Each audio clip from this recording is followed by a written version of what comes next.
Yeah, we're live. All right, and then I think tweet this out. All right. Or however it is you invite other people to look at this. Yeah. Come look at our thing. And can you embed this in the live page? Yeah, Nick, I believe, is going to do that. Yeah, all right, we're live. This is doing some weird lighting. We're live on YouTube right now. Sweet. So welcome to the 2017 NFL Draft, RotoViz Live, where we cover the draft. 1 second. I got to put the draft on. I'm Ben Gretsch. I'm here with Matthew Friedman. How you doing, Matt? I'm good. How are you? Matthew, can you hear me? Yeah, I can hear you. Can you hear me? Can you hear me? Oh, yeah. I got you here. Okay. All right. Well, we're here. We're live. It took us a minute, but we are live. Happy to be here and on to discuss the draft. I'm trying to put the draft on my TV so I can actually watch what's happening because I was trying to get this live feed up. But Friedman, the first thing I wanted to ask you, what is the biggest thing you're looking for? Like, what are you here for in this draft? I got a few things I'm here for. What are your big things?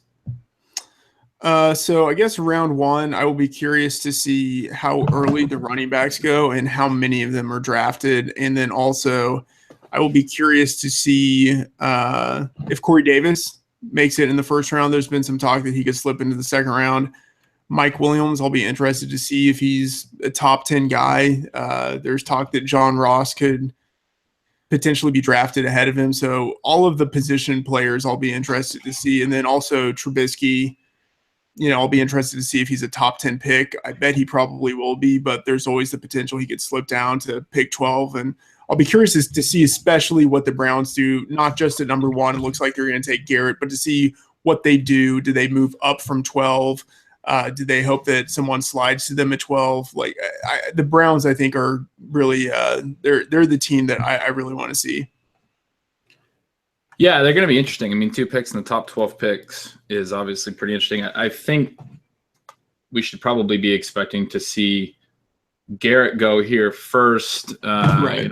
We heard a lot about Trubisky and some other stuff that I don't think most people are buying into. It'll be interesting to see if they trade back up with that number 12 pick or what they're going to do there. I mean, we heard a little bit about the Trubisky stuff maybe being a little bit of maybe some, like a little bit of a decoy. And if that's the case, if that's something like, I heard on the Roto World podcast, Evan Silva was kind of suggesting maybe the Browns put that out to kind of just stir up some buzz, or they're the ones who are just kind of putting that out intentionally. And if that's the case, I wonder if it's because a different quarterback is the top one on their board. I mean, it certainly started a lot of discussion about Trubisky in the top 10, but there's still some discussion about who the top quarterback even is, and it's not really clear yet. So, I mean, if they want Deshaun Watson or if they want Patrick Mahomes, I mean, that's an interesting way to maybe spark some discussion, is start talking about taking Trubisky at 1, and then, who knows what happens. I mean, I don't know if that's going to necessarily change other people's evaluations, but it might impact the way people trade up and things like that.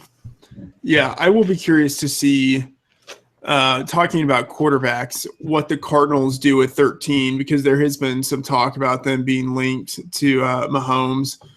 I think that'd be pretty exciting if that happens, but and the thing is, like the Cardinals, I don't know what else they would do in the first round. I mean, there are things they could do, but I think going quarterback looks pretty good there.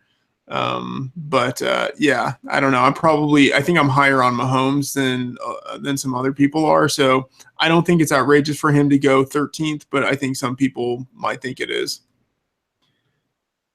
Yeah, I mean, I don't think it's outrageous either.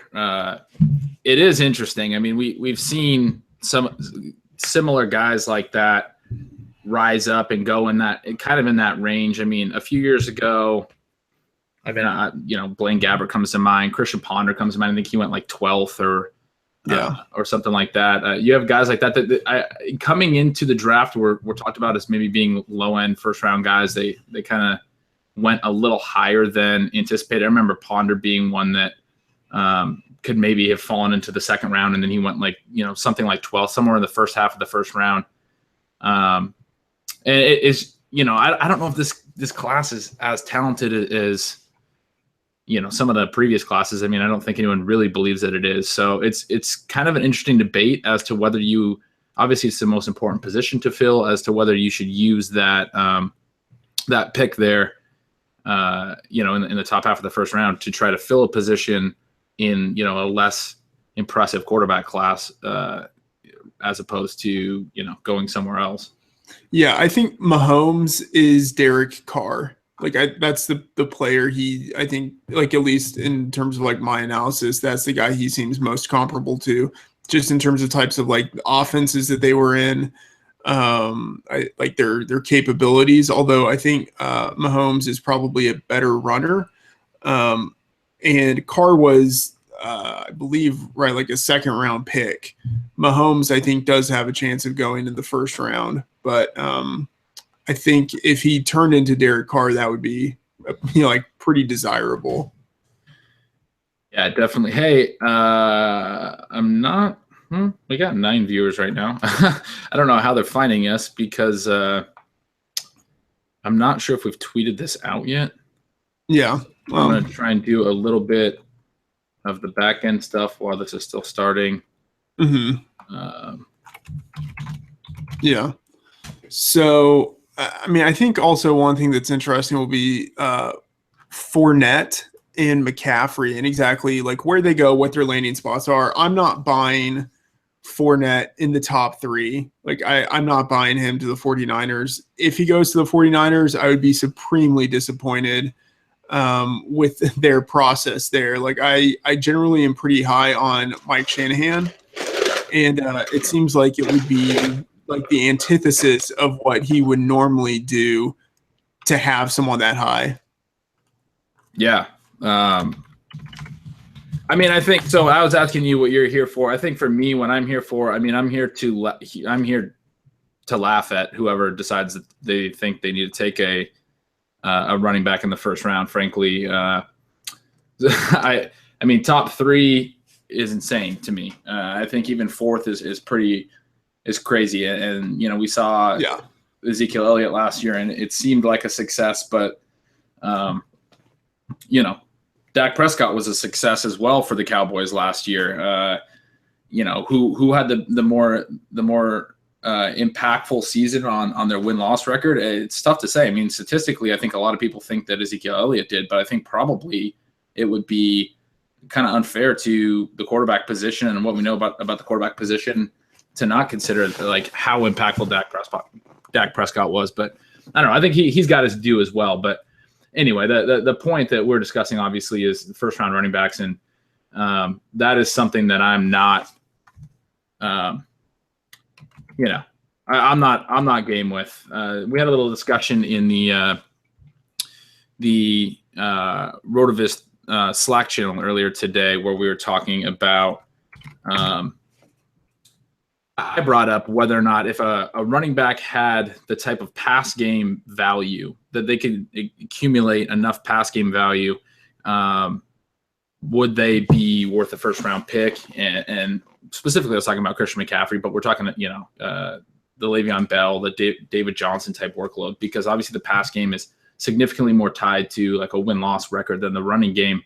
But can a running back even be that valuable? And a lot of the guys seem to think probably not. So anyway, I think it'll be interesting to see where they land, but from the analytics standpoint, from what we know, it's unlikely that that's going to be a smart decision or be shown to be a smart decision.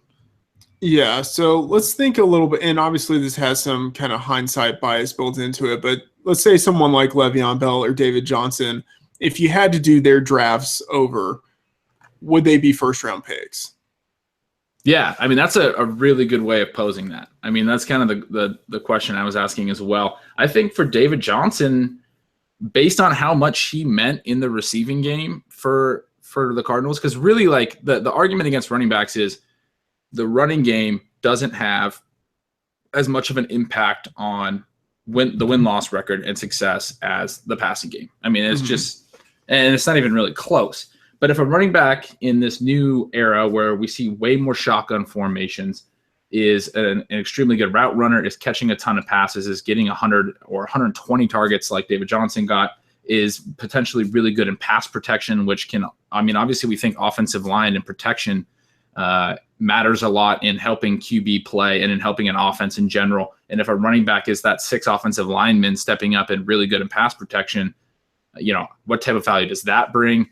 The whole question, I mean, sorry, I'm shooting out some invites here, but to your question about whether David Johnson is worth a first rounder, I mean, I think it's possible in kind of like a next level thinking where if we already accept that what a lot of people, what a lot of analysis is based on, like these days in the mainstream, they're going to just be wrong about running backs. But after we accept it, like, okay, in most cases, almost every case, you shouldn't be taking a running back in the first round.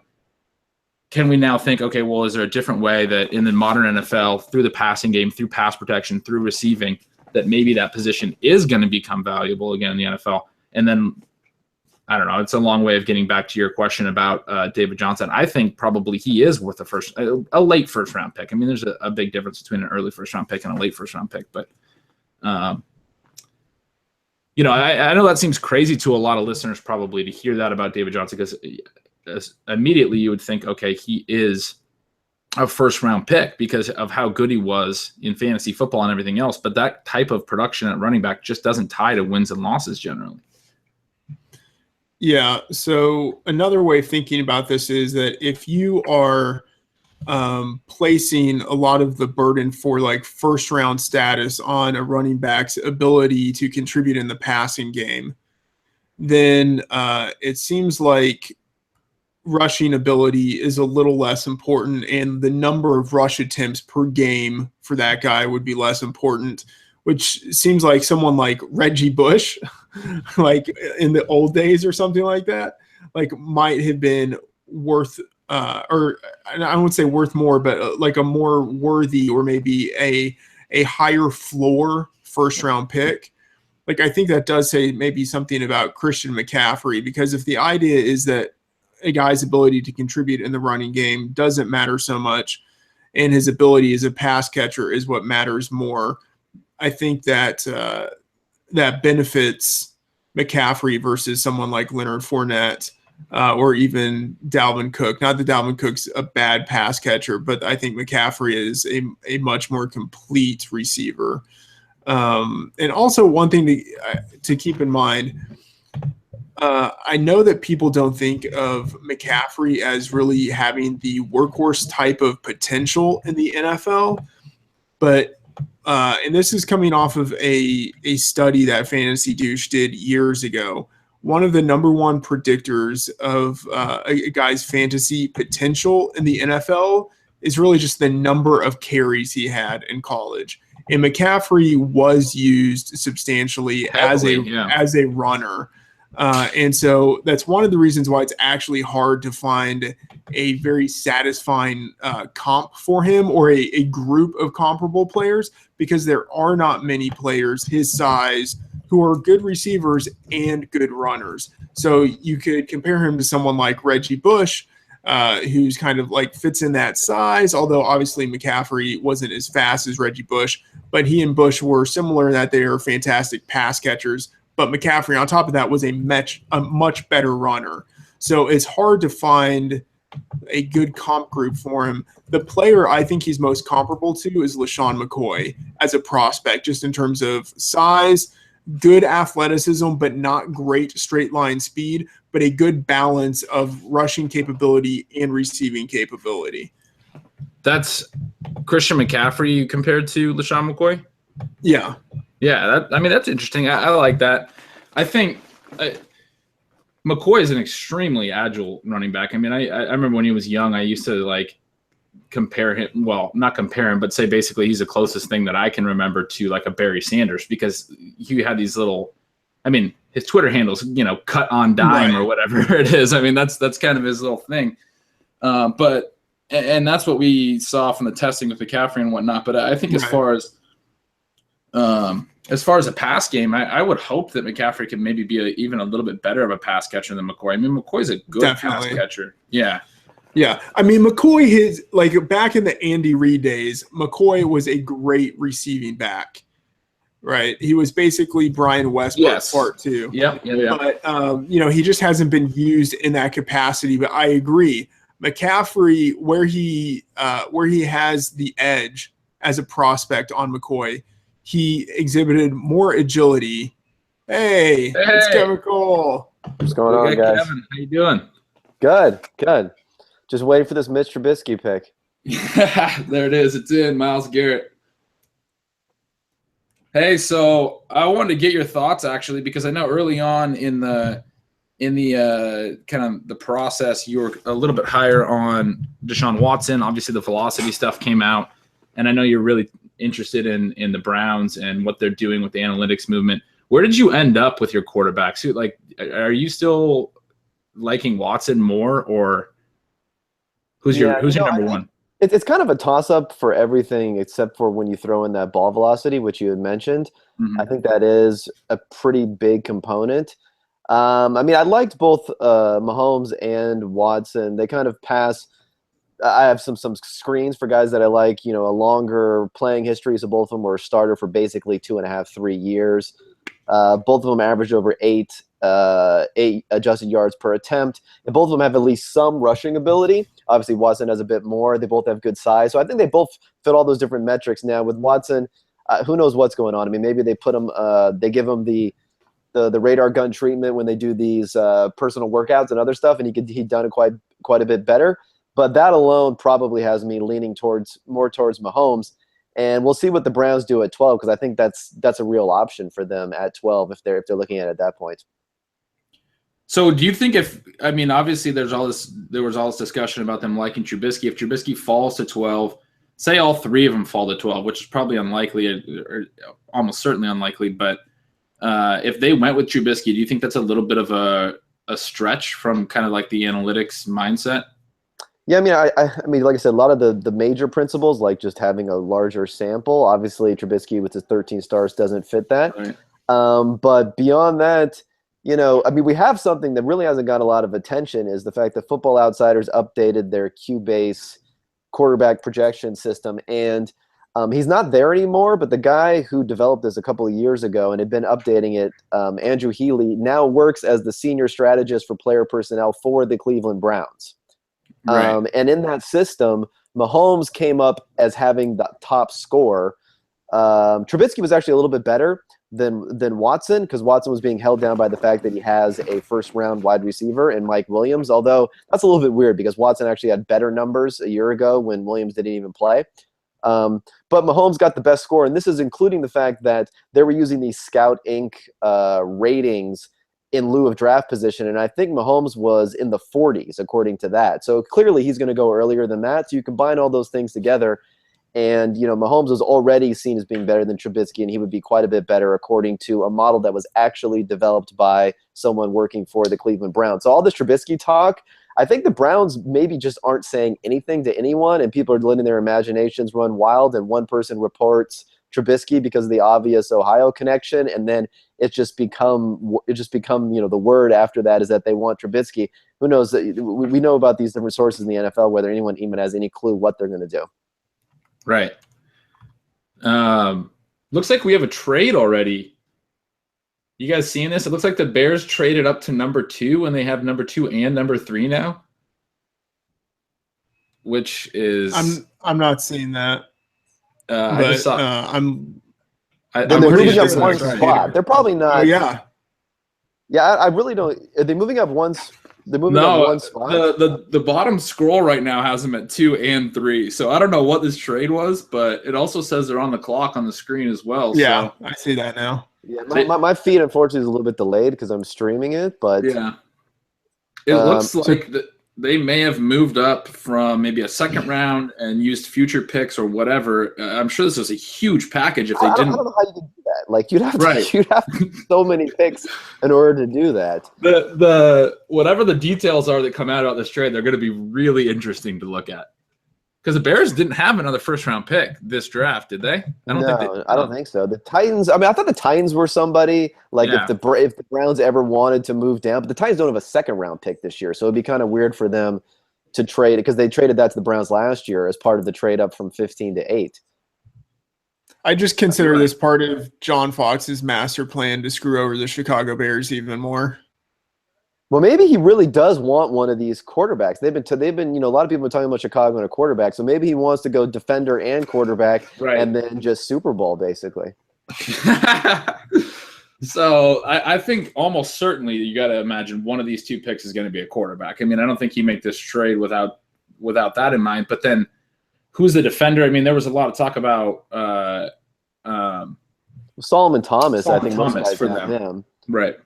I mean, so at number 2 for the Niners, it was the DBs, Lattimore and Jamal Adams, but we're probably going. Well, I like what San Francisco's doing if they're doing this trade down. I mean, they weren't in a good position like the Browns were last year to have a quarterback you could trade down and collect some picks. But the Niners need to be doing that. They need to be trading down, actually trying not even to win this year that much. Right. They just try very hard to do that. And just collecting picks for future years, and maybe even try to get the number 1 or number 2 pick just by the fact of how poor their record is going to be. Right. They just updated it now. San Fran is 3. Apparently, they must have just got the word that Chicago was on the clock and updated that, and then not known the particulars of the trade yet. But it looks like the Niners are just moving back to number 3. Yeah, I don't. Why would you trade up one spot? It doesn't make any sense. Weird. To me. Yeah. Horrible. I mean, they must want Solomon Thomas then, right? Because the Niners weren't going to get a QB, I don't think. You don't think the Niners are going to go QB? I highly doubt it. Yeah. I don't think so. No, I don't think they would go quarterback. All right, look at that, Kevin. So, I don't think they go quarterback. I mean, Mike Shanahan has done pretty well in his career with having just guys. Just random guys. So I think that's probably the route he would want to go, and also to have some pieces on offense that he can maybe build around before bringing in a quarterback. Right. You said you're talking about the Niners, right? You said Mike Shanahan. You're talking about Kyle Shanahan. Yes, correct. Kyle Shanahan. Yes, they're the same person, really, to me. Yeah. Just different ages. He has to get a little bit better tan, probably, but other than that. Yeah. It says the pick is in. I'm really interested in this pick here. Like, what are you trading up one pick to do? I mean, maybe Jamal Adams or something like that. Oh, my God. They traded up. They got a 3rd and a 4th in this draft and the 2018 3rd from the Bears. That is unreal. To go back one spot, they got 2 3rds and a 4th. That's amazing. Yeah, I remember last year it was much further down, so the stakes weren't that high. But I remember, who was it? Washington and somebody flipped picks, and then they both ended up taking wide receivers anyway in the middle of the first round. I think it was like Washington and the Texans. Maybe the Texans moved up to take Trubisky.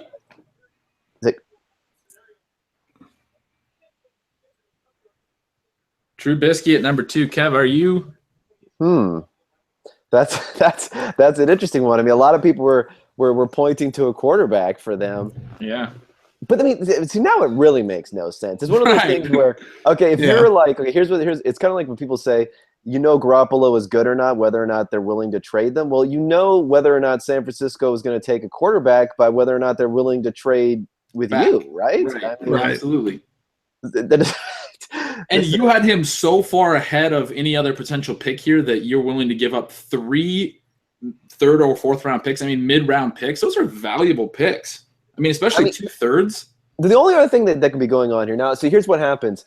There is one other potential route. One potential route is San Francisco says, you know what? We have someone else who's going to trade into this spot. Okay. It's going to draft Mitch Trubisky. And then what are you guys going to do with that? Well, they don't say to draft Mitch Trubisky, but they say we have someone else I don't know if this is a pure bluff, if people know what's going on, but that's probably more likely than not what happened. Is there might have been someone else interested in trading into that spot. Now, who is that going to be? I don't know. Could it have been the Browns? I mean, when they talk about the Browns trading up, even from 5 to 12, the reason I'm a little incredulous of that is you got to give up a lot. I mean, look how much they had to move. They had to give up just to move up one spot. You got to give up a lot to move up to something like 5 to 12. But now Trubisky is off the board, and he's not going to the Browns. So Browns people probably feel decent about that, quite honestly. Mean, there was some discussion. I was just mentioning this to Friedman before you were on, but I know on the RotoWorld podcast, Evan Silva was mentioning that maybe the Browns were discussing Trubisky a little bit just as kind of a little bit of a smokescreen. And I was kind of speculating if, that would make some sense if he wasn't the number one quarterback on their board, obviously. If they start getting, start talking about him as a potential number one overall pick. I don't know how much that would change other people's boards, but it could change, whether or not teams are willing to trade up and how things fall. What do you think about that? You think that's a crazy theory that obviously teams try some of this type of misdirection? I don't know. I mean, it seems very strange to me. Number one, the NFL reporter Mike Silver had been in Berea in Cleveland the last couple of days, so he had an interview with Sashi Brown where it wasn't, he just talked about what they discussed. And Sashi Brown said, "We've known who we're going to draft for 2 weeks. We're not desperate for a quarterback." And we don't want to be desperate for a quarterback because you can really mess things up by showing that desperation. So he basically telegraphed the fact that they weren't going to take Mitch Trubisky. But I think the fact that people did not have – it wasn't leaked. It wasn't leaked exactly that they were going to take Myles Garrett. And because of that, then people say, well, they must not know who they're going to take, whereas it would normally have been leaked. So I think their silence is actually causing the theories to be even more wild than they would have been normally, which – everyone just starts running with it because you got to have something to report, I guess. Reeves. We got a new guy here. Gentlemen, how is everyone doing tonight? John Lynch, Dayman, champion of the sun. The Kyle Juszczyk signing never happened. Totally redeemed. Oh, man. Just from trading back to grab those picks, you're ready to just crown him, right? Yeah, look, I'll give him a 24-hour window here while I'll enjoy what he did until this pick comes in and it's someone that I really don't care for. Who do you want here? You're a Niners fan, right? So who are you looking at? Yeah, I am a Niners fan. I really don't want anyone here. This is a class fold of kind of singles and doubles at the top. I mean, I think that they're going to probably shy away from quarterback because obviously, as you've seen, they traded down from a spot, to not take a quarterback. Lynch and Shannon both got 5-year deals. I don't think they're going to start that clock, immediately on a quarterback. Plus, I think that they really win right now either, a la the Browns, of last year. So, I mean, I think that with them switching over to kind of a Seattle-style defense, they're probably looking at one of the safeties here, kind of to take over that Earl Thomas type role, whether it's Adams or Hooker, their Cam Chancellor, if he can survive not getting a concussion every third game. I really don't think that there's an offensive player here that that's really they're going to take.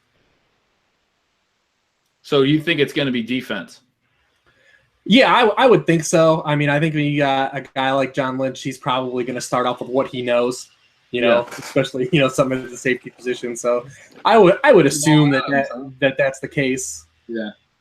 What's interesting is a lot of people were down on Lynch as a GM because he didn't have experience. But when you see, the experienced people just overpaying for these picks, going up and doing whatever, I mean, I did think a little bit maybe not having experience is a good thing because if you come into a situation, it's a clean slate, you have these long contracts, maybe you can actually – you haven't been fired before quickly too. These guys get real trigger happy when they've been fired before. Like John Fox is like, my clock is running. Like I need to get something done. So it could end up being a good thing so far. And so far, at least this is a good move so far. He played this pretty well, I have to say. Yeah. Can we? Yeah, I mean, I think you look at the Bears, and I mean, this is Fox's third year. They were 28th in scoring, last year. They're 24th in points allowed. They could have gone anywhere, but like you said, that shot clock is already kind of running on John Fox. You can't if you punt another year. they could be looking at another coach coming in and everything you set up, starting over. So, I mean, I think that's what John Fox is looking at. It's like, now we've got to, get on the clock here. We've got Napoleon Dynamite for a year, and then we'll roll with Trubinsky, but, first-round quarterbacks play the first year. If, you look at the past, recent 5 or 6 years, these guys are all playing. He might not start the season, but I bet we see at least 8 games, half the season after Trubisky. Yeah, can we talk a little bit more about Trubisky in terms of what we think he's going to, not necessarily what he's going to be able to do, but what he's going to mean for some of the pieces in that offense? Well, I think it's bad news for Glennon, obviously. I mean, isn't Glennon's contract such that he could be gone after 1 year? I think I heard that somewhere. He got a 3 or $45 million deal, just 18.5 guaranteed. It could turn into basically a 2-year deal. He'd be $4.5 million hit next season, or just $1 million in 2018. So I mean, you have a backup next year if they want. But yeah, it's basically a short-term deal now. Yeah, not great for him. But Freeman, you're talking about the other pieces. I mean, I think like you have Jordan Howard there. You have some wide receivers. Like, I would be interested to see, because I think some of those guys are. I wouldn't necessarily say undervalued, but they have such a low market value that, like, there is some opportunity there if he's not horrible. Yeah, I mean, that's fair. I mean, if he plays from day one, I think we're not, as fantasy analysts, I don't think we're thrilled about Mike Glennon by any means. But if Trubisky came in and played from day one, I mean, maybe there's some upside there for some of those receivers. But to me, I think rookie quarterbacks are going to struggle. So it's going to be tough out the box. But the thing about Trubisky is, you wouldn't want your team to draft him this high, but just because he doesn't have a very long history, but he's got like physical traits, right? Like, he throws the ball well, he runs really well. He was just as fast as Deshaun Watson at the combine. He wasn't quite as good in some explosion type of metrics, but he can run. So he's got all the tools, I think. And it's just he's just a higher risk prospect, but it's not that he doesn't have the upside. I mean, he threw the ball almost 550 times, something like that. So he's not one of these guys that doesn't have a lot of throwing history or anything like that on one season. So I think he could be a great piece. He could be a great piece moving forward. Just, you don't know, and it's just too early to take him. Yeah, and I mean, that's actually exactly where I was going to go. What you were saying about rookie quarterback struggling, I don't think this selection means anything for 2017. Or at least anything super impactful for any of the pieces in the Bears offense. Maybe it could be a slight bump in dynasty leagues, but even that, I think, you're talking 2-3 years down the road. You don't even know if the skill position players on the Bears are going to be there. So it's kind of a questionable. I mean, I think the hype might have more of an impact on player value than there should be, probably. I don't know. What do you think, Rebar? It's interesting. It's going to be definitely not a short-term play, like Kevin said. I mean, rookie quarterbacks, I mean, if you look at their offensive history, it's just so bleak. If he has to play this year, I don't think that's really it's probably not the plan coming in, but I think that eventually record will dictate that Trubisky plays at some point this year. Jordan Howard he was just one of 24 running backs since the 1970 merger to be a top 12 PPR scorer on a team with 3 wins or less. He's the guy, he stacked yards from scrimmage. He had 99 yards or more from scrimmage in each of the final 9 games. But there's also shortcomings with him, too. I mean, he's a guy, he caught just 29 of 50 targets last year. He scored just 7 total touchdowns, and 3 came in 1 game. He had 10 games without a touchdown. You're probably going to have a lot more of those, sporadic moments where he finds the end zone again. I mean, I'd anticipate his yards per carry to kind of come back to the league mean a bit in this season, and if he's going to have those receiving and scoring shortcomings, I mean, that makes him a player that I'm not overly, excited to target at his current ADP, which is in the 2nd round. I'd be thrilled to still own him in Dynasty, and having a quarterback that invested in him, and if he hits, could really elevate him down the line. I think short-term 2017, I'm not that excited about really anyone in that Bears offense, though, still. Yeah, definitely. The Jacksonville picks in here. What are we thinking? We're going to be seeing Leonard Fournette come off the board here. I don't think I can handle it. Oh God, I hope so. That'd be so. That would be Jaguars. Why not? Yeah. I love the idea that they are going to build up a Cowboys-esque offense. I mean, just the thought of hiding Blake Bortles is really exciting to me. That an organization would think that that's like a an actual plan, like heading into a season that they can execute, but especially with an offensive line that's really not any good either. So, I mean, it's going to be exciting to see here. I kind of think the Bears are going to be talking about hiding Mitchell Trubisky in about 2-3 years. I mean, yeah, anytime you can take a quarterback at number 3 and then a few years later you're talking about taking a running back at number 4 to hide him, I mean, you've probably done something right. Like if this was 1987, like Leonard Fournette would be such like an awesome pick right here. Yeah, it would be like he slipped down to the 4th pick. But I mean, this is a team that's probably still not going to run the ball a ton, even if they want to. I mean, 2 years ago they used a 36th pick on Yeldon. They signed Ivory to a deal they can kind of get out of after this season. But I mean, been 24th in rushing attempts since 2011.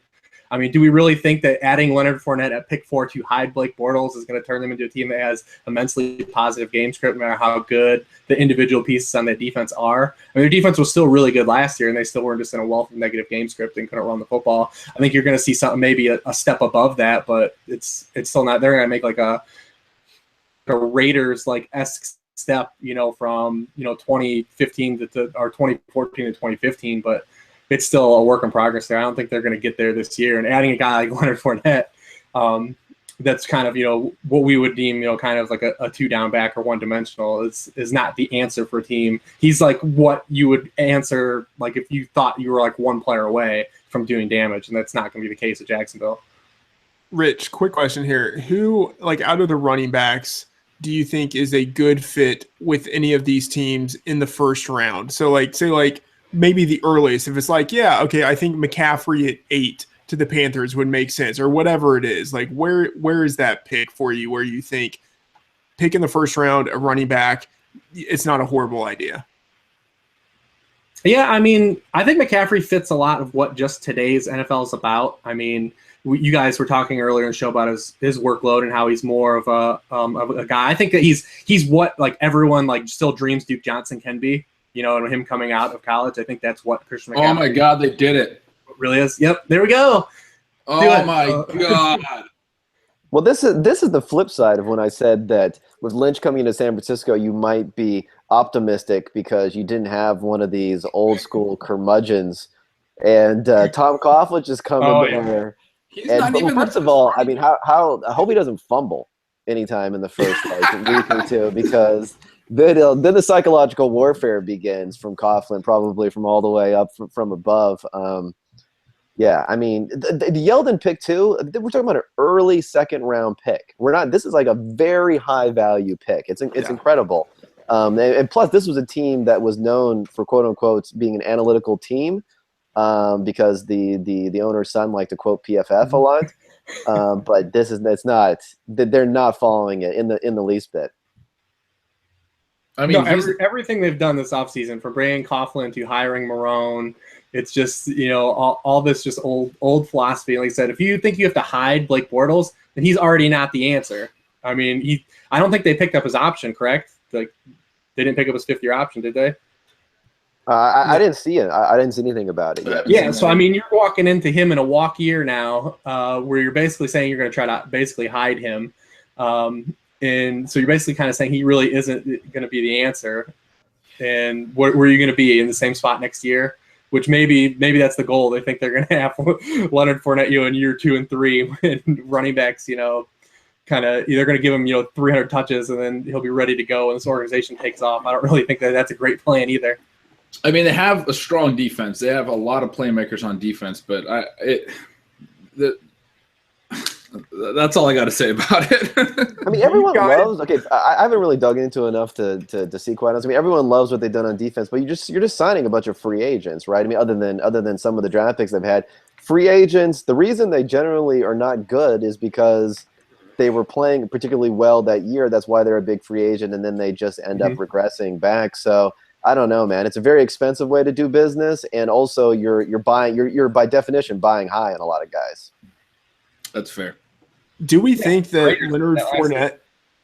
Do we think that Leonard Fournette is significantly better than Derrick Henry? Like in terms of like prospects, like they seem like kind of versions of each other. And I think Henry arguably is more athletic. Yeah, I think Henry's resume was better. His physical profile is better. For him, for us to be a year removed, and we know what this is. I mean, this is teams chasing what happened. And I think I was on last year when the Zeke pick came in, or I came in right after, and it was just one of those things where we all kind of knew it was like a really unique situation for him to come into. And they also got super lucky, in day 3 and ran into a quarterback that was adequate as well, and had arguably the best rookie quarterback season we've ever seen efficiency-wise. But I think that this is them chasing that, a little bit, what worked last year for another team when the situation was completely different, for the Dallas Cowboy organization than it is for the Jaguars. I'm honestly shocked by this. I mean, Fournette was a lot more athletic, and obviously, he's a little bit faster at less weight. So that's about it, though. Other than that, I think he got trumped across the board. But at least he's going to play. I mean, the Henry pick is that's another thing. The Titans, this is another team where they lucked out with Mariota, obviously. But you're going to draft a guy in the early second round who essentially isn't going to be your lead back for the first 2 seasons as a running back. It's absolute insanity. Yeah, I do agree with that. I'm just thinking in terms of sort of like the valuation from one year to the next. Like Fournette does not seem like the type of player that Zeke is. I mean, they have some similarities in that they're like sort of similar in size. I mean, like they're both good players, but just in terms of like who they are on the field, like the function they serve, I think he's more of a Derrick Henry than a Zeke Elliott. And the thing about Henry is he had a good rookie season. I mean, he was strong. Like, I don't know. It made more sense. Like, to Kevin's point, you didn't even use him, and that's a good point. But still, like, he went in the mid-second round. He didn't go 4th overall. This is just wild to me. I mean, I can't get over it because I really do think Henry was a better prospect, and maybe Henry should have went a little bit lower. But he was a productive and good player in his rookie season. I mean, I think he's going to be a better running back than Leonard Fournette throughout their careers. But the Jags just, I don't know. Fournette's not even the best running back in this class to me. I mean, I think Christian McCaffrey's a better runner. It's wild to me. I don't know. It's pretty funny. Reeves, in terms of, so to Ben's point there, of thinking that Fournette's not the best runner in this class, where have you ranked runners entering the draft? Like I said, I've got McCaffrey, definitely as a top guy. I think that he just has, when you think about like range of outcomes for a player, like at worst, like he's like a PPR, like change of pace guy that can fit in his system. But like you guys were alluding to before I came on, you guys got into the McCaffrey talk a little bit. I mean, I think he's just an all around, really tremendous player. And I think that being a guy that had the workload he did in college, showed we all are kind of like into the same things. And we're into guys that actually carried the ball and carried offenses in college, leading over. I mean, he had 2 300+ touch seasons. He's got, just a knack for explosive plays. 47% of his yards came on carries or 5 or more yards and carries. He had over 15% of his team's targets and receiving yards for the past 2 seasons. So I think with the NFL playing more, through wide receiver sets, more sub packages on defenses, he's just a guy that you can play with any kind of tempo you want. You can run the football with him. You can pass. You can flex him out. He just really fits what today's NFL is all about and really fits a lot of teams and provides a lot of problems. I mean, I think by far he has the safest floor out of any of the guys, even from a fantasy sense or a real life sense. That's what makes him so attractive. Whereas Leonard Fournette, like I said, the 1980s, man, this is it. Like he would have been totally the guy, a guy we could just plug in 350 carries for, because we're only going to have, we're going to try to have the ball for 35 minutes and try to get these 6-7 minute drives. I mean, that's just not today's NFL. I just don't really know where he fits. And it's going to be really interesting to see what happens there. I mean, because they're still going to have Ivory and they're still going to have Yeldon, which is kind of crowded. I mean, those guys, Yeldon really hasn't shown anything yet, but Ivory's flashed in like minor spurts. Those guys might still weasel their way into some touches and some snaps too. So, we'll see what happens there. It's kind of, like I said, it's crowded for short term team, but I expect to not be good. Yeah. So what are we thinking in terms of when we're going to see some wide receivers start to go off the board? Because we're getting close to that range. Yeah. I mean, Tennessee's definitely needy. I think a lot of people think they're going to use their 18th pick on the wide receiver position rather than their 5th pick. But Goodell's coming on the podium here. We might see one right now. Yeah, I'm seeing some Twitter buzz that it is Corey Davis. Ooh, Really? Yeah, Nice. there it is. I mean, I know everyone loves this pick, but let me put a little cold water. I mean, that offense, though, right? Are we concerned at all about that offense? I actually thought they were going to go O.J. Howard maybe instead, but this is an interesting pick, definitely. I wanted Ross there, man. I wanted him there because what are your concerns with their offense? Well, you know, they don't throw the ball a ton to the wide receivers, clearly. I mean, you could say that's a function of the quality of the wide receiver, but I mean, they were getting like 3 tight ends involved in some of these games catching the ball. So I don't know. I'd be a little bit concerned about the volume, I guess, from a volume standpoint. Well, but I'm just gonna say if a guy as great as Tajay Sharp couldn't make it with the Titans last year, what hope is there for Corey Davis this year? That was my second point. That Tajay, he won't be able to derail the Taj train, I don't think, at this point. So he might as well just stay at home. Can I say how okay, so Corey Davis, I'll say like the RotoViz thing, like Corey Davis, greatest prospect of all time. We love him. Okay, now that we said that, like I think it is irresponsible to take with the top 5 pick a guy who hasn't been tested athletically. Like I know that might sound weird, but like it seems like you haven't done all of your due diligence on him if you have no solid idea. Oh, these guys. We got Packer Rain and it happened. It looks like the Mans standing outside the draft. How are you guys doing? Standing outside. We're doing a lot better now with analytics. 1 out over some high pointing. You guys fucking have your dicks in your abacuses or what, dude? I haven't interacted with the Mans yet, so Friedman, you might need to take this. I mean, I know you guys are pretty close. Mans, do you want to say some stuff, or do you want to stand there holding the phone? No, I just wanted to say your fucking broathlon analysis. Like, have you cleaned off your tongue from licking Jonathan Bales' ass after that, or what? I have. Thank you. It required a lot of cleaning. Who else is on this thing right now, dude? All right, so we have Reeves, and obviously we have the host Ben here. I think Kevin just dropped off because of your foul language. Dude, Kevin Cole, dude. We wanted to talk about some trees. Are you guys sharing an earphone? Yeah. Like, we didn't bring 2 pairs of headphones, man. Don't judge. You guys, dude, we're live on location at the draft. You haven't asked us a question, dude. Ask us something. Right. I was just gonna ask, how's the draft? Who are the drunkest teams fans? Give me that. Phillies fans. Phillies, but it's kind of We're like in Philly. It's kind of like the pot calling the kettle black, if you know what I mean. We don't know what you mean. You guys look real sober, so I'm following. Dude, are you guys so stoked that you asked us to come on this show? I feel like it's working out for everybody. Guys, remember when Corey Davis went at 5 overall? Dude, Pat. Yeah! How do you feel about that, Pat? What's your take on it? I want some serious. I could go either way. Dude, are you guys impressed that I'm doing a flashlight to give us better lighting? Like, this is like a fucking full-scale video production over here. It's basically a studio. Oh, now we got RotoDoc joining in. I just had to come in and say hi to Mans. That's all. Let's have RotoDocs. Oh boy. What's up, man? I love how it's the NFL draft and RotoDoc is wearing NASCAR gear. Yeah, dude. Hey, everybody, let's talk about Brad Keselowski. No, let's not talk about Brad RotoDoc.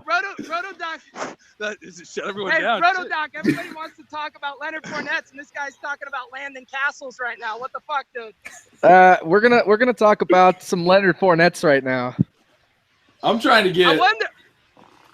Go for The it. question is how long we can go before they figure out how to boot us from this live stream, because this is like a standoff. I have no idea what's going on. All right, I'm gonna hop back out. I just wanted to jump in and say hi to Mans. Good to see you. We'll see you in a What's little up, bit. I'll be back in like 15 minutes. All right, we'll see you in a bit. Yeah, hey Ben, do you know how to cut off these drunkos? Do you want to kick him out? Why you being such a fucking buzzkill, Friedman? Let your hair down, pussy. I do you have anything? I wanted to keep going. Do you have anything to add to this conversation? Like, why don't you give us some real analysis? Okay, we started like 4 Eagles chants by just saying EA really loud. That's good. Factually correct. That's good. Is Curtis Samuel still your 101? No, he was never my 101, but I like him the most. You know, What does like that even mean? like. It means he's the guy I want most on my team, but like Usually in you an would take arbitrage him type first of way, overall then. Maybe you would No, take him I would not first. take him first overall. The guy like, you want it's most, you market might value. take first. It's like plain market value. Like I wouldn't take him number 1 overall, but I want him the most on my team. If that makes sense, because of where I you got can you, get man. him in the draft. My arm's getting really tired holding up this flashlight. Mans, before you go, we got to get your take on Leonard Fournette at 4, getting back to the power running game, reliving the 1980s. What are your thoughts? Dude, I love it, dude. I think like this is gonna really open up things for Allen Robinson. I think it's gonna make the lanes even wider for TJ Yeldon, dude. You got Fournette at fullback, and Yeldon will just be able to kind of roam free. I mean, flawless. I think Fournette will make a great fullback. Hey, fullbacks are like that. You know, they get paid top 5 salaries now in the NFL, or top 5 running back salaries now. Like in San Fran, Rebar's squad is paying fullbacks that much money. So. All right, dude. I literally have to let my arm down. I can't hold up this flashlight. I love you, Roto Jizzers. Have a great night. All right, later, guys.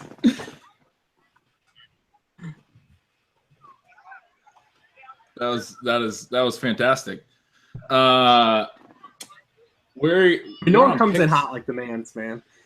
What's that? Yeah. No one comes in hot like the Mans. Oh man, I'm gonna boot them because they're still sitting here. All right, it's just the 3 of us now. Reeves, Yeah, what do you think about that get back pick? to Corey. Yeah. Let's get back to Corey Davis, though. I mean, like you said, obviously a huge RotoViz favorite. He had close to or above 40% market share of yards for 4 straight seasons, which is just a freaking remarkable feat. Obviously played at Western Michigan, a little bit of a smaller school. Interesting to see him go top 5. I can't remember a receiver from kind of a smaller school go that high. You guys think of any off the top of your head? I mean, It hasn't non-power happened in 5, forever. like Yeah. Larry Fitzgerald It has- when Pitt wasn't in. Right. Like, that's basically it. I mean, No, Pitt were they not in the ACC at that point? I don't think so. Right at that time, they might have. Yeah, been. Big Yeah, that's East or all. something? That's all I'm thinking about. Pretty sure they were. smaller then, but Yeah.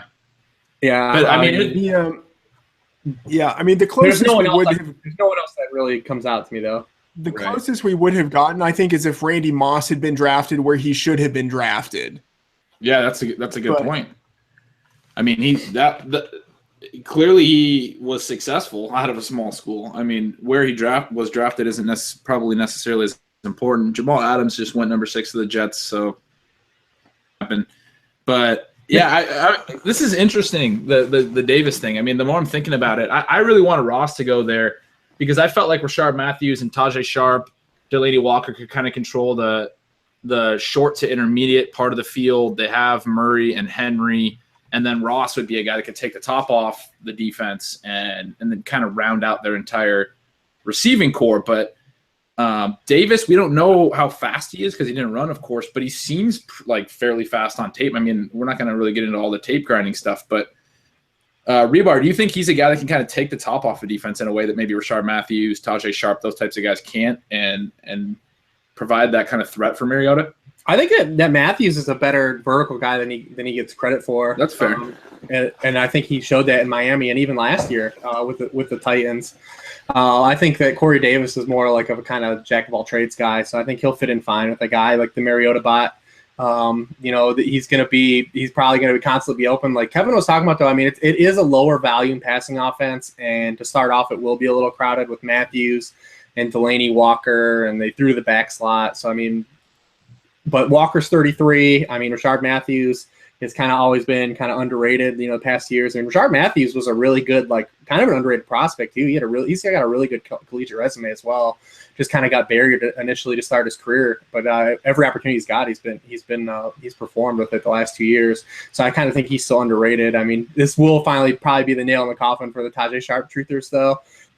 He had a chance to start last year and just kind of lost snaps and reps as it went on. It's probably an offense that's due for some regression too, immediate regression. I mean, they converted 72% of their red zone trips last year. That was just the 8th team in NFL history to do that. So, I mean, they're probably going to have some scoring come down, but they did make a big jump in Mariota's second year, so they could still ascend as an offense too, I suppose, as well. But I mean, I'm kind of like Pat said, I'm kind of indifferent in it. Like I'm not absolutely in love with it, but I don't think it's a detriment either landing spot. Yeah, I can't. We got Kevin back as well. I think the question is, given the draft position, given what you maybe already thought about him, does this make him the clear 101? Let me know where McCaffrey goes. Yeah. I mean, I think it's a good landing spot for Corey Davis. I mean, he's going to be, especially for Dynasty, he's going to be paired up with a young quarterback that I think a lot of us think is going to be one of the next stars. I mean, I think it. I'll go on record with that. I don't think that's a crazy take. I mean, Mariota looks really good. And so you're building with that guy for the next 5-10 years, whatever it is. I mean, as long as the Titans can keep those two together. So it's a really good landing spot if he winds up being a true number one.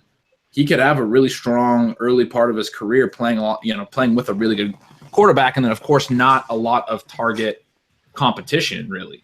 I mean, this could be hot, though, man. I mean, they could have Derrick Henry, Mariota, and Corey Davis. It could eventually turn hot here in the next couple years. I mean, I don't know. I guess maybe people are into McCaffrey a little bit more than I am. I think McCaffrey obviously can be used in such a way that it'll be unbelievable, but at the same time, it's still a little bit of a leap of faith, because even for the guys that we've seen completely dominate, there normally are, your 220, 230, maybe bigger. I mean, David Johnson types, your Zekes, they're a little bit bigger. Obviously, you've had types like Shady McCoy and maybe Jamal Charles and guys, but those guys are probably more of outliers than normal guys at that size getting that sort of workload. So I think he can be there, but I think you're probably risking a bit more, whereas Corey Davis, I mean, you're taking a guy who just got drafted number 5 overall as a wide receiver who had those types of numbers. It's almost like such low risk as much as there can be a low risk pick in fantasy football that I think he would be the 101 for me. I agree with that low risk thing. I think a lot of people are going to think that has a little bit of risk because we didn't see him run because he played at a smaller school, but I totally agree with that. I mean, I think if you go top 5, you're going to get volume, and we know that's the key here. And especially without, I think Tennessee was 3rd in your opportunity scores article, Kevin. Ton of opportunity in that offense, and I mean, he's going to get volume early in his career. So I agree. I think he should be the 101 for sure. Just to add one thing, thinking a little bit more about Trubisky, given that the Bears moved up to the 2nd pick, they gave up their 3rd overall. They gave up Ben a 2nd and a 3rd rounder this year, and then a 3rd rounder next year. They ended up paying more than 4th. Okay, 2/3 and a 4th, right? Yeah. All right. Okay. Right. 2/3 and a 4th. But I think in terms of just the numbers, they ended up paying more than the number 1 overall pick for Trubisky, which is just ridiculous if you think of it that way. They went above and beyond to get a guy who played 1 year of college. You're saying if you add up the 3rd overall pick and the 2 third rounders and the 4th rounder on the calculator, it would be worth more than the 1st overall pick. Yeah. Did you already add that up? No, but I'm shooting from the hip, but I'm imagining I'm imagining it has to be worth more than the number 1 pick. I think this is classic. We talk about misvaluation. I mean, I can see what happens here. They're saying, well, we're not giving up a 1st or a 2nd beyond our 1st that we're trading up from. So therefore we're not giving up that much. But what you have when these 3rd and 4th round picks is, if you hit on one of those, you're paying nothing. Like, you're paying these guys no money at all. So yes, the bust rate is very high, but if you hit on one of those, all you need to do is hit on one of those 3 picks, and you're locking in a guy for 4 years at 1/10 of whatever their market rate is. So that's why it's just you can't just pile up 3rd and 4th round picks and think, it doesn't even matter, 3, 4, like, what's the difference? It's essentially what the Saints have done for the last decade. Like, they've just loaded up on 1st round picks and ignored the rest of the draft, and that's why their team is in the spot it is in.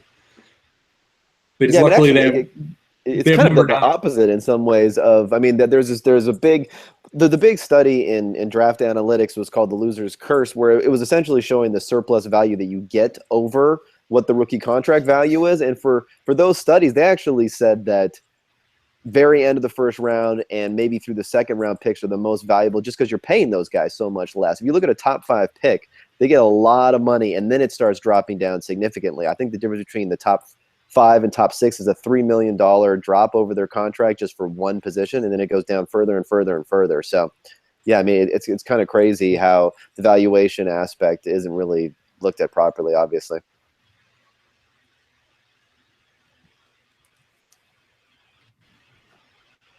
So where's O.J. Howard going to go?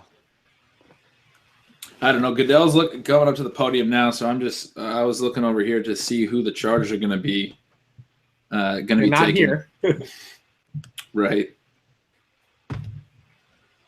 Mike Williams. Oh my God. Very interesting. Plenty of offensive players. Jeez.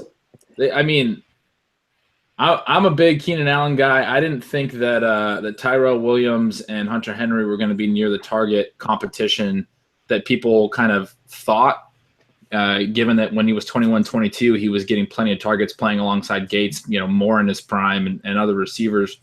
But you add this to the mix. There's a lot of mouths to feed now. Gates is still there. You have Henry. And now you have all 3 of these receivers. Yeah, this is a little bit strange because this reminds me of, let's say, like with a Ryan Tannehill, or what they're doing with Wentz, or what they're doing with these other guys, where they're like, we're not sure if they're good or not, so let's just continue to give them weapons, like continue to pay for weapons and hope something works out. Whereas Rivers has been able to produce with anyone. I'm pretty shocked in this spot that maybe Hooker didn't go here, but he's got some medical potential issues, so maybe that's what ended up happening. But I think like a defensive player probably would have made some more sense, but maybe they don't think they can rely on Keenan Allen. Yeah, and you think of what happened to them last year. I think maybe impacted this last 2 years, actually, just how much their depth got exposed on offense. And, they won 5 games last year, 4 the year before. They suffered all those wide receiver injuries both years. And like you said, I don't think that they can really, what can you really count on for Keenan Allen? And he's a guy, like you said, they drafted him in a spot where they hit. Like, they've yet to pay him, significantly anything yet either. So, he's yet to play 16 games yet in his career. He's a guy that has been kind of a volume dictated guy. He's averaged under 11 yards per catch since his rookie year. Tyrell has had 1 year with opportunity, but he's another guy they're not paying yet. So, it's a little bit of unknown. Hunter Henry is another guy that they hit on in the middle, and they've still got Gates there. So, there probably is a clearer line to targets here than we probably think there is, like right away. Maybe not in 2017, but you said a clearer line to target? I think there might be a clearer line than we think, like short term, maybe not in 2017 specifically, but I think it is potential for it to clear out real fast. Well, what I would wait for is, first of all, I think they did actually re-sign Keenan Allen to a 4-year contract. It wasn't huge, but they did last year. But what I would look for is, a lot of people are probably going to be thinking of like a Mike Thomas type of situation where you go to an elite quarterback. Yeah, it's kind of murky, your targets, but maybe that elite quarterback is why you can emerge versus going to someplace where there's nobody there. But obviously, I don't think it's an analogous situation. But I could see maybe people saying, yes, it's crowded there in San Diego, but because you have Phillip Rivers, bet on the elite quarterback. So I'm going to give you a little bit of my Keenan Allen kind of rebuttal here, because I think he is, or it's kind of a rebuttal to Reeves, but I think he's a legitimate wide receiver 1 and going to command that type of market share. He's commanded that, not that level early in his career, but he commanded it as well in college. He's always been a guy who's seen a ton of targets. But if you look at his career 16-game pace for all of his career stats, throw them all in there, even injury-shortened games. Like if you just open up the game splits app at RotoViz and throw his games in there, that would have been a wide receiver 1 season last year. It would have been like I think wide receiver 12, right at the back end of a wide receiver 1 season. And like 80% of the games he's actually played were when he was 21 and 22. He's going to be going into his age 25 season. I understand we can't count on anything from an injury perspective, and I don't really know, like, how to analyze that at all. So, some people have said, well, these are kind of fluky injuries, the kidney laceration, the ACL should be fine. And I tend to be pretty willing to take on quite a bit of risk when it comes to injuries like that. But I do think it's interesting that this guy hasn't played a ton of games over the last 2 years. But if you look at his career 16-game line, it was good enough to be a low-end wide receiver 1 last year. And we haven't seen him play anywhere beyond like age 23. And he's going to be moving into his physical prime. If he stays healthy, I think he could have a top 5 season. I mean, I really do. But it's going to be a little bit more difficult with Mike Williams in the fold now. I mean, I just don't know how they're going to – I mean, Keenan Allen's kind of a guy that he's not a field stretcher. I don't think Williams is a field stretcher either, right? So maybe Tyrell Williams was a guy that you could look at least in running some of those crossers and going deep. I don't know. It's just going to be – I don't know how they're going to get the ball out to everyone, but I do know it's going to be a lot of fun to watch some Chargers games as it was last year. I remember those Chargers Raiders games were just awesome last year. So they're going to be some shootouts, which I appreciate. Yeah, I think the way, if they're going to continue to use Keenan Allen the way they have the last 3 years he's played, he's got to be a guy that pushes 150 targets. If he's going to have 120 targets, I just don't see how you can invest like a 3rd-round draft capital on a guy like that. I think that you can definitely get that later if he's going to push a lot closer to that 120 mark and then instead of 150. If you could tell me I can get those 150 targets, then I'm a lot more interested, but I'm not sure that those are locked. That's a great point. The pick is in. McCaffrey at 8. Oh, I think this is bad for McCaffrey. I think, Reeves, are you with me on this one? Yeah, I've been kind of like on like the anti-McCaffrey to the Panthers thing for a couple of days. And like people, they don't care because they're, like you said, there's an element of when we were talking about McCaffrey and you were talking about other people liking him more. There was still an element of us like incorporating like rational coaching and us being used in a way that we think he should be used, which we know doesn't always happen. And I think this is definitely a spot where it probably isn't going to happen. You're talking about one of the lowest volume offenses in the NFL. You're talking about him being attached to a mobile quarterback, which has been shown that mobile quarterbacks don't pepper running backs with targets. I mean, Brian Malone did an article on RotoViz about that last year. Only once in Cam's career as a running back eclipsed 40 targets, so they can manufacture some targets for him, but how many are we talking? I mean, he doesn't have a line to the money touches, into the paint. You got Cam, you got Jay Stu there who got like kind of a reworked deal. I would still imagine he gets carries inside the 5 over a guy like Christian McCaffrey. So, I mean, you're looking to draft Christian McCaffrey as a guy that could theoretically come in and at worst catch 60 passes as a rookie. That is now compromised. He probably isn't going to score that many touchdowns now. He can manufacture some rushing touchdowns or rushing touches because the J Stu has progressively gotten worse the past years. But yeah, I think it really does put a cap on where we think his ceiling can be, like in the short-term future. Yeah, I mean, I just don't they can split them out, right? They can put them in the slot, but tell me about the kind of underneath slot receiver that Cam Newton has ever thrown the ball to, right? Like he likes big guys that are going to run slants, like your Kelvin Benjamin, and then maybe Ted Ginn, who you can just throw the deep one to. I just don't know where the targets are going to be for McCaffrey in this offense. And everyone's saying, Cam Newton won't run as much, but like, is he good if they're not going to run him? Like, if they're not going to take advantage of that, like you can't just transition him into being somebody else, right? Like that's what makes him unique and what makes him great. So I just don't know. I just don't know where McCaffrey's going to fit in and get the volume and get those high value touches and targets that he's going to need. Yeah, I mean, I think Rich made a great point bringing up Brian Malone's article last year. I mean, I think that's the key point. And like you just said, Kevin, I mean, is he going to not run as much? I think this is a terrible fit. I mean, this is about as bad of a fit as it could be. I mean, and I think that's kind of what you guys are saying as well. But there are a lot of places McCaffrey could have wound up where we could have seen, 60, 70 targets. There's just no way that happens in this offense, right? He's going to be a big proponent argument for draft capital people. Like a lot of people are going to use that number 8 pick and say they intend to use him the way we all said that he should be used. But I think that's a pretty big stretch given this offense and the history of this offense and the history of Cam Newton. So I mean, you can point at the number 8 pick, but I mean, you're counting on a lot of things that this offense hasn't shown it's capable of or willing to do, and manufacturing a lot of that opportunity to a guy. I mean, I forget the exact terminology, but I know, Josh Norris is a huge Panthers fan, and he's been talking about how Ron Rivera is saying they need to like transition the offense or evolve or something like that. I mean, that's great in theory, right? But you have Cam Newton, so you're just going to stop doing Cam Newton things all of a sudden? You're not going to change the player Cam Newton is. Like, he's not going to turn to a guy that you're going to try to throw 550 passes with and try to win games with his arm. Did the Panthers draft Christian McCaffrey to protect or cover up Cam Newton? Maybe Is that a thing?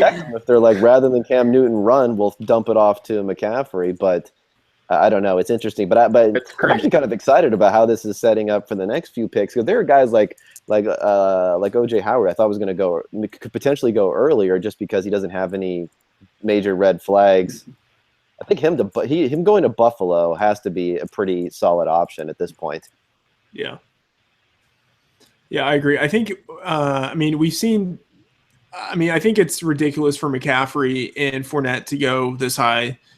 I think it's fine for the wide receiver, that we've seen. But, seeing what the tight ends do moving forward in the first round, are we going to see only O.J. Howard? Are we going to see a couple of them, maybe 3 of them? I think that will be very intriguing. People are talking about this tight end class as if it has the potential to be the greatest of all time, which is just sort of ridiculous when you consider that you have Gronk and Jimmy Graham and Hernandez all in one class together. But this could end up being a pretty special class of tight ends. It'll be interesting in the next. If John Ross goes, Howard goes, maybe Watson or Mahomes goes sometime in the near future. It's kind of crazy how offensively stacked this draft will have been so far. For what most people saw as a pretty weak class, the draft capital argument is going to be able to be thrown around all over the place. How many defensive picks do we have so far? I mean, we have we have Garrett, we have Thomas. I think. Oh, actually, Jamal Adams. And Adams. Yeah. So 3 out of 8 picks so far. Yes, 0 corners, right? Right. Do we think that that's a byproduct of what the draft is? Yes. Scraping the top layer is important right now. I think there are some teams that are viewing it through a scarcity angle, and so they're wanting to get their guys because they think that there won't be the value there in the second or the third round. That's how I'm reading this, but. Yeah, I think that's true. I think what you're seeing is the guys that are being taken. You're also trying to complement what you think is a good quarterback at this point too, with a lot of these picks. I mean, for Davis, for Williams, and for McCaffrey. So you do have, when you're looking at Mariota, Rivers, and Newton. I mean, those are some pretty high picks for some quality quarterbacks. It's kind of crazy that we now have 3 top 10 running backs in the last 2 years. I mean, I thought we were beyond that. I thought a few years back we hadn't seen a top 10 running back for a couple of years, I don't think. And then obviously Zeke last year. Now we have Fournette and McCaffrey both in the top 10 this year. It's and we obviously have hindsight to our benefit, but I think that the league tricked us, man. I think that the classes were never strong enough at the top. And that's why those guys didn't go. I mean, other than Le'Veon Bell, I don't really think that there was a guy in that span that you could really make a really strong argument for. I mean, Bishop Sankey. I mean, that's where we are though. I think it was more byproduct of the classes though than it was. I got him on my big board back here that I wrote up to get some nice visuals in. Yeah, but this wide receiver class though. I mean, maybe Williams gained some hype. I mean, to have 2 guys go in the first 7 picks. I don't think it's justified at all by the talent here. I mean, people might be concerned. John Ross goes 9. So we'll make it. Yeah, we'll just keep going. I hate that. This is insane. So, like I said, if Howard doesn't go next, now we're getting really interesting because I mean, I'm always seeing what the Browns are going to end up doing, right? So you're looking. I mean, I figured they have to be looking at 3 guys, maybe maybe a hooker, maybe OJ Howard, or maybe like a Pat Mahomes or Deshaun Watson if they like them. I mean, they could all be there. It's kind of crazy right now. I think this sets up really great for the Browns on a team that probably came in with that aspect of drafting defensive heavy. They're going to have one of these guys probably come down to him. Yeah. I like this pick for the Bengals, and just, because I'm a dick, I'll say this. It also doesn't bode well for the Tyler Boyd truthers out there. So, like, Tyler Boyd, basically like the doppelganger of Tajay Sharp. Like, I mean, these are just prototypes of like replaceable receivers, and they're being replaced with top 10 picks. Bob Woods. Yeah. Yeah, I mean, the medicals kind of scare me a little bit on this guy, though. Yeah, I think that, like we said, there's an element of John Ross, I think, that pushes him up. Is like teams want to copy what teams did. And I think that a lot of teams look at what the Chiefs were able to do with a guy like Tyreek Hill, and I think they bring that over to a guy like John Ross. He's got rushing production, kick return production. He even played some DB. The medicals are really scary, and he's only got 1 year production. But teams, I think, fall enamored with that, versatility angle. And like you saw, like you said, the Chiefs were able to do with a guy like Tyreek Hill. I would imagine the Bengals try to do something similar with a guy like John Ross out of the box. The thing about Ross that I think is Kevin, I want to get your thoughts on this because I know you've modeled receivers and looked at this, but obviously the 40, you've shown that athleticism doesn't matter as much at the receiver position, but the guy runs a 4.22, and a lot of people are comparing him to guys that run the low 4.3s, but that's a tenth of a second. I mean, that's a big difference, and especially I think when you talk about getting to the extremes, because like if we look at a guy who runs a 4.4 and a guy who runs a 4.5, that's a big difference for a wide receiver. But when we start talking about how far away they are from like the average cornerback, how big the advantage is as far as that speed's concerned. I mean, is it like, I don't know. I think like Z-score or something would be the way to look at like something like this and actually show how big of a difference it is to comp him to somebody who's in the low 4.3s, because a 4.22 is ridiculously faster than 4.32, especially when you compare it to like an average cornerback speed. He might have twice the speed advantage, so to speak. Do you think it's possible that with it being so extreme, that he can be, a little bit of a different player at the next level? Yeah, I mean, I think it's possible. I think more importantly, though, is probably just your ability to track the ball and and something like what Deshaun Jackson. I mean, Deshaun Jackson is incredibly fast, but he obviously is extremely good at tracking the ball and being able to bring it in. So I think that's like a necessary trait, and it can be enhanced by the speed, but it's in that order probably. Whether Ross has that or not, I'm not sure. I mean, right. Dalton throws a pretty good deep ball. I mean, he threw it. They were using Marvin Jones a lot for a lot of deep passes, but back when he was there, and he played well. So we'll see. I mean, it's an interesting player. It's just whether or not you need to spend a top 10 pick on him. That's the question, really. I don't personally, I don't like the pick for the Bengals or the landing spot for Ross. I mean, I don't like it for Ross because there's not a lot of targets there, and I guess that's probably the reason I don't like it for the Bengals either. I mean, AJ Green is one of the most target dominant wide receiver ones. I mean, I think he was leading the league in market share when he went down. I think he was the only receiver over 30. Or I guess Mike Evans was obviously cruising as well, but he may have been one of the only receivers over 30% market share when he went down, or he definitely was. Anyway, you also have Eifert. You also have Gio Bernard as the pass-catching running back. You have Tyler Boyd. They brought back Brandon LaFell, and now you add in John Ross as this deep threat. I mean, that doesn't seem like an area of need for the Bengals, and it doesn't seem like a great landing spot for Ross. They're just going to use him to run off coverages a whole lot. I mean, that's the way I'm looking at it.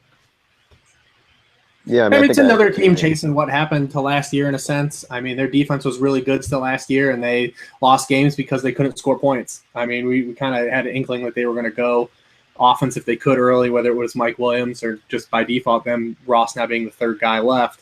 But yeah, because I think they probably would have looked at a guy like Fournette or even a McCaffrey if it was possible with Gio as a pup candidate.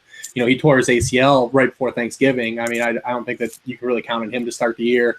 And Jeremy Hill has progressively gotten worse to start his career. I think they'll probably still add a running back at some point. But you look at them, their defense was really good last year still. And outside of just getting sacks, I mean, they were still they they were still fine. They've had to find a way to score points. I mean, Dalton kind of ran into some bad luck last year. Maybe that was a byproduct of AJ Green, going down and him not having Eifert for half the season. But he ran into some bad touchdown luck right for the amount of yardage he was putting up. He threw for 4,200 yards. With basically AJ Green missing 7 games, Eifert playing 8, Gio missed 7. So I mean, I think that Dalton's in line to have a bounce back. For your late round quarterback targets there, probably in 10s, or even if you want to. I haven't really looked to see what his opening schedule looks like if you want to get a game or two to start the year. But I'm seeing some announcement that Kansas City just traded up to 10 for I think you're probably going to be for Pat Mahomes, right? Yeah, I mean, Alex is due $20.6 million next year. That's just kind of interesting. I was on a podcast last week. My only prediction was that someone would trade into the top 10 for Pat Mahomes, and he would go before Deshaun Watson. So we'll see if it actually ends up happening here, which is interesting. Who's at 11 here?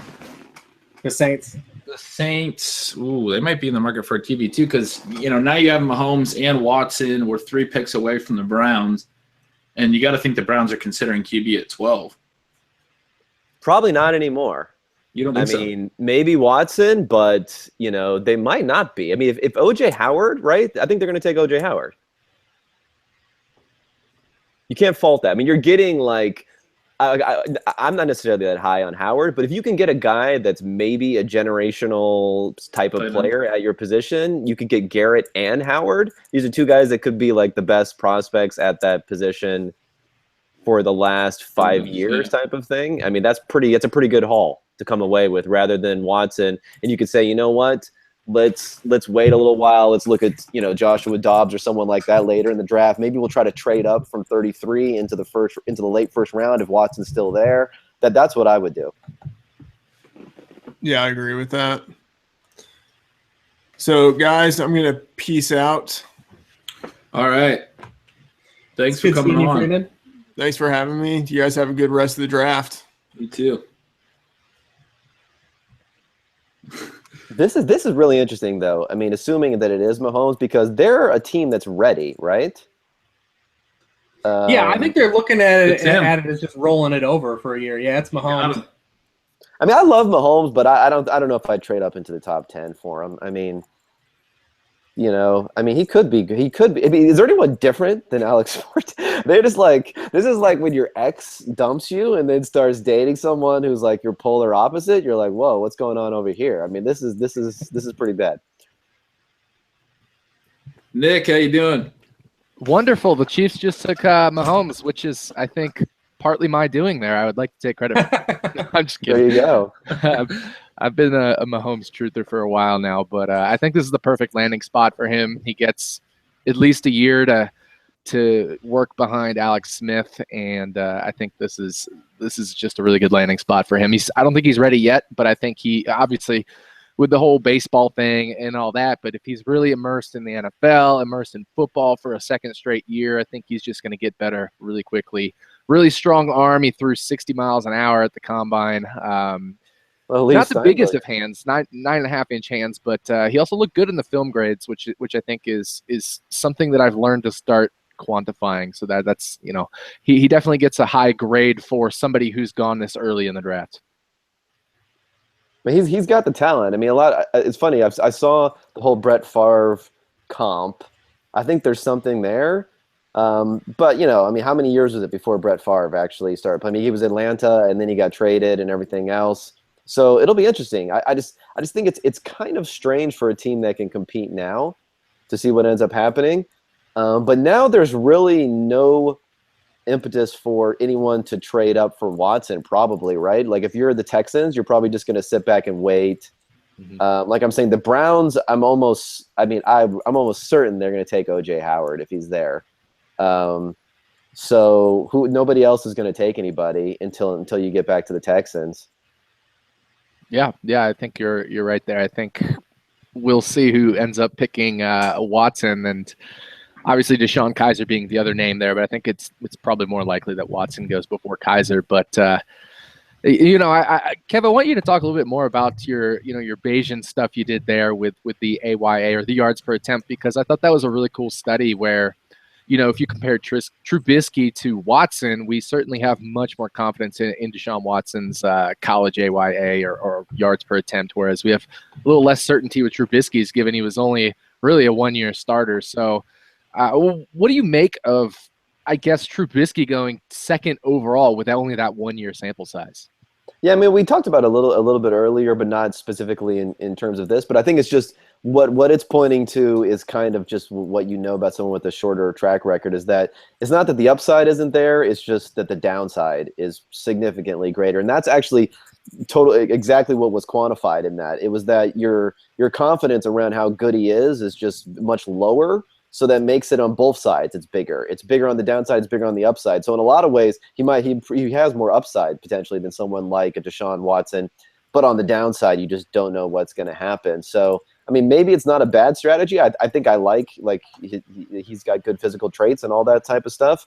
But it's a lot of risk. But for these coaches, why not roll the dice? If he hits, then you're doing well. If he doesn't, you're going to have to pack your bags probably anyway. Yeah, I like that. And then obviously we've got Mike Glennon there as well in Chicago. So the QB model that I did this offseason, which I think is a much improved version of the one I did last year. If I just ran it right after the Trubisky pick, I ran it with him number 2 overall. It gives him about an 85, between 75 and 85% chance of having at least one NFL season with an AYA of 7.0 or greater. That same model gives Mike Glennon only a 7% chance. So I certainly think we'll be seeing Trubisky become the starter sooner rather than later, which makes you wonder why the Bears would even sign Mike Glennon to that type of a contract if they were going to go ahead and take Trubisky. That's really interesting. I mean, that should be well, reiterated. They didn't know, I guess, right? I guess that's the whole thing. You're just covering your bases. You can only deal with the day that's in front of you, and I think that was their planning. I think in the circumstances as it played out, I mean, because that was pre-combine, everything. It was pre-Garrett going nuts at the combine. I mean, if Garrett has like a pedestrian combine coming off of the season he had statistically, I mean, we might be having a different conversation where he wasn't the slam dunk, guy that you have to take, 101, and they could have been forced into a quarterback. It's tough to say, going in. And like I said, they were really smart and gave them an out in the Glennon contract. They can get out of it relatively soon. So that was at least had some foresight of that this guy really doesn't have a great track record. We can maybe use him as a bridge guy at worst. And if he we end up striking lightning, we hold him for 2 more years after that. So I mean, it wasn't horrible, but yeah, I mean, at this point, it seems unlikely that Glennon's going to be there next year in 2018. I mean, it looks like his contract has a potential out after this year, right? That really cuts. Yeah, he'd be 4.5. I think is that just dead money the year after. But I'm with Nick. As I think opposed to $16 million this year. He'd be a $4.5 million. He'd have a $4.5 million dead cap number, as opposed to a $16 million cap hit if they keep him on the roster. But they can get out and save, $11.5 million by cutting him after the season for next year, and then another $14 million they would save for year 3, and they'd only have a $1 million dead cap the third year. It'd be hard to imagine that they would keep him on the roster for those types of numbers when they just went and took a QB number 2 overall. What's interesting is I have seen, of course, some of these mocks are just so bad, but I have seen Watson mocked to the Arizona Cardinals a few times, which to me it made absolutely no sense because you figured they wanted the big arm and that didn't go at all. So I guess there's some of a possibility there, but I kind of feel bad for Watson at this point. He's seeing these he's like Pat Mahomes. I never even heard of the guy until a week ago, and now he's been people are trading up to take him and not me. So I still think Watson can be okay, even though he's got that poor ball velocity. If you put him in a West Coast offense where he doesn't have to throw the ball very far. So I'm still interested to see where he can go. This is definitely going to be some fuel. There's a difference between a fantasy side of things and the passing side of things, obviously, because in the fantasy side of things, you've still got Deshaun Watson with the capabilities with his legs. Is this Herm we got joining us here? There he is. He's been out. He's been in a winery this afternoon, so he said we'd have our second drunk cameo. How you doing? What's happening? What's going on, Herm? Well, Hey, what's going on, Nick? So the pick is in. I don't know if I'm behind y'all right now, but it says the pick is in for the Saints. So I thought I would call in. Oh yeah, announce it. With the 11th pick, who's it going to be? I don't know. I'm waiting for Mayock right now. I may be behind the times. Was that 7 offensive players in the top 10? Yes. Yeah. Wow. Yeah. It sets up huge for teams that need defense. I obviously, as a Redskins fan, specifically think of Washington. They're definitely going to be taking an outside linebacker now. There's no doubt about that. Outside linebacker's your call. I don't know, man.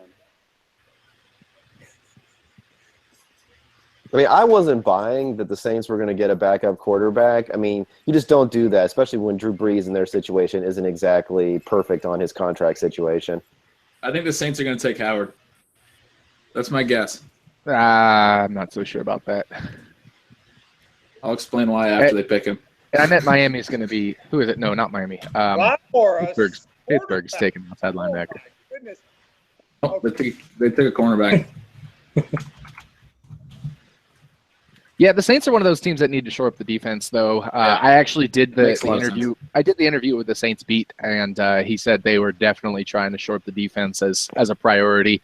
Obviously, 2 years ago, basically one of the worst defenses of like all time, at least in the modern era, all time. I would say since like the NFL became really a passing league, and then last year they were improved, but they still weren't a great defense.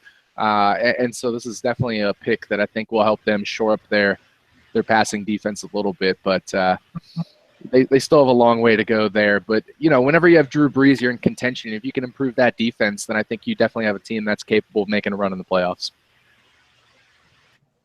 All right, I'm going to use that as my turn to exit. Josh, take over.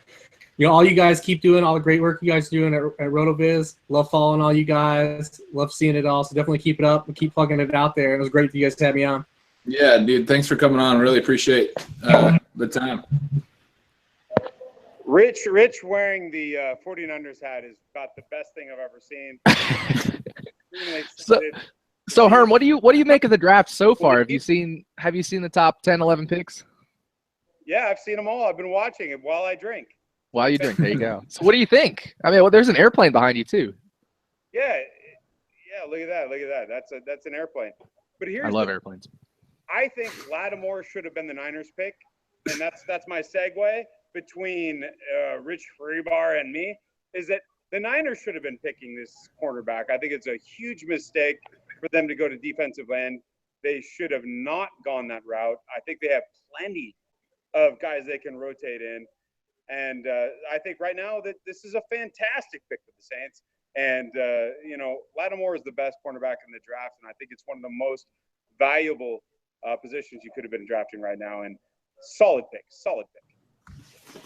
Yeah, I think if teams start transitioning to some of these defensive players and OJ Howard that haven't been taken, who were probably consistently seen as going earlier than some of these other guys, I feel like this could be a nice little pocket of value for teams right here. Definitely. Yeah, my thought on Howard, just to circle back to that, was that there's an out in Fleener's contract as well after this year. I think he'll probably be gone. And the Saints just like to make bad decisions in terms of never, ever taking care of their defense. But that was a smart decision. I think they definitely needed a defensive player more.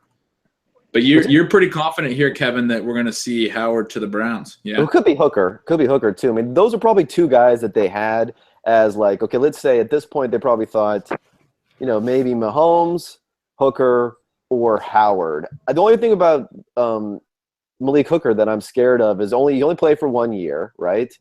He's got these injury concerns, just like everybody else. Whereas Howard's just a clean prospect. So because of that, I'm thinking maybe that. But who knows? They could trade out of this too. It's possible if somebody wants to trade out because you have these big names still available. Maybe they'll trade out. Who knows? And they just did. Houston did. They just did. Houston just traded into the 12th pick. Amazing. So Houston's trading all the way up to get Deshaun Watson. Interesting. They really thought that Arizona might take him, I guess. So it seems like that's the only reason Houston would trade up is if they thought that. Yeah. Arizona's going to take him. Seems like what the Browns are saying, which is interesting. I mean, they're saying if we don't have the quarterback here, someone else is going to trade for a quarterback. That's what you get. And I'll say one thing that I don't buy this. Like the Browns have too many draft picks to even be able to find a place. Like you need to fill up so many spots that collecting a few more, second round draft picks sounds good to me. Yeah, I really like this fit. If it's Watson, I mean, he obviously has the longer track record in college. He just beat Alabama, in the national championship. Not that one game should matter that much, but as far as being pro ready for a team that has been talking about being comfortable with Tom Savage as their starting quarterback for 2017, he seems, maybe he doesn't have as much upside. Maybe the velocity will be an issue, but as far as like maybe the leadership and the game managing and those types of things that go into playing quarterback, he seems probably best suited to step in to a team that needs a quarterback to win now. I was going to dish out the snark and say Houston loves the quarterbacks with no arms. Osweiler had a strong arm. Osweiler and Deshaun Watson back. He just had no. Osweiler had a strong arm. He just had no accuracy. That's fair. He couldn't throw downfield at all whatsoever. He could throw up some jump balls to DeAndre Hopkins. So that'll be interesting. So according to what I'm reading here, the Browns just picked up. They got a first round pick out of it. They got their 2018 first round pick from the Texans to move back to like 20. What was it? 25. 25. Yeah. So they're still ahead of. Yeah, I mean that's like a decent spot too. If they, I mean, who knows? Maybe they like Kaiser enough. Who knows what they want to do there? But I mean, they could get a safety there. I mean, this is. They really like selecting those picks. Yeah, I'm talking about the Browns. Yeah. They might take Kaiser at 25. You're saying, but yeah, I kind of like the idea of just continually having like 2 first round picks every single year. I mean, why not? It's amazing. I think that's fantastic. They're not going to compete next year, and now they have it's a multi-year thing. This is the way that you build in the NFL. You have to continue to do this year after year. By the way, wasn't it Cleveland and Houston that made the Brock trade, right? So now they're trading again. That was an interesting tie in there. Oh my God, I love the war room shots. How was the winery thing, Josh? Oh, I'm still experiencing it. It's wonderful. But nice. But here's the thing. Like, is the bet right now that Houston's going to take a quarterback? Is that what I heard you say? By the way, yes. Ben, you're my German homie, and like, you and I were just tight. So is that about where we're at? You're sitting here saying that it's going to be a quarterback at this pick? That's what we're looking at. Yeah. I mean, it has to be Deshaun Watson. I don't know what the German think. That sounded a little bit like nationalistic, but Ben, what does that say behind you? RotoViz something? No, hair Gretsch. It's good. Oh God. This says RotoViz big board. I wanted to get some visuals in. It's RotoViz. We got to get some visuals. Uh-huh. So we got Stephen Hill still on the board. We haven't seen him go yet. Christian Michael, number 2. Marvin McNutt, Bishop Sankey. The list goes on. Where's Funches? Is Funches up there? No, he didn't make the list this year. It wasn't as funny as it was in my head. You were right, Gretsch. What's that? It was Deshaun Watson. It was. I mean, clearly he has, this is one of the best spots to go into. I guess the Chiefs are probably pretty good, but I don't know if Mahomes is going to play immediately. So, at least Watson's done well for himself there. Now, how does that affect him coming in? Is everyone going to get too pumped up about someone like DeAndre Hopkins now? Yeah, I think so. I mean, I think everyone's going to say that he can't be worse than Osweiler was, right? Or he can't be worse than Osweiler and Savage and whoever. And frankly, there's I think there's a possibility he's significantly better. I mean, if he comes in and plays like a Dak did in his first year, or a couple other guys, I was going to compare him to Wilson as well, but I don't know if that's really a good comparison necessarily. But I think that, there's upside here where there wasn't with Osweiler is basically where I'm going with this. And even Mallett and Hoyer and the guys that Hopkins has played for the last couple of years. I think Kevin Cole has a lot of dancing to do right now. I think that like he has been kind of championing Deshaun Watson, and I think, and this is a perfect landing spot for him. I think he's going to have good weapons around him. Like the whole thing about him having a bad arm, I don't think is going to, cripple him when he has guys who can get open in the intermediate routes like Nuke. I think this is a great landing spot for him. I think it does wonders for Hopkins. I think it does wonders for the rest of the receivers on the team if he actually carves out a role early. I think it's a good pick overall. It'll be interesting from a system standpoint. I mean, I thought that Arizona was awful for him. I mean, so Bill O'Brien, I assume that he actually runs the Erhard Perkins, the same system that they run in New England, because he used to be the OC there. And I mean, what you've seen what they've done with Tom Brady, they don't have like deep options basically anymore, right? They just throw a lot of stuff over the middle. It's a lot of passes. And that seems like something that Deshaun Watson could thrive in, quite honestly. Poor Will Fuller. Poor Will Fuller. Well, it's low the ball velocity. I don't think it's necessarily about the deep ball as much as it is fitting it into windows or the long outs or things like that. Like ball velocity is more about trajectory, right? That you can get it from point A to point B without much arc on the ball. Whereas throwing it deep, I mean, if you can throw it 80 yards versus 60 yards, I don't think that matters that much in the NFL as long as you have anticipation. I totally agree with that. Totally agree with that, Kevin. I think the big issue is not whether you can, and you're totally right. The biggest issue is whether you throw it too soft, not whether you can throw it 60 miles an hour. But if you're down there in the upper 40s or possibly even the lower 50s, that's more of a problem than if you can, than the upside of throwing it 61 miles an hour, which I think is like the top we've seen since 2008, according to Ben Albright's data. So there's only been one quarterback that has thrown a 52 miles an hour or less, according to Albright's data, that has had an AYA of 7.0 or greater in an NFL season that has started at least 8 games, and that's Tyrod Taylor. So we're talking a lot of quarterbacks, a lot of relatively big-name quarterbacks, too. I mean, I wouldn't say big name, but, guys like Mike Glennon, Christian Ponder, et cetera. Obviously not your world beaters, but guys that were taken early enough that you think they should be performing better than they are based off their draft slot, but that ball velocity just kills them. So I think a super low ball velocity is more of a downside than, as Kevin mentioned, being able to throw 80 yards from your knees like Kyle Bowler or whatever.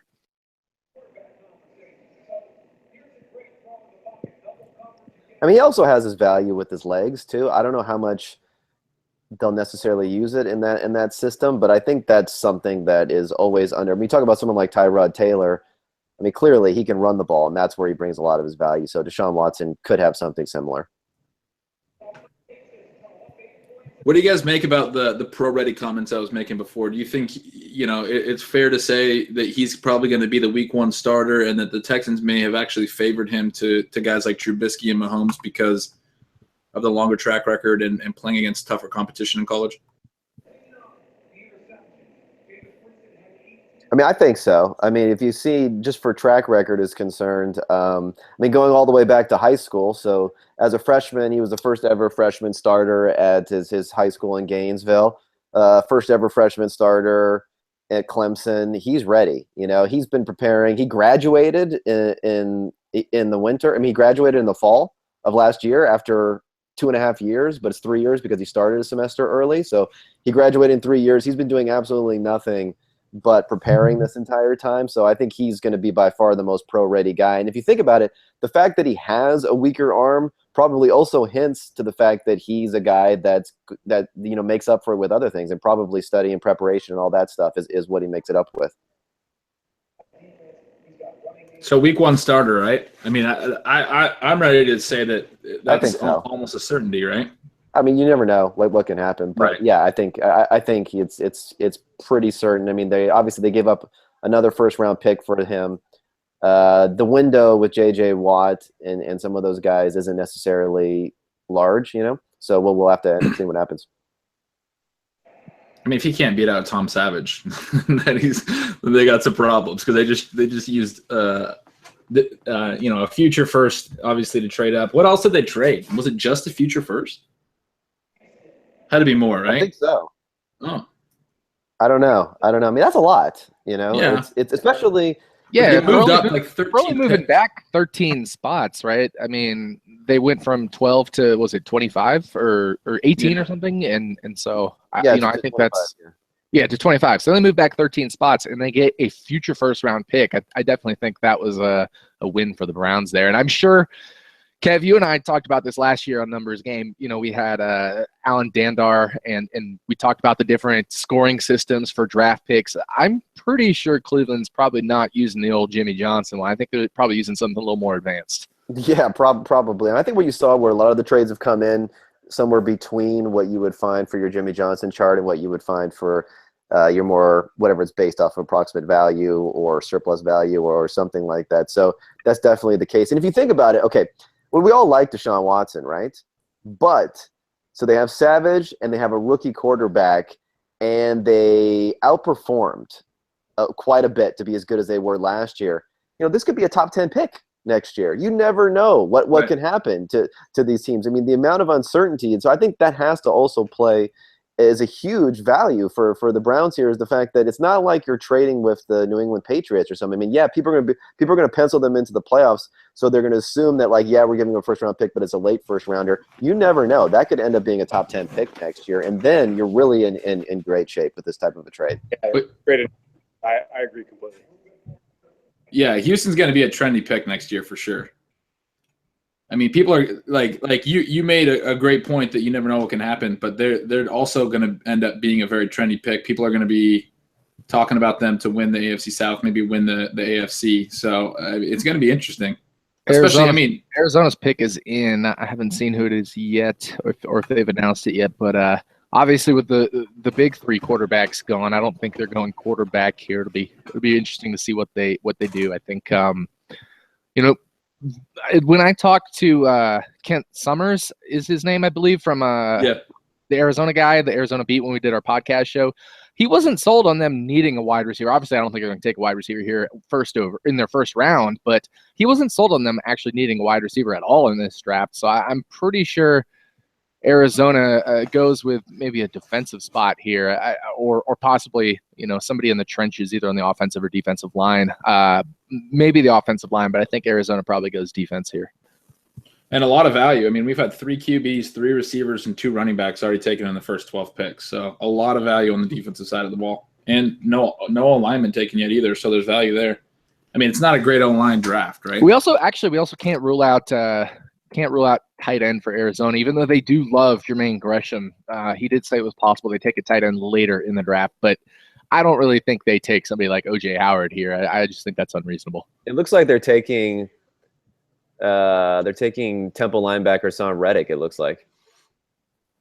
Which, what's interesting, though, is that, I mean, we've seen this so far. All of these teams with aging quarterbacks, they've been pointing to them potentially grooming that next guy with the first round pick. I didn't buy it, quite honestly. It's like, you're really going to, with the Drew Brees or someone like that, you're really going to bring in a quarterback.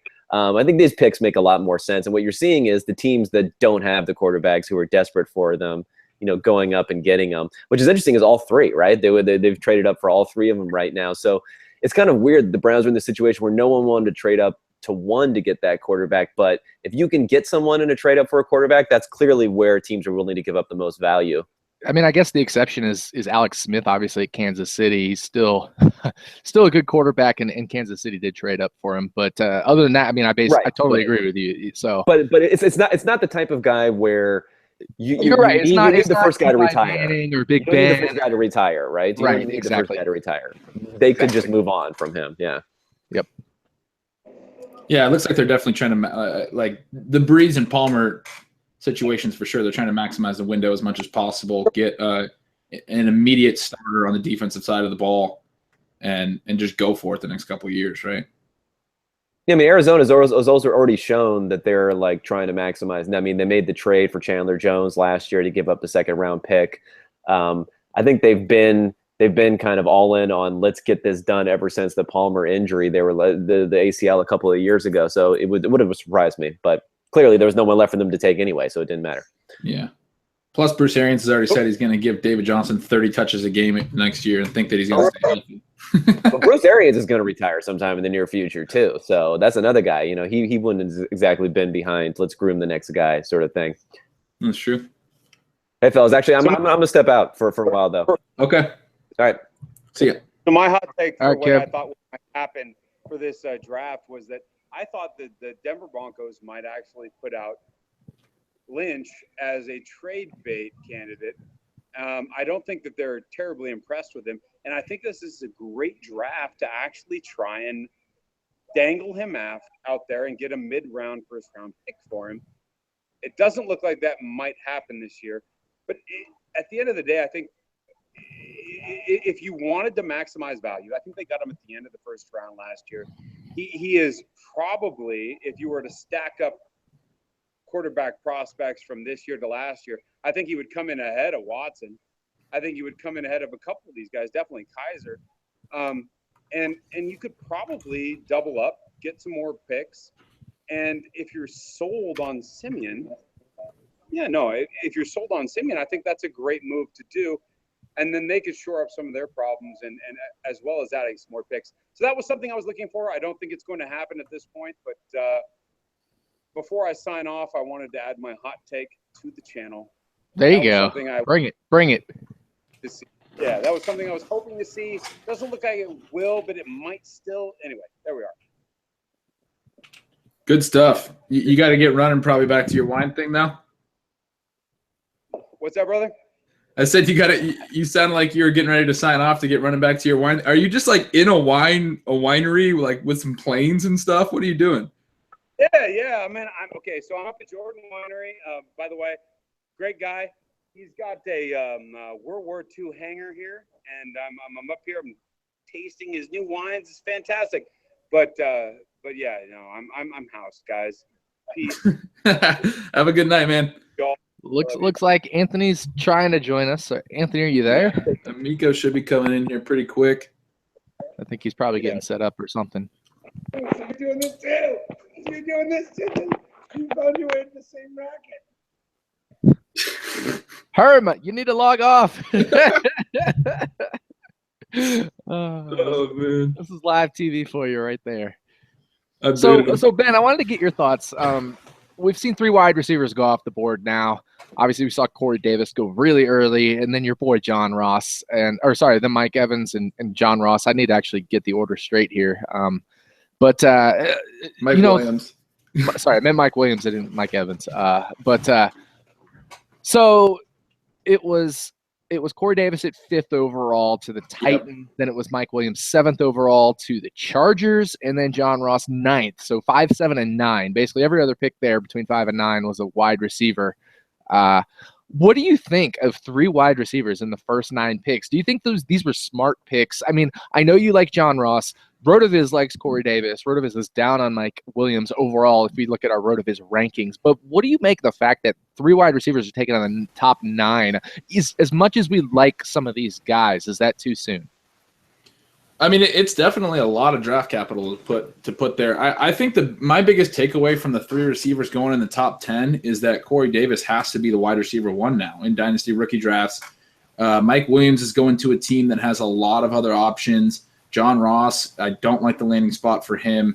I mean, I think he's going to get plenty of run as a deep threat, but I was hoping he would land somewhere where he'd have the opportunity to earn some more of the shorter, intermediate type targets. And there's just going to be too many targets going to A.J. Green, Tyler Eifert, Giovanni Bernard. Tyler Boyd, I think, still has a potential to earn plenty of targets. They still have Brandon LaFell there. So I think for Ross, it's not a great landing spot either. And then Corey Davis goes into what I think was probably the best landing spot for a receiver.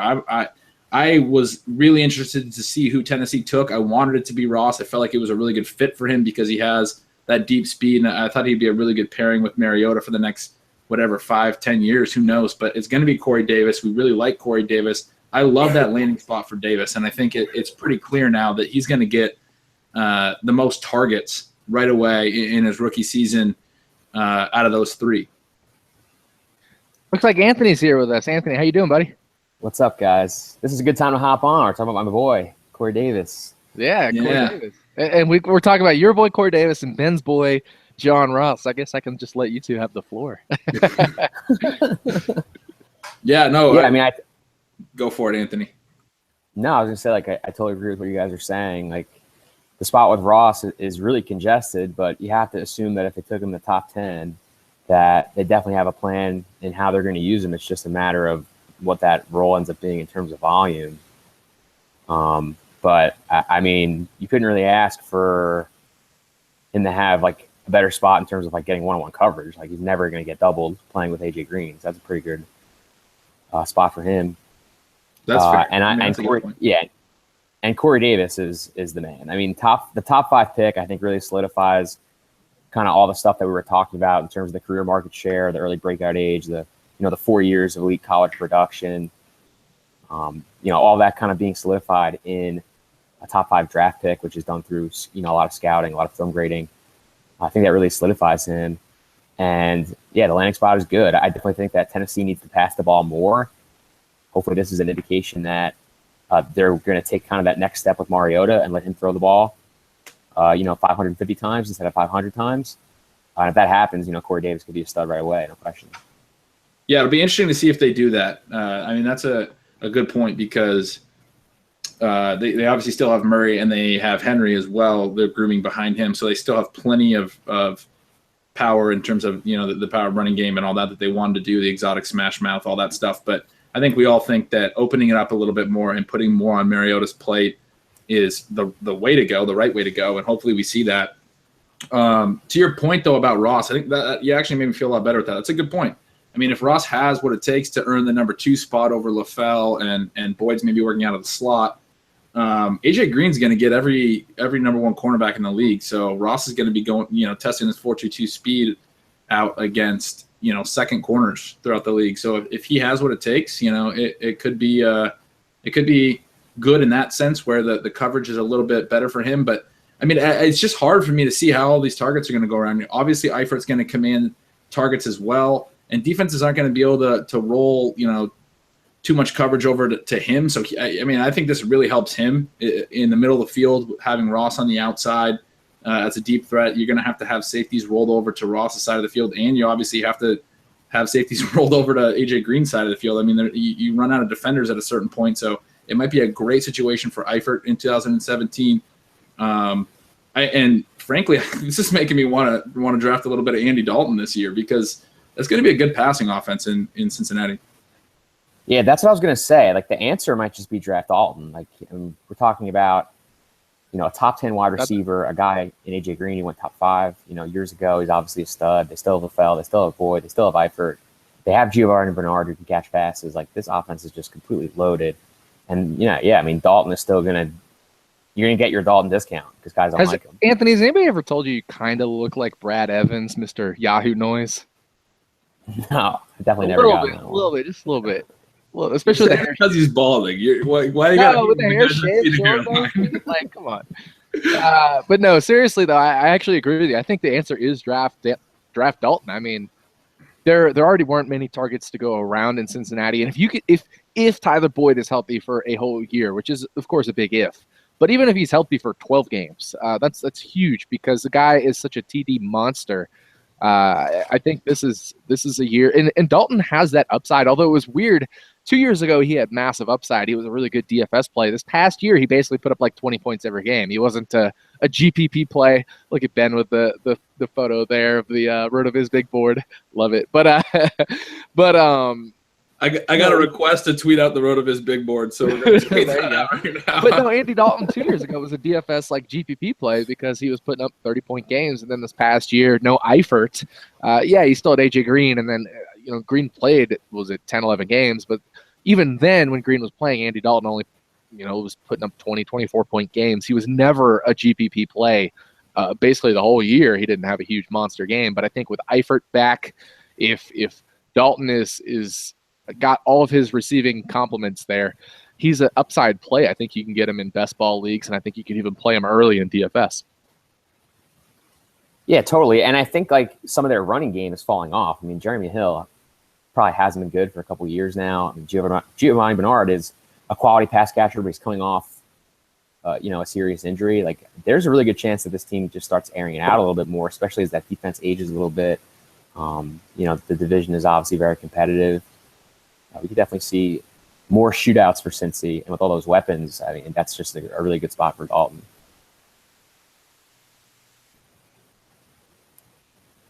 Yeah, I mean, he's a guy that we liked a little bit coming into last year, and he didn't have such a great year. But I don't know what like his MFL 10 ADP is right now, but I'm sure it's low. I'm looking that up right now. He's a guy that I mean, the weight on quarterback strategy is there, you know. We got a question in the chat. What pick is on the clock? That's currently number 15 to the Colts. There's a draft going on? No, I'm just kidding. Yeah, exactly. QB19 for Dalton. That's really cheap. Yeah, that's a good. I mean, he could be your QB1 or at least part of a little. Do you guys think the Colts might take a tight end? Interesting because the Colts need a running back, but we obviously already saw two go ahead of them. Yeah, but they love tight ends. Yeah, I mean, OJ Howard is falling. I mean, maybe they take Dalvin Cook here, right? Yeah. And just for any viewers that aren't following the actual live draft, Derek Barnett, defensive end, went at number 14. And so here we are at number 15. The Colts are on the clock. I mean, this is just a classic Colts spot where they have two really good options, and they'll probably like mess it up and take another wide receiver or something. Like, it's just crazy to me. It's crazy to me to think though that, you know, someone like Dalvin Cook, who I don't think we're probably high on as like a staff versus like a lot of other places, if he ends up in probably the best or maybe the second best landing spot among rookie running backs, like, I mean, that has to make you reconsider him, right? Colts take Malik Hooker, Ohio State safety. So they ended up going defense. But wow. Good value though. I thought they might go either Dalvin or a tight end just because, I mean, we love Jack Doyle in a DFS perspective because he's always 2,500 every week, but gets like 15 fantasy points. But it's not like he's a PPR, but he's not a world beater or anything. And then Dwayne Allen's never healthy, never reliable. So I just thought maybe there was a chance they take either an OJ Howard or a Dalvin Cook because Frank Gore is going on 100 years old right now, right? I mean, at least, right? I mean, he's almost undead. That's how old he is. I'm pretty sure he's like actually 34 years old, which is. Am I wrong on that? Because that's a really freaking. I thought that he was 34. Like that's what popped in my head when you just said that. I'm gonna look it up. He is 34 on May 14th. He's 33 in 348 days. I mean, yeah, he's going to be 34 in a couple of. He's the same age as me. Fuck, I'm old. Shit. But also, I mean, how is that guy still playing running back in the NFL? You know? Yeah, and he's still doing things. I mean, he has the nose for the end zone. He grinds out his, whatever, 60, 70 yards a game. He broke another 1,000-yard rushing season. I mean, the guy he does things. I mean, yeah, he only had 4 rushing touchdowns this past year, but he also had 4 receiving touchdowns, which is his career high in his age 33 season. That's just ridiculous. Frank Gore is just the ageless wonder. He's kind of like what was that guy's name from the Jets that I'm thinking of? Thomas Jones? No, not Thomas Jones, although he was awesome. But Curtis Martin, right? The ageless wonder there. Right. Oh, yeah. Or Fred Taylor, too. Right? Everyone always brings up John Riggins, too. John Riggins for the Redskins. He played till he was, 30, 35 or something. I don't know what it was, but that was a little earlier. But actually, I didn't realize that that he had 4 receiving touchdowns this year, and that's actually really interesting. It's something it brings to mind how Ahmad Bradshaw used to catch a lot of touchdowns, and obviously Andrew Luck likes to throw TDs to his running backs. I hadn't made that connection yet this offseason, but that's an interesting point. Yeah, and so actually, if we look at Frank Gore's numbers, in his last 4 years with San Francisco, the number of receptions he had was 17, 28, 16, and 11. Then he goes to Indy, and he had 34 and 38 receptions. So, in PPR leagues, he might be a little undervalued if he can continue that 30-plus reception pace.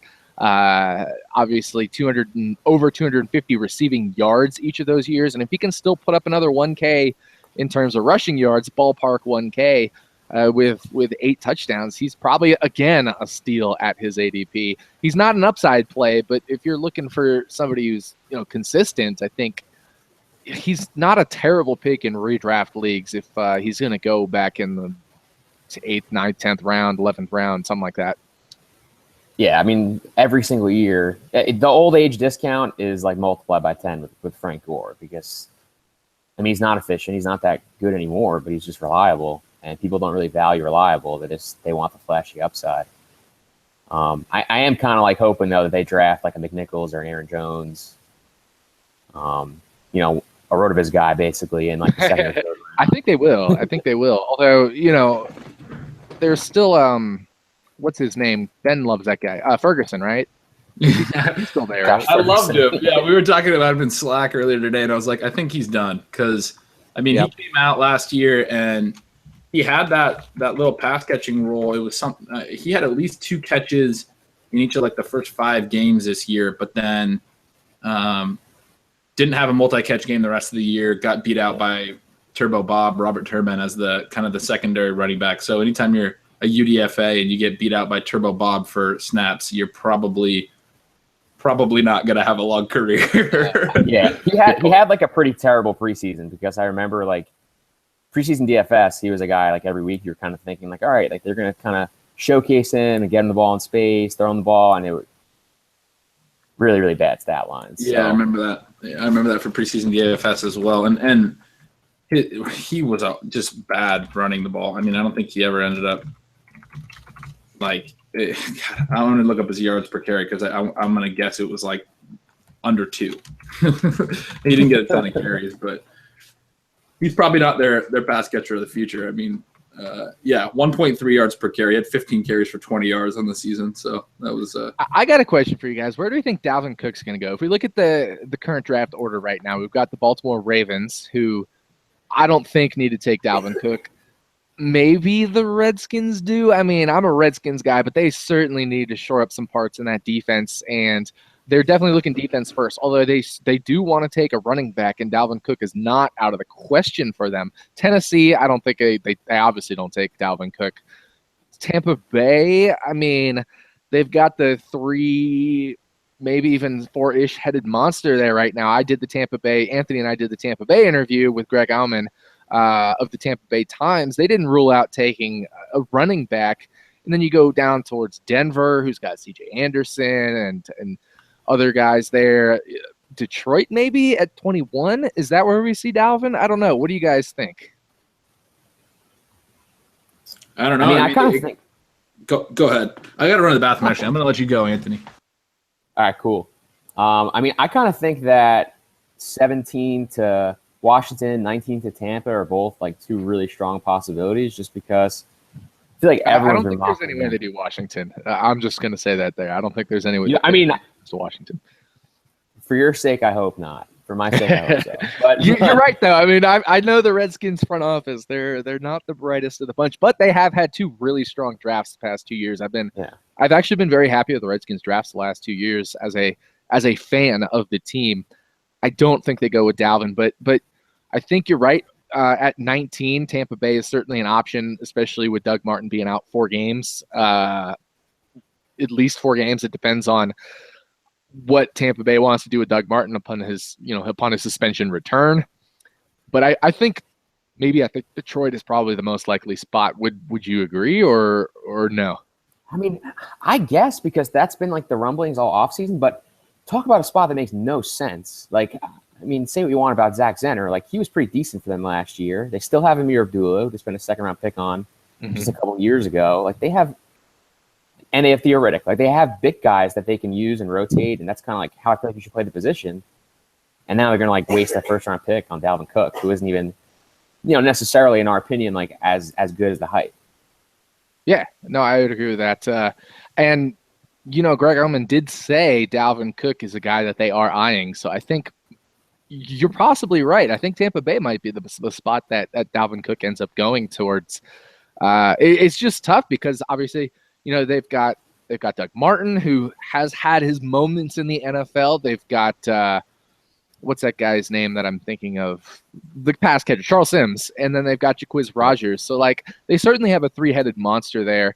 It's just it's so tough because like you could survive with that three-headed monster in the NFL as long as your offensive line is good enough, as long as your quarterback's good enough and your receiving core is good enough. And obviously with the addition of Deshaun Jackson, which should free up Mike Evans a little bit more. Tampa Bay's in a really good situation there. Cameron Brate really came on this past year. They are looking for another tight end. I don't think they take a tight end in the first round, but they do want to complement to Tampa Bay, which I thought was a nice surprise when we did this whole RotoViz podcast series, NFL draft preview series. That there was a lot of nice surprises that came in, which I think was your big takeaway, Anthony, was like sometimes the positions we always, think a team needs, they don't actually the beat writer doesn't actually think it's a big need, or maybe they think they need something else. And Tampa Bay wanting a tight end as a complement to Brate, I thought was a really interesting insight.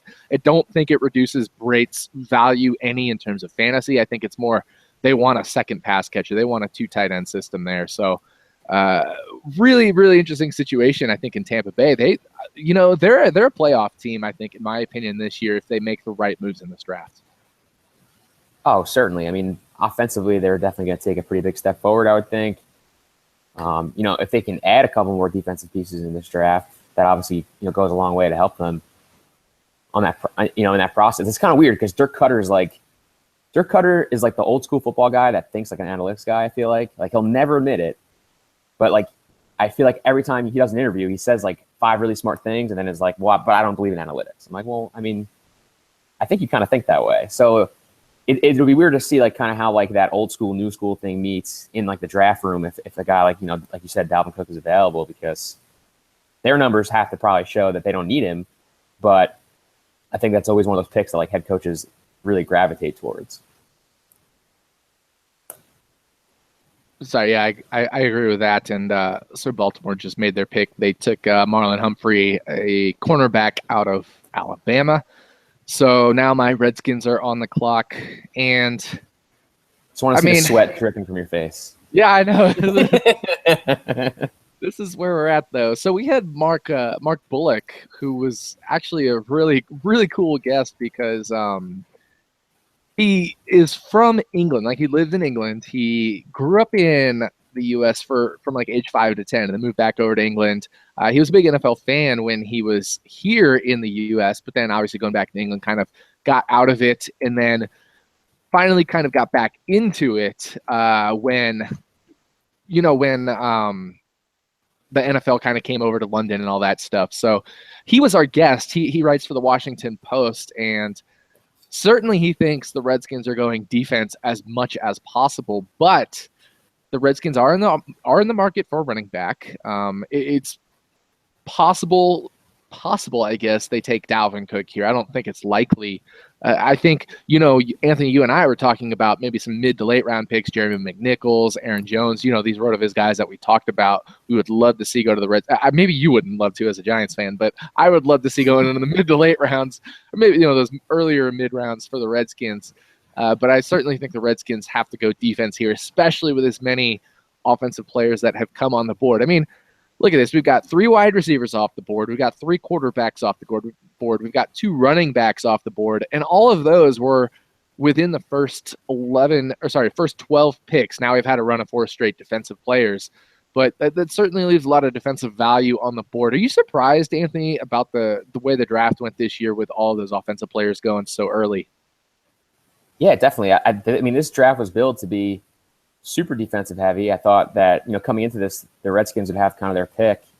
Like this bottom half of the draft, we thought would be where some of the offensive guys would start to go. Even like a Corey Davis and a Mike Williams, we thought might fall this far. So the fact that those 2 guys have gone off, Ross has gone off, we've seen the 2 running backs. It's been pretty crazy. And like you were saying before it came on, like that defensive value falling is going to help some of these teams at the bottom, because these teams at the bottom are kind of the ones that have been waiting on defense. So definitely really intrigued with how this is going. There's a couple guys left in the Giants later, but this is why predicting the draft and like doing mock drafts and all that stuff is usually like an exercise of utility.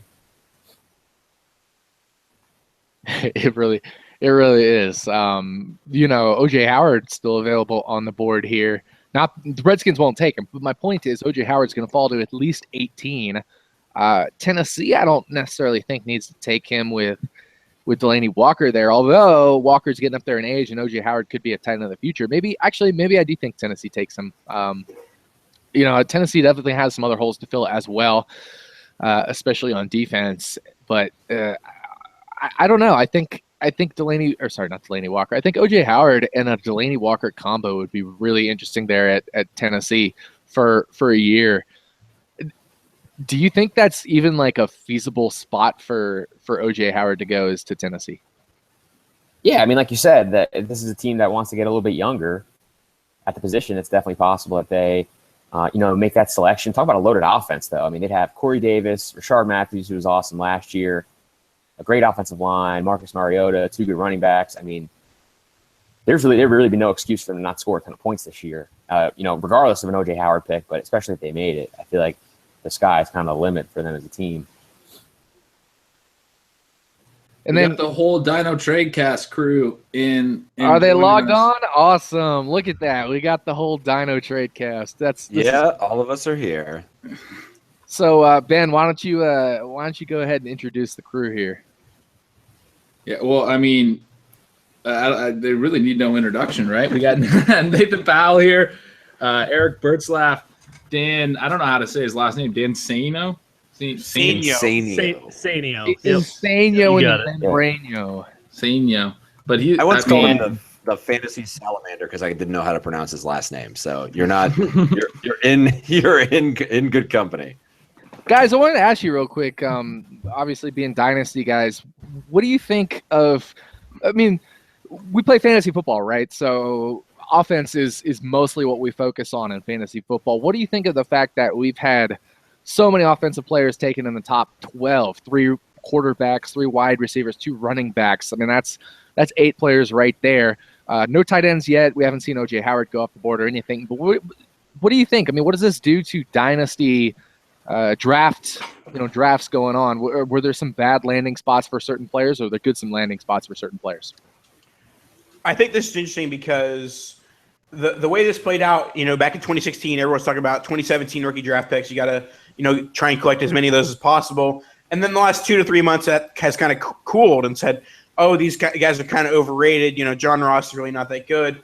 But the NFL draft and the draft capital that's going on right now is showing that there are 6 to 7 guys that should be at the top of rookie drafts that should be valued highly as they're going, top 16, top 17 in the NFL draft. So I think the thing is that the NFL is basically telling us, hey, you were right for the last year. You were dumb for overcorrecting in the last 2 to 3 months.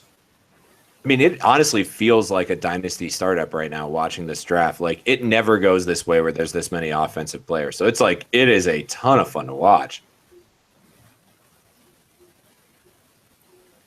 Yeah, I think it's weird. And a lot of trade up, too. I mean, all 3 quarterbacks the teams traded up for. Come on. What is going on with the Bears and Mike Glennon and now trading up for Mitchell Trubisky? Obviously, they didn't know going into the combine or anything like that they would be doing this, that, Myles Garrett would put up the numbers that he did, as Kevin Colt mentioned earlier in the show, to be the number 1 overall pick. But, what do you do in dynasty drafts with Trubisky knowing that Glennon is still there? Is he a day 1 starter, or is Glennon going to be the starter? What do you do at the quarterback position in rookie dynasty drafts? I mean, John Fox hates rookies, so you have to remember that. Like, maybe Trubisky sits on the pine for 3 years maybe before he comes in. But no, it's interesting for sure. It's almost, I equate it to like a bad dynasty trade. Like, you made one bad dynasty move for like Glennon, and you're like, you know what? I guess I learned my lesson here. I need to go get a real quarterback now and just eat my lunch that has been given to me. Yeah, it's interesting with how you put that. For me, these quarterbacks, they weren't really relevant coming into the draft. Maybe they're somewhat relevant in one quarterback leagues now, maybe more of a late second, early third, because they went in that top 12 range. But I think the super flex is where it becomes a little bit more interesting with the quarterbacks. And for me, I think Watson kind of solidifies himself in that 107, 108 range. I think it's more of where you came in with how you rank the quarterbacks coming in. So, like, for me, I had Deshaun Watson 101, and not 101, QB1, and then he comes in and goes to the best situation with the Texans and DeAndre Hopkins and Will Fuller. So for me, Deshaun Watson's going to be the first quarterback off the board in Dynasty rookie drafts if I have anything to say about it. But I think that all three guys have definitely raised their stock from 24 hours ago. I think that all three, went a little bit higher than expected, which is definitely usually a good thing for Dynasty owners. I mean, is Mahomes 3 still for you? I mean, obviously pending some amazing landing spot, but I mean, that's new. Mahomes already has a landing spot, Eric, in case you didn't know. No, I obviously understand that. I'm saying that, but if a better landing spot comes up down the road for like a Kaiser or somebody, which isn't going to happen, spoiler alert, could be interesting at least. No. Yeah, the three that have gone off the board are the top 3 QBs, just not in the order that they went. Do you guys think that, how would you have graded these guys out pre-draft, and how did that change based on their landing spot and, maybe their situation in terms of early playing time? Like, how do you weigh those factors? I mean, for me, maybe I'm just being a stickler with my own pre-draft analysis, but I mean, it's still the same way. I mean, for me, I had Kaiser and Mahomes pretty close, but the fact that Mahomes is going to go, several picks higher than Kaiser, that makes him locked in at 3. It was more of a question of Watson versus Trubisky.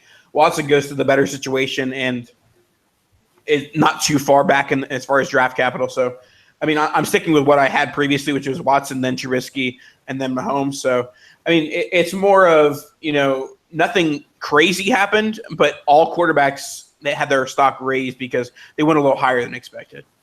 Yeah, I mean, I was expecting to have Trubisky as number 1 on my QB board, but I think I agree with Nathan on the order. The spot with the Bears is just not ideal.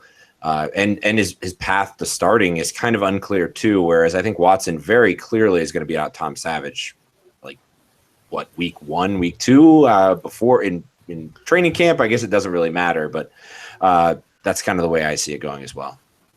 So I'm just going to jump in here real quick. My Washington Redskins just made their pick, and they took Jonathan Allen, nose tackle out of Alabama. I think this is possibly the best pick of the whole draft so far, but I'm also a little biased.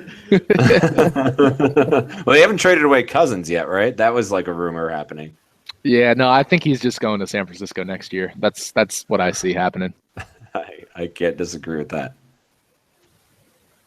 So Tennessee's up. Do they go back to the skill position with Howard possibly? Yeah, that's what we were just talking about before you guys hopped on. We think O.J. Howard maybe is certainly an option there. I think that would be pretty cool to see a little bit of a 2 tight ends there with Delaney Walker and O.J. Howard. Obviously, Anthony just talked about how they want to get a little bit younger. That would be a really interesting pick. I think that's possibly the direction they go. I think that I agree completely. I think that's probably the direction they go here. The real question, though, we shall see. The real question with Davis at 5 and then possibly Howard at 18, do the Titans pass the ball enough for Davis to be like a perennial top 7, top 8 wide receiver? Or do they have the situation with Murray and Henry, and then eventually just Henry is going to be a workhorse back in the NFL, obviously? So are they going to be a team that passes 600 times and makes Davis the possibility of, a top 7, top 8 wide receiver, or is the situation going to hinder him? We were kind of just talking about that. Like, I feel like if they're going to draft capital on Davis only a couple years after, obviously going high for Mariota, like I think that this kind of signals that they are going to take that more pass-heavy approach. It's probably going to come down to game script for them because they obviously have the personnel, if they're up a lot in games, to just run the ball and not have to throw the ball. But when the game is close, they could probably lean on Mariota more. So I would say it probably depends kind of on their schedule and how their defense pans out. I think the big thing is with their defense, and I don't think their defense is really that great. We'll see what they do here. They just added a cornerback, so you might see their defense improve with all of the picks they have in this draft, but I still think they're going to be trailing quite a bit, and I think it's going to open up that passing game. I still don't see those 600 pass attempts that we see in kind of the high-octane passing offenses. But with a solid running game, you're going to have to respect them, and they're going to have kind of the free will to do what they want. So I'm guessing they're going to add another pass catcher at some point, probably maybe like the 3rd round. I don't know what they have left for later on picks, but I think they go back into the well and add there. But I think it's pretty much defense from here on out. So, guys, I'm going to jump in here real quick. Ben is taking a little break. He's going to stay with this RotoViz logo here on the podcast for now. I also am going to take a little bit of a break. So it's going to be the DLF crew plus Anthony Amico taking it here for a little bit. I know Anthony will have to hop off in a little bit, but then it's going to be you guys. I'll rejoin you guys in just a minute just to reset everything for our viewers. But this is the DLF basically hour right now. We love having you guys on. We love having you contributing to RotoViz. I think it's a really good kind of partnership we got going here. But I'm going to log off for now, and we'll rejoin you in just a bit. Sounds good. All right, A-team in. All right, so we have Adoree Jackson going off the board at 18 overall. The Bucks are now on the clock, and actually the pick is in. So they have rushed to the table to probably pick Dalvin Cook. So I can be mad about that in a little bit. But Adoree Jackson, this is kind of something that's not really truly relevant to fantasy, but he did play some offense at USC. Do we think he gets a shot to play some wide receiver at Tennessee at all, or is this a truly defensive pick? It's got to just be defense. I mean, you might see him in a little special teams action, but I mean, they could throw him in there. I think they're at such a big need, they can't really risk putting him in somewhere where he might end up getting hurt or something crazy like that. I think just play him where he's best suited. The real question is that if he gains receiver eligibility and I bid $1 for him in a kitchen sink league, will Dan bid me up? That's really the question. Only because it's you, though, Anthony. Not because of me actually wanting him, but just because it's you. Anthony, it's not just you. He spite bids everybody. That's right. That's what that unethical salamander does. That is what you do. So for the non-Bucks fans on the panel, what do we think the Bucks are doing here? OJ Howard. I'd say R.I.P. Cameron. Man, yeah, I think it's got to be offense. I mean, they've gone offense heavy, but we don't know what the Doug Martin deal is. I mean, he's still suspended. Charles Sims is horrible, no matter what Nathan says. Wait, are you thinking like a Joe Mixon pick? Am I sniping you here? Is that what you're thinking? No. I think they probably lean on. I don't know if you really want to call him the hometown guy, but I think Dalvin makes a lot of sense there. He can do everything that Martin and Sims do combined. So get him in there, not have to worry about Martin, whatever his thing is going forward. But this could be big for them. Whether if they do take OJ Howard, that's huge because now you have nowhere to put any defenders because you have Evans, you have Djax, you have Howard, you have Humphreys out of the slot. You still have two capable running backs and an above average quarterback. Running back later too. Sure, you could see Mixon later, I suppose. Yeah, I mean, he'll be available in the 6th round, so they can grab him anywhere in between there. This is a slightly weird situation for me because I've loved Dalvin throughout the entire process the last, pretty much 18 months. And I love the Bucks, but you'd think I'd want Dalvin to the Bucks. But in all reality, from a fan perspective, I don't want them picking a running back in the first round. I'd rather them go tight end with Howard. I'd rather them go defense to try and build up that secondary. But the part of the fantasy part of me was like, oh, how fun would that be, Dalvin Cook and a young offense? So I mean, I'll have mixed feelings if this is a Dalvin pick, but I think that's definitely a strong possibility here. What are your thoughts, Anthony? Yeah, I mean, I was going to kind of spin that back to you guys. Like, if we spin this forward, we're still talking about a backfield that has Doug Martin. They still have Jacquizz Rodgers. They still have Charles Sims. I'll probably imagine that one of those guys gets cut if they draft Dalvin in the first round. I mean, if they took Cook, do you guys think that we're talking about, 18 carries and 2 catches a game right off the bat? Is this a spot where maybe he's still going to split a little bit with someone? What's your feel on how that would play out? I think that Martin gets traded for like a 6th round pick this weekend.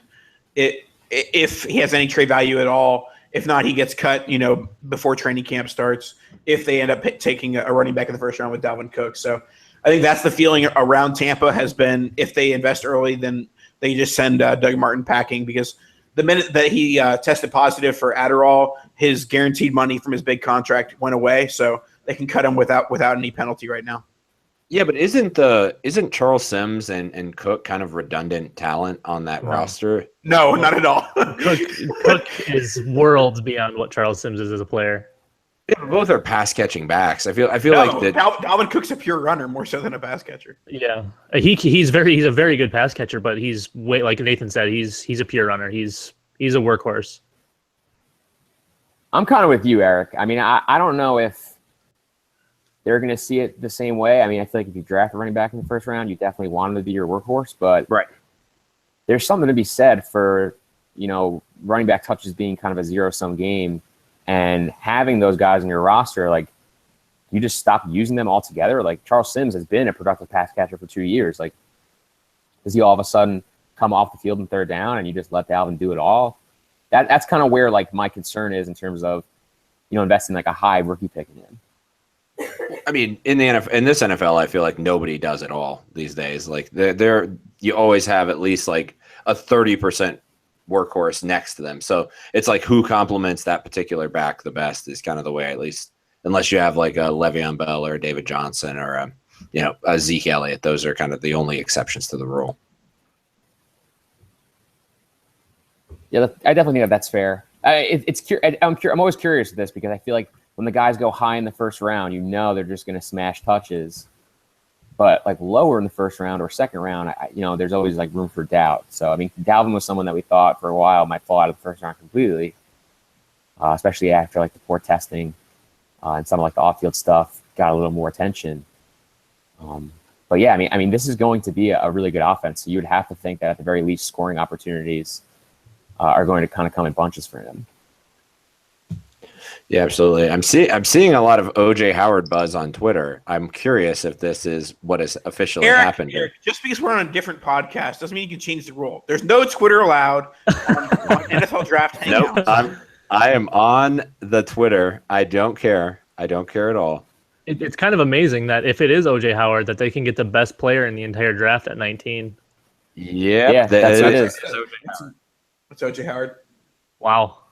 Yep. R.I.P. all my Cameron Brate shares. It was a real pleasure knowing them. Glad I paid those late seconds for them. I'm going to go ahead and go to bed. See you guys later. All right. So they can still roll them out. I kind of think that like the first immediate follow-up here is because I know at least Nate, I know you're kind of like a Mike Evans fan. I don't know how the rest of you guys are, but I mean, Mike Evans was someone. They hate Mike Evans.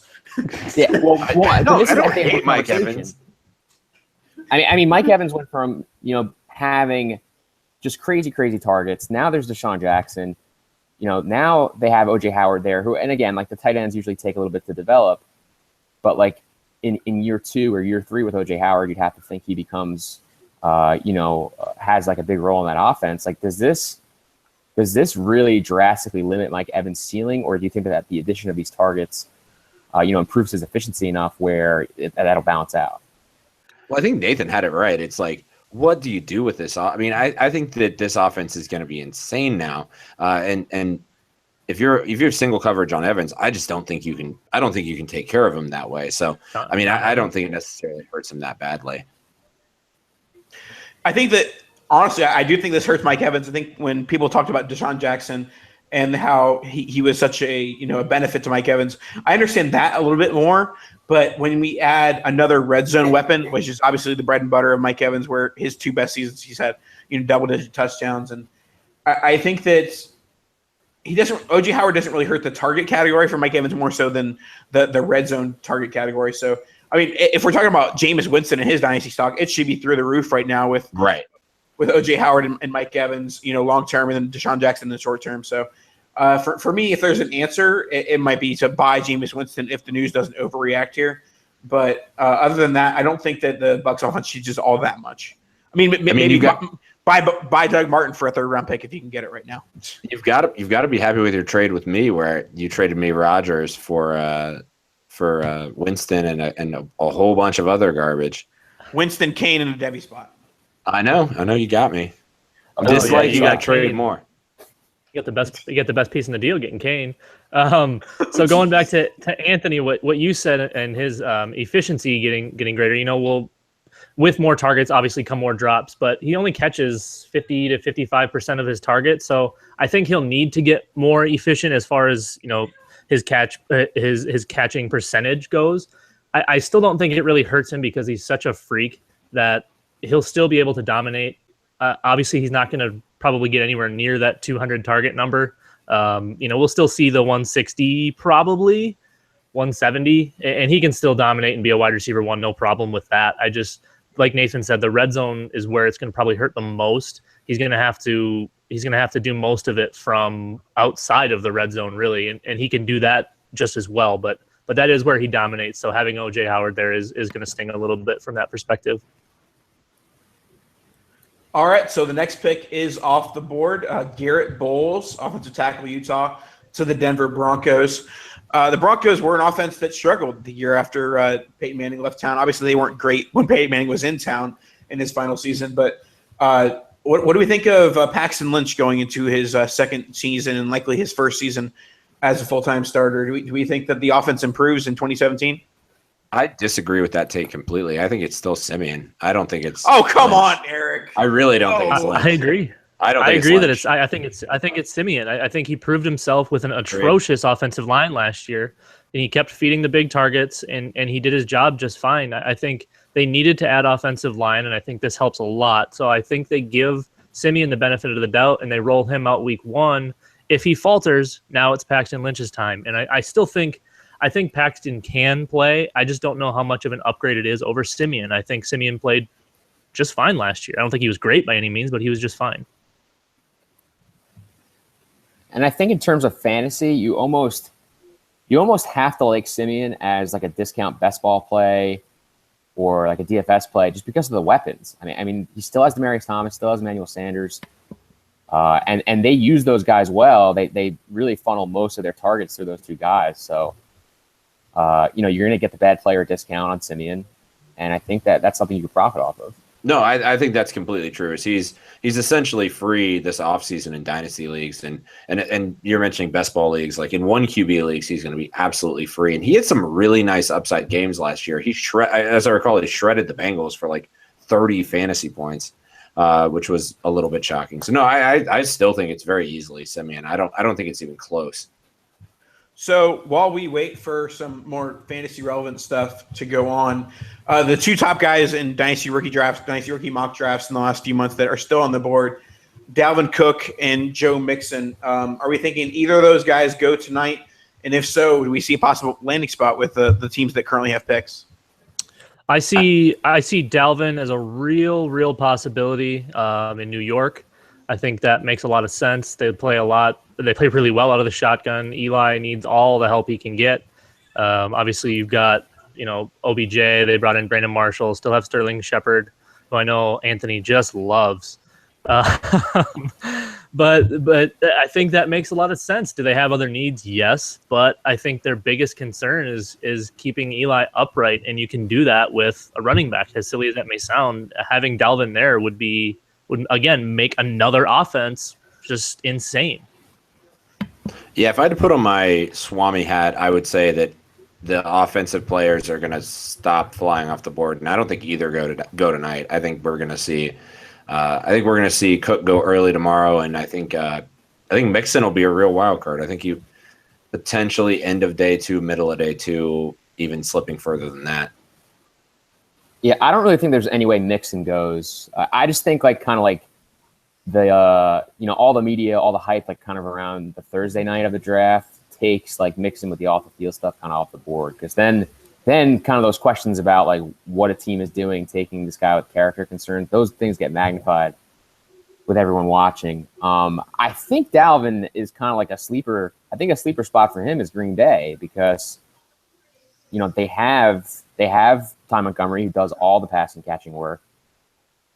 You guys are obviously describing Dalvin as someone who's like a pure runner. Like that's potentially a good complement in an offense that is led by Aaron Rodgers and is typically pretty efficient. Yeah, I think that would be the ideal secondary spot. I mean, New York's coming up. I'd like to see him there. I think there's a real possibility. Do I think he actually goes there? Probably not. I think it's probably 60-40. They go somewhere else. But I think there is a high probability that he's high on their board. But like you said, Green Bay would be huge. Aaron Rodgers, again, another guy that can definitely use the help. I mean, he can make throws from anywhere, whether he's got 4 defenders draped on him or nobody blocking, whatever it happens to be. So Dalvin would definitely help that offense out and make them, again, another crazy offense, because we've just seen everyone bolster their offenses tonight, and now it's kind of slowed down as we've gone later into the first year, but it's still kind of exciting. So we had the quarterback frenzy early on. Do we see any shot of Kaiser going in this later part of the first round? For me, I think that Kaiser's landing spot is probably the Saints. Give him a shot to learn behind Drew Brees for a year, maybe two. And then, Brees is obviously going to retire. He's going to be 40, 41 years old. So I think the Saints are definitely going to be targeting a quarterback in the first few rounds. And if Kaiser ends up falling to 32, they see it as, okay, we gave up Cooks, who has 1 to 2 years left on his deal, depending on the option. And we got Kaiser, the quarterback of the future for the Saints. So thoughts on Kaiser and if he might also get picked up tonight? I'll hop in and say I don't think he does, but it's not a bad. I mean, I just don't know that there's that many thirsty quarterback spots unless it's like a Broncos last year kind of trading up at the very end of the draft to pick up their guy. So, I mean, I don't know. Kaiser's just seems to have zero buzz right now. I feel like he's going to find his way into the second day. That fifth round option has kind of changed the way teams play this. I felt like over the last couple of years, like more teams have moved up into that back half of the first round. So if someone really does like Kaiser and they want that extra year of team control, I could definitely see them swapping with, the Saints, the Falcons, Dallas, really any of these teams that are kind of coming up in the next few picks. And I mean, the Steelers are also kind of looking for a quarterback of the future. I mean, Ben Roethlisberger is the kind of guy where when it goes, it's probably going to go pretty quick, especially with all the hits he's taken. And there's rumors of him retiring. Mode. Right, of course. And he's kind of like in a similar mode. He's like a bigger guy. I think Ben's kind of on that year-to-year mode right now, like Eric said, and you said that it's just kind of, well, it might retire, it might not, who knows? And he kind of seems like he retires when he goes on the road, so there is that. What? I think, Ben's terrible. Yeah, because his road splits are hot garbage. So I wonder where that was going. So I know what he's talking about. You've got the projected top three off the board. I liked Kaiser. I think he has the most upside of all three. I think he's the biggest project, but I think he could really do something nice. And I think someone like the Steelers makes a lot of sense. Maybe the Cardinals trade back in. Those types of spots where the teams around them are pretty solid. They've got an older guy in there. Even someone like the Giants, maybe trade up early in the second and get someone in behind Eli. That doesn't really seem like a Giants type quarterback, but he's got some serious upside, and I think he can really play us. When I watched him, I saw some throws that that wasn't all of them, and it was actually kind of few and far in between. But you watched him and you think not many guys are making those kinds of throws, especially in this class. And I think if given the time, he could be someone special. Well, Dan, if you might have heard on the RotoViz Dynasty Tradecast this week, the Giants are locked in on Nassib. He's definitely the play for the Giants in the future. Oh, Nassib. Wasn't he the QB? Wasn't there a Twitter take? He was the QB1 whatever year he came out. Wasn't that because the Bills coach was his coach? But no, I'm more so referencing that I talked about on a podcast a quarterback who wasn't on an NFL team. So this is the quality product the Dynasty Tradecast brings to the table for sure. A lot of research done. We definitely don't and everything together. Just kind of slap it all together like 15 minutes before the show. It's if you want analysis, our show is definitely not the show for you. So that's perfect. We spend days putting it together.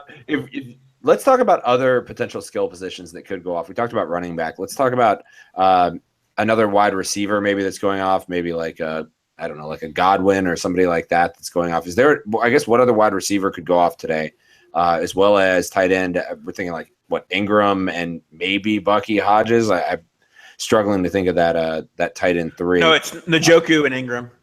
Njoku, that's what I'm thinking of. I guess let's talk about is there any other skill positions we see being filled tonight? Very obviously. I think the Giants go tight end with either Ingram or Njoku. Yeah, that's either running back or tight end. I think would be a really smart pick for them, again, just to kind of bolster that offense. But I think Ingram at this point is kind of a steal. I had him pretty darn close to O.J. Howard. I kind of thought O.J. Howard is one of the best players in the entire draft. Just so well rounded and everything. And Engram's just he can do it all as well, and he's built like crazy. And he's fast, so I think he could bring something special to that lineup, but I don't really know how he fits in because they've got a slot receiver and they've got a big body in Brandon Marshall. I think he might be more of a future type play. I don't know that he'd have much year one potential from a fantasy perspective, but I think down the road he could add a lot to that offense. What about wide receiver? Are we expecting any other wide receiver to go tonight? Go to Anthony. I mean, I would probably say no. I mean, Zay Jones. Maybe Juju Smith-Schuster, maybe. I guess people have been saying maybe Zay Jones to Pittsburgh, but the Martavis Bryant reinstatement, I think, kind of takes that off the board. I mean, I don't know if any of these other guys are really that good. I mean, remember, originally we were saying that this wide receiver class wasn't that great. So I kind of think after the 3 guys go in the top 10, the rest of these guys really aren't good enough to go in the first round. I think it's relatively deep if you're looking for like a role player type guy. You're kind of low end wide receiver 2-ish, wide receiver 3 types in an NFL offense. I don't really think there's any more studs outside of the Williams and Davis. John Ross could be something special. We'll see how he pans out if he can stay healthy.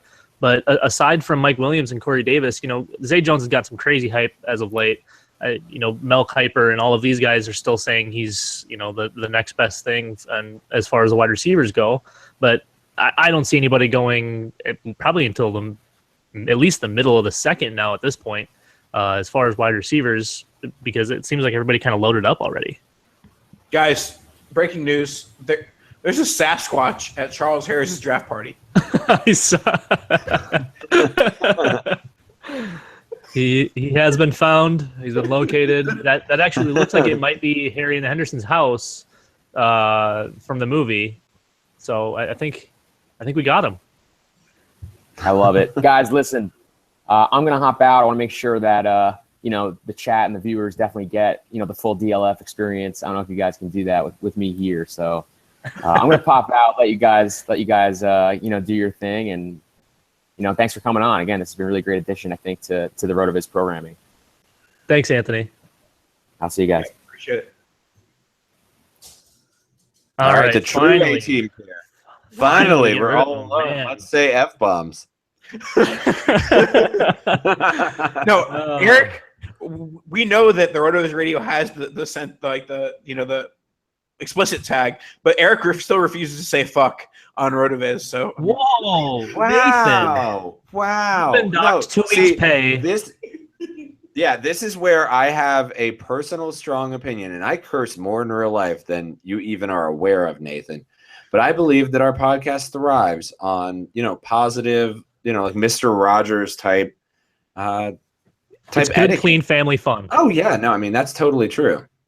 Right, and especially Nathan, it hits your demographic. The kids 13 to 17. That's really what we're targeting here. I mean, you fit right in there. Kids 13 to 17 curse more than anybody else. True. We're quickly going off the rails here. The Giants, this is a pick that we have projected maybe possibly a tight end option, maybe a running back option with Dalvin Cook. Cleveland's about to be on the board, after they traded down with the Houston Texans. I think they're an intriguing spot because, I know they have Isaiah Crowell and I know they have Duke Johnson, but Dalvin Cook, that would be a fun spot for him. I mean, they don't have a quarterback of the future quite yet, but that offense could be very explosive very quickly if we insert some Dalvin Cook. Are you tapping your desk or your knee or something? I don't know. You need to stop. Anyways. I also just confirmed that 53 of the listeners on YouTube are hearing that tapping of the knees. So that's good. That's good. If you're in the chat and you want Nathan to stop, that's perfect. If you want to put his pop filter on to, stop just spitting into his microphone, you just speak. You speak. Jeez, okay. All right. Trash Nathan. Radio. Okay, you guys just go send spam to Nathan's Twitter account. It's at NPowellFF. NPowellFF, exactly. Oh man! All right, back to the draft. So we're on New York. We don't know what path they're going. I suppose linebackers in play, but obviously for our purposes, we'd much rather see them take a skill position. What do we think about Oakland after New York here? Do they have any potential to take someone on the offensive side of the ball, or do you think they maybe stick to kind of a lineman or defensive path? I think they've built up the offensive line prior to Carr getting there, and then now that Carr and Cooper are there and Crabtree is wide receivers too, I think they're going to focus on building that defensive secondary, maybe even the linebackers. But I mean, the Oakland Raiders, they're a team that when you talk about like building like a dynasty team, like they've kind of done it like in real life with some of the best young players in the NFL: Khalil Mack, Derek Carr, Amari Cooper. So I mean, it's interesting to see what they do, but I think that they aren't the type of team that will invest in running back this highly. Speaking of running back, Marshawn Lynch, he's home. He made it. He's back. Or wet sock. What would you prefer? Now, before I was about the wet sock, but I think I'll change my mind here. I think he's got some real upside. I think we could see at least 500 yards. Let's assume he's healthy for the entire year. You've got to look at least 1,000 and probably double-digit touchdowns just based on what Latavius Murray did, right? Or you could look at the fact that he's a 31-year-old running back who spent the last 12 months being on vacation, and he's not going to be an NFL running back. So Two words, Nathan. Ricky Williams. Ricky Williams wasn't on vacation. He was suspended. Shh. Just go with it. What was he suspended for? I can't remember. I'm in Colorado. The marijuanas. See, this is why we need to We're quickly going off the rails. Well, let's just go ahead and derail into our own show and talk about dynasty value of Marshawn Lynch while we're thinking about Raiders. What are you guys giving away for Marshawn Lynch for real? I saw the 108 today for Marshawn Lynch. Yeah, I also saw that, and I threw things. I threw things. I hurled them across the room. I wouldn't give up higher than the 401. See, I would be okay in the third. The 401 seems like you really think he's just a dinosaur now. Yeah, no, he's done. I think the upside, the honest potential of 3/4 of what Latavius Murray's been able to do, I think is a real possibility. And I think, yes, he's 31. He's probably close to a dead body, but still the potential for numbers is there. So if you can get him anywhere in the third round, but obviously, Eric, if we're seeing 108s for Marshawn, which is just asinine, I think if you can get him in the third, it's good. I have hashtag breaking news: Evan Ingram to the New York Giants. Wow, that's huge, bigly. That is. Yeah, we already projected that one. I mean, that's except we that's said a good call there, Nathan. Not Ingram. Oh yeah, you did. Well, Ingram went to. You said Njoku. I said Ingram. Okay. So I guess this is the more of a broader conversation. That they do have the 3 wide receivers with Marshall, Shepard, and Odell Beckham Jr. There have been some talk pre-draft that he's used more of a wide receiver, split out wide. But there's not really a place for him right now in the New York offense, split out wide. So I think that this kind of solidifies the fact that he's going to play tight end. He's going to be playing on the line. So for fantasy owners that are thinking, I'd rather have the tight end 8 rather than the wide receiver 34. I think that this solidifies the fact that Ingram's going to be playing tight end. Yeah, and all your Laird and L shares are now gone. Rip Darrell Adams. Whoa, Will Ty. That's my boy. Will Ty. Oh God, the ghost of fantasy past. I really like this landing spot, though. I mean, like I said before, it's going to be more of a future asset. Don't expect to get a ton of production this year.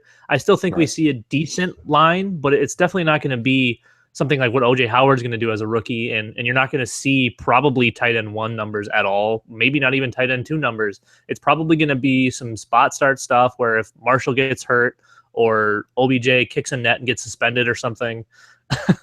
Those are going to be the times when he's going to be most valuable.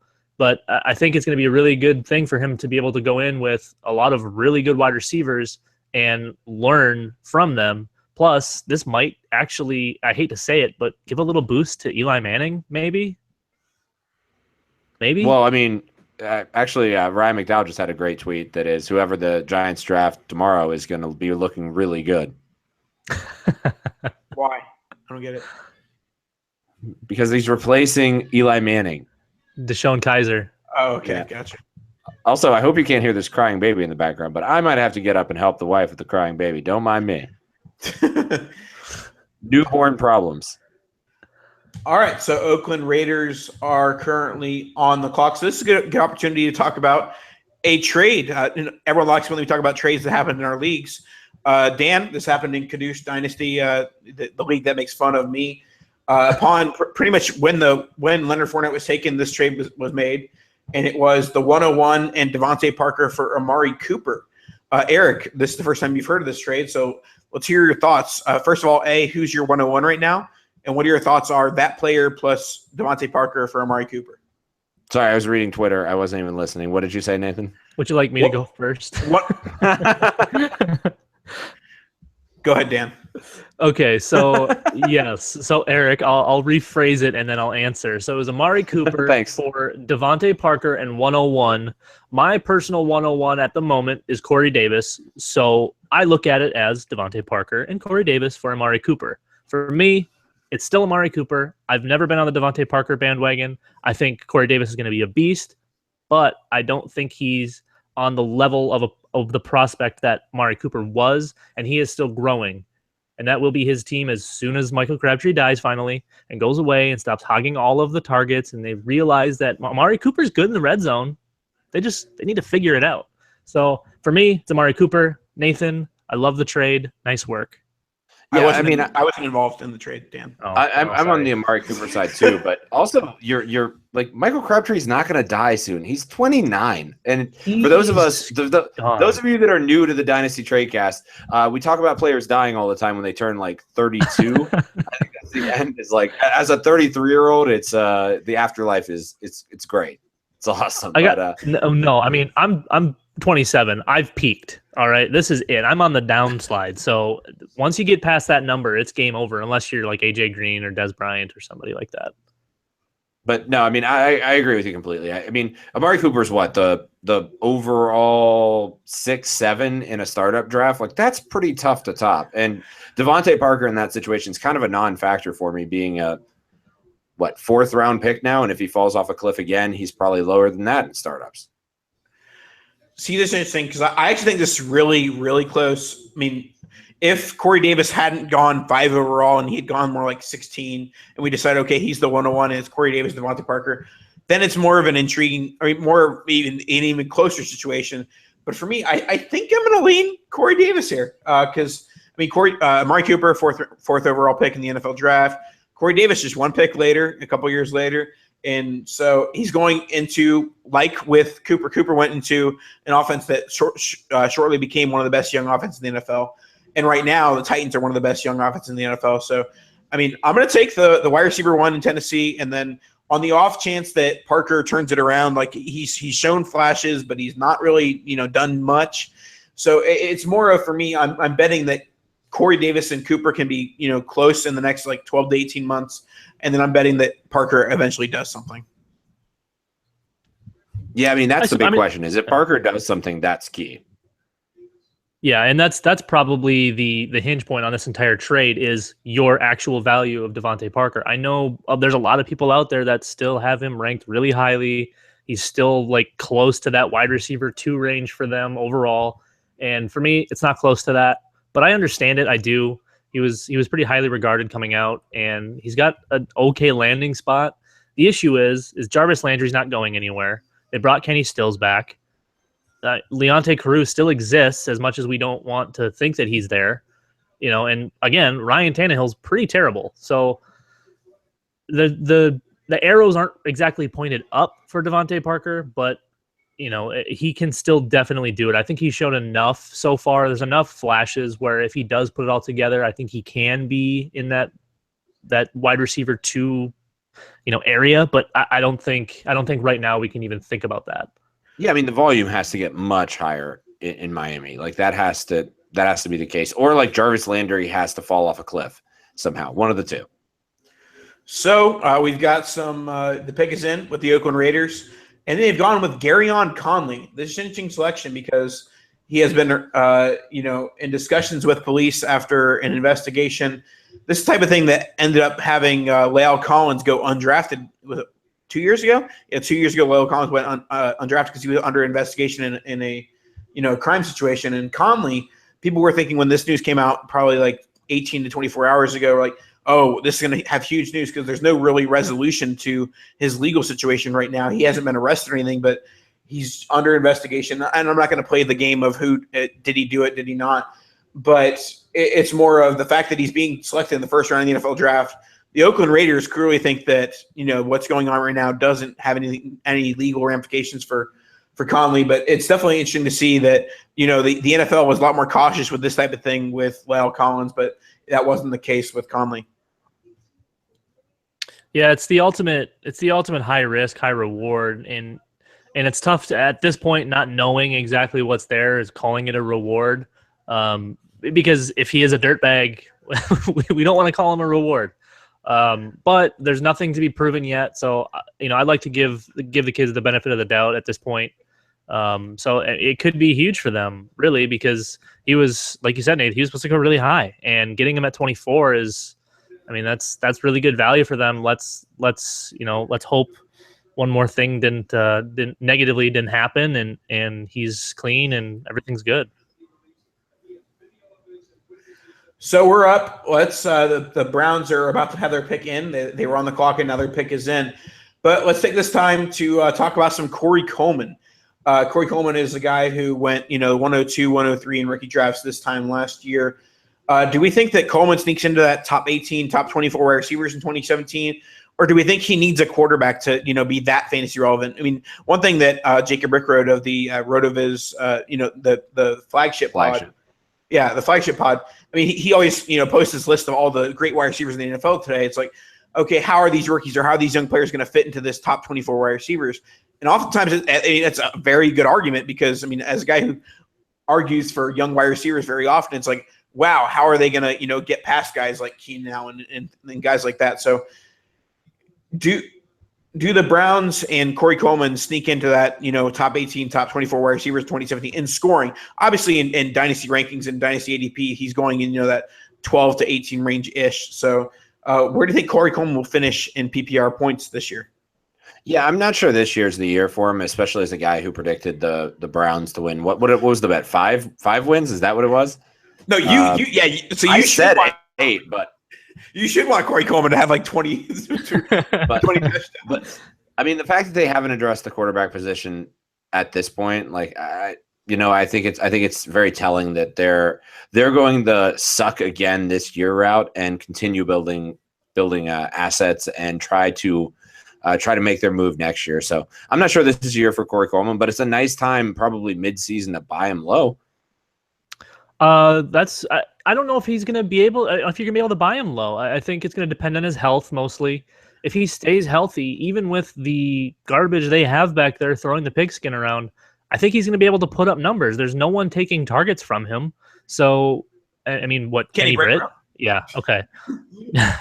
So teams are going to be triple covering Kenny Britt because they're super scared of him, and then Corey Coleman will be wide open. So I think he's got. What about Josh Gordon? You're forgetting about Josh Gordon. Has he been reinstated yet? No, hell no, he hasn't been reinstated yet. He go. These fools. I think. I think Coleman's probably in that wide receiver 3 range for me this year. I think there's definitely wide receiver 2 upside, and that's where the dynasty, those types of values come into play. But I think I've got him slotted in as a wide receiver 3 as far as points go this year. I think he can make that next jump. It just depends on who's going to be back there, if he stays healthy, and how much of an effect Kenny Britt actually has, because he was all right last year.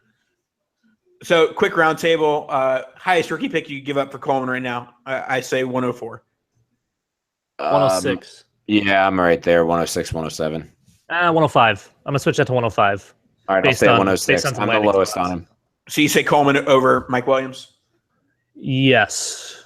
Coleman over Mike Williams. Fun fact, don't we all have him on our Kitchen Cinco teams, like individually, since we're in different divisions? I think each one of us has Corey Coleman on their team.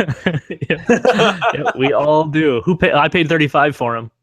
I think I paid like 32, what I paid for him. But I don't know. All right, this is good radio when nobody knows what the hell we're talking about when we paid for it. All right, so let's look on to the next couple of picks.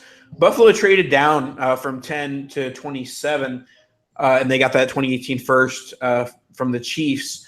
Do we think that Buffalo tries and replace? I mean, it may sound ridiculous, but tries and replace Robert Woods at wide receiver 2. Maybe try and bolster the tight end position at over Charles Clay.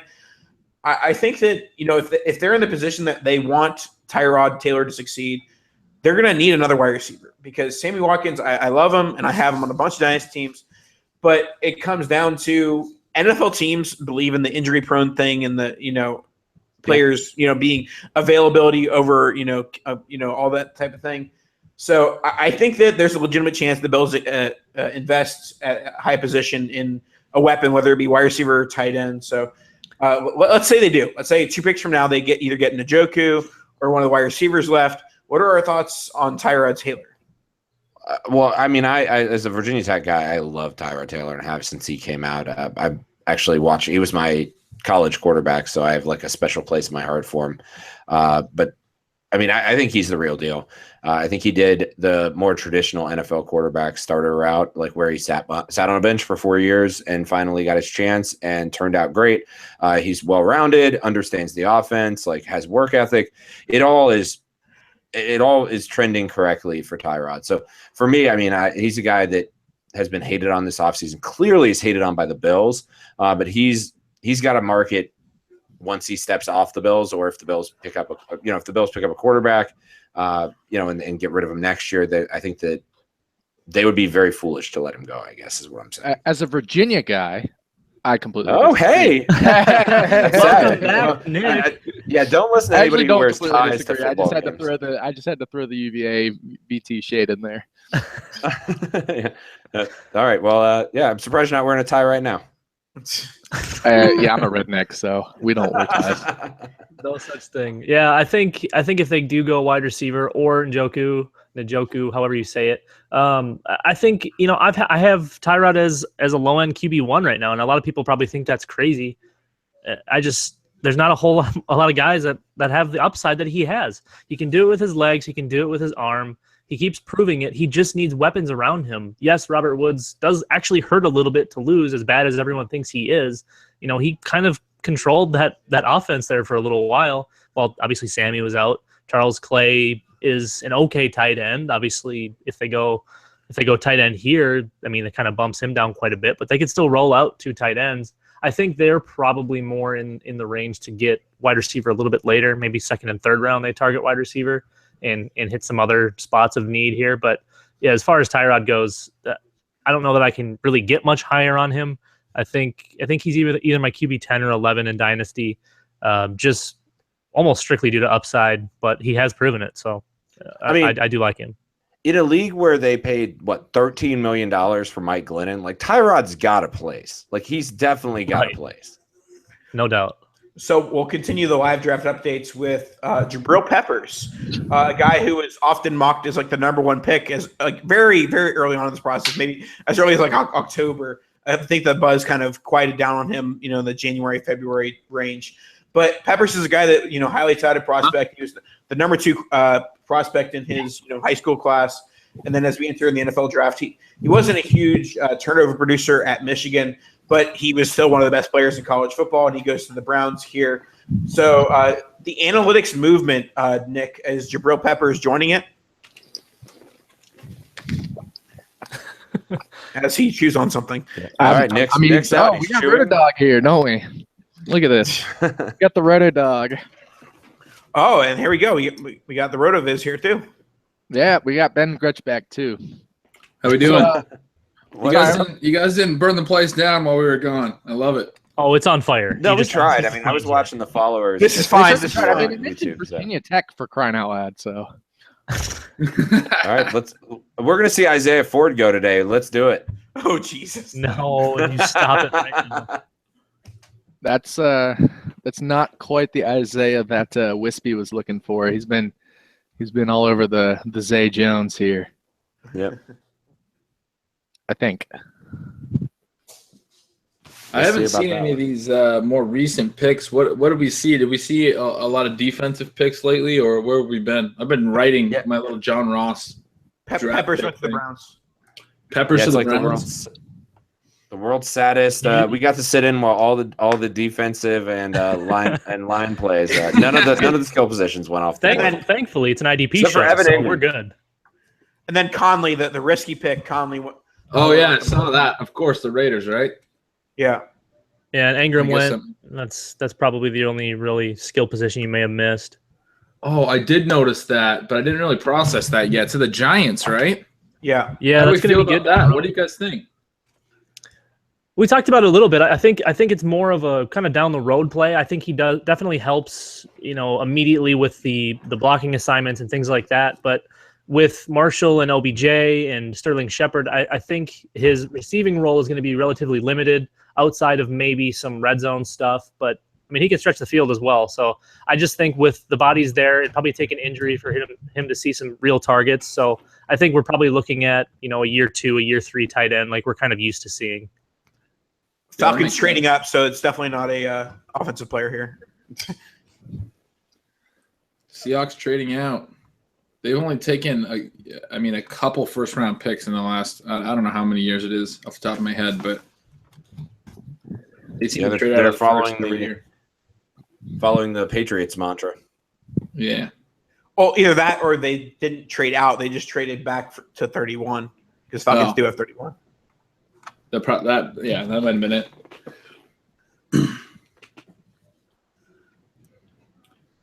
I got my Seahawks Tecmo Super Bowl sweatshirt on. So that's pretty sick. So we had Kevin Cole on earlier, and he had his Lions. What was it? The pillow pet or whatever. Did it say 0-16 on it? Yeah, I have my Seahawks pillow pet upstairs. I probably should go get it. I got my Corgi's Merry Christmas man take on right here. Nice. Oh, it's Dynasty Christmas, baby. It's Dynasty Christmas. That's true. Christmas.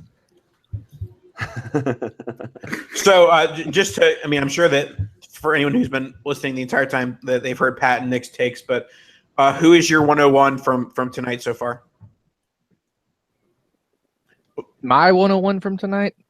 Oh, Yeah. God, I'm not a Dynasty guy, so I'm going to default to Ben there. Oh, I think it.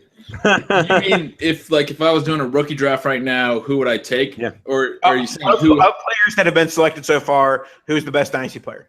Corey Davis? I mean, I think he goes into a phenomenal landing spot in Tennessee. Yeah, I talked about this a little bit earlier, but I thought Tennessee was probably the best landing spot simply because I think Marcus Mariota is going to be, one of the next. I think he has a very high floor. I mean, I think at worst he's probably going to be a strong mid-level quarterback, and then I think he does still have that ceiling. So whichever rookie receiver came into Tennessee was going to get to pair with him for the next 5 years or 10 years or however long they stay together. And then you're competing with Rashard Matthews, Tajay Sharp. Delaney Walker's getting quite old. I think that was a really good landing spot for him. And then you add to the fact that Mike Williams and John Ross, both in my opinion, didn't have the best landing spots for them. I mean, I wanted to see Ross go to Tennessee personally. I don't think the Bengals is a terrible landing spot for him, but I think it solidifies for me what I already had, which was Corey Davis as the number 1 receiver, and I don't think it's really close at this point. Yeah, it's interesting because for me, I loved Corey Davis. Thought he was the wide receiver 1, but I always thought he'd slip into the late first round, and that would cause me to not like him as much.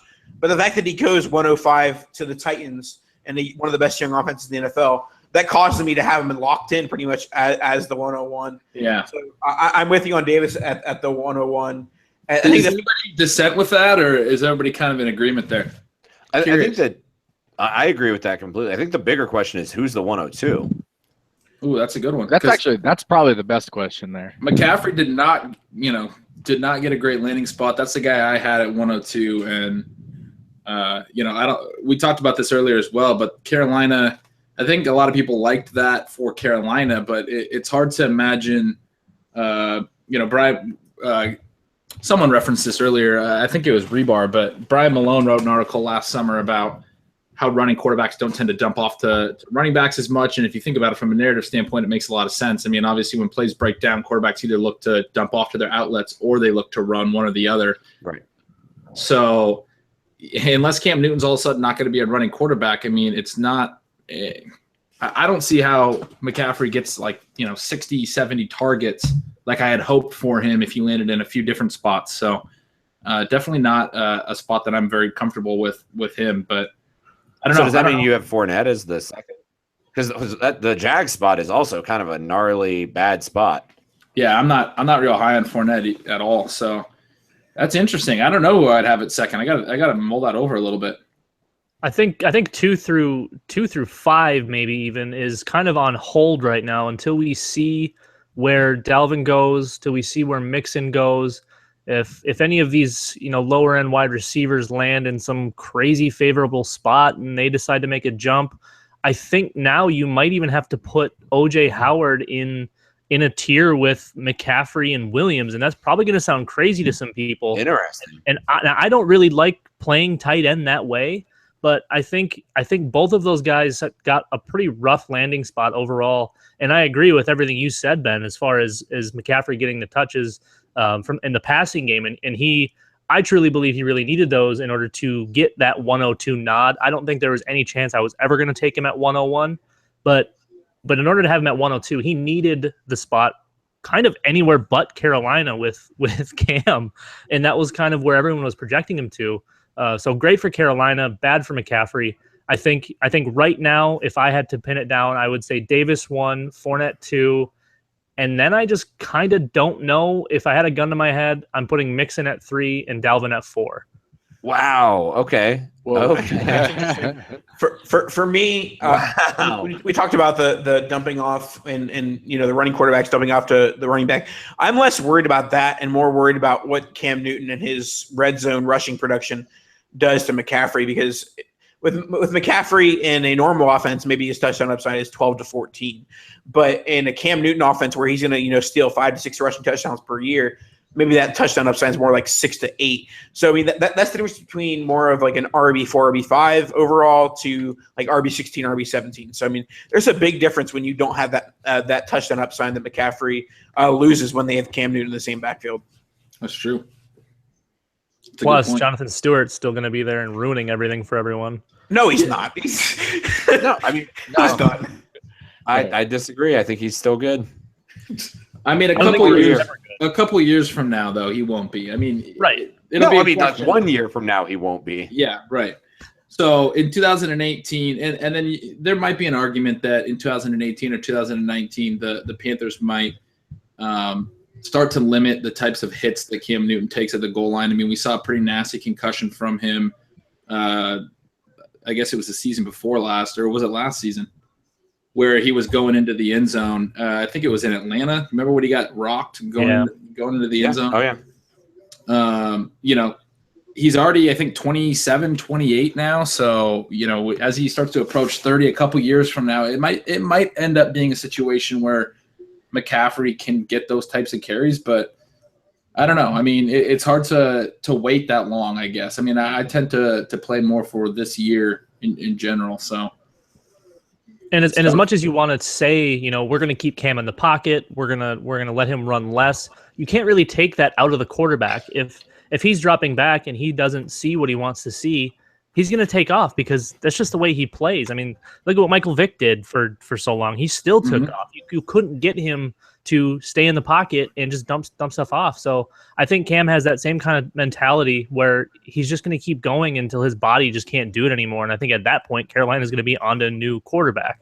But that's going to be a few years down the road. So I think McCaffrey might have kind of long value like Derrick Henry has, where we just kind of have to wait for things to break down in front of him in order for him to get real value in Dynasty.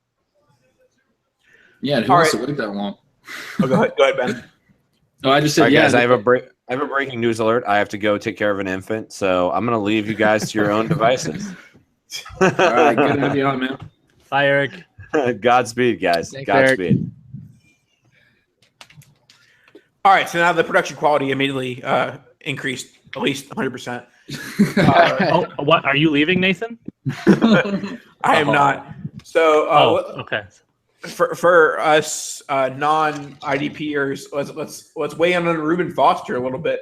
Reuben Foster had his implosion at the combine where he kind of attacked a doctor or something like that, and he had the diluted sample and things like that. So, I mean, do we think that Reuben Foster falls to day 2 on Friday night? I think somebody trades up. Honestly, I mean, he's as much of a knucklehead as he probably is. There's so much talent there. I think someone's ready to move in. Someone that needs a linebacker. Even some of these teams coming up could use someone with his skill set. So, as much as you'd think he's probably going to slide into the second, that's one of those guys where somebody trades in and grabs him. Wait, What's interesting? Oh, go ahead. No, go ahead. What's interesting if he doesn't go, I think this has been really interesting the last couple of years with the way the draft set up, with the day one being one day and then they stop for a day. When guys like that have fallen out of the first round, the last couple of years, we've seen teams, since they have, not 24 hours, but close to it, to consider what they want to do. We've seen a lot of teams trade up then into the top picks in the second round. When maybe a first round grade type guy falls into the second. I think that's happened more. I mean, this is just off memory, but more than we saw back in the day before they split out the first round to its own day. So if he does make it through the first round, I mean, it might be something where we see somebody trade up to those first 5 picks in the second round to grab him.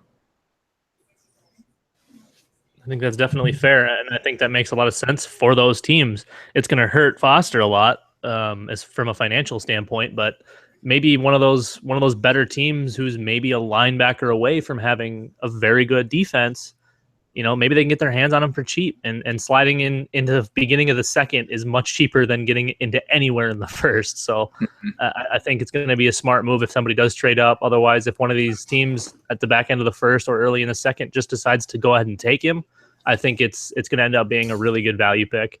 I mean, obviously he's a top 10 talent that slid this far, so we'll see kind of what goes on with him on a personal level, but hopefully everything pans out and he turns into what everyone thought he could be.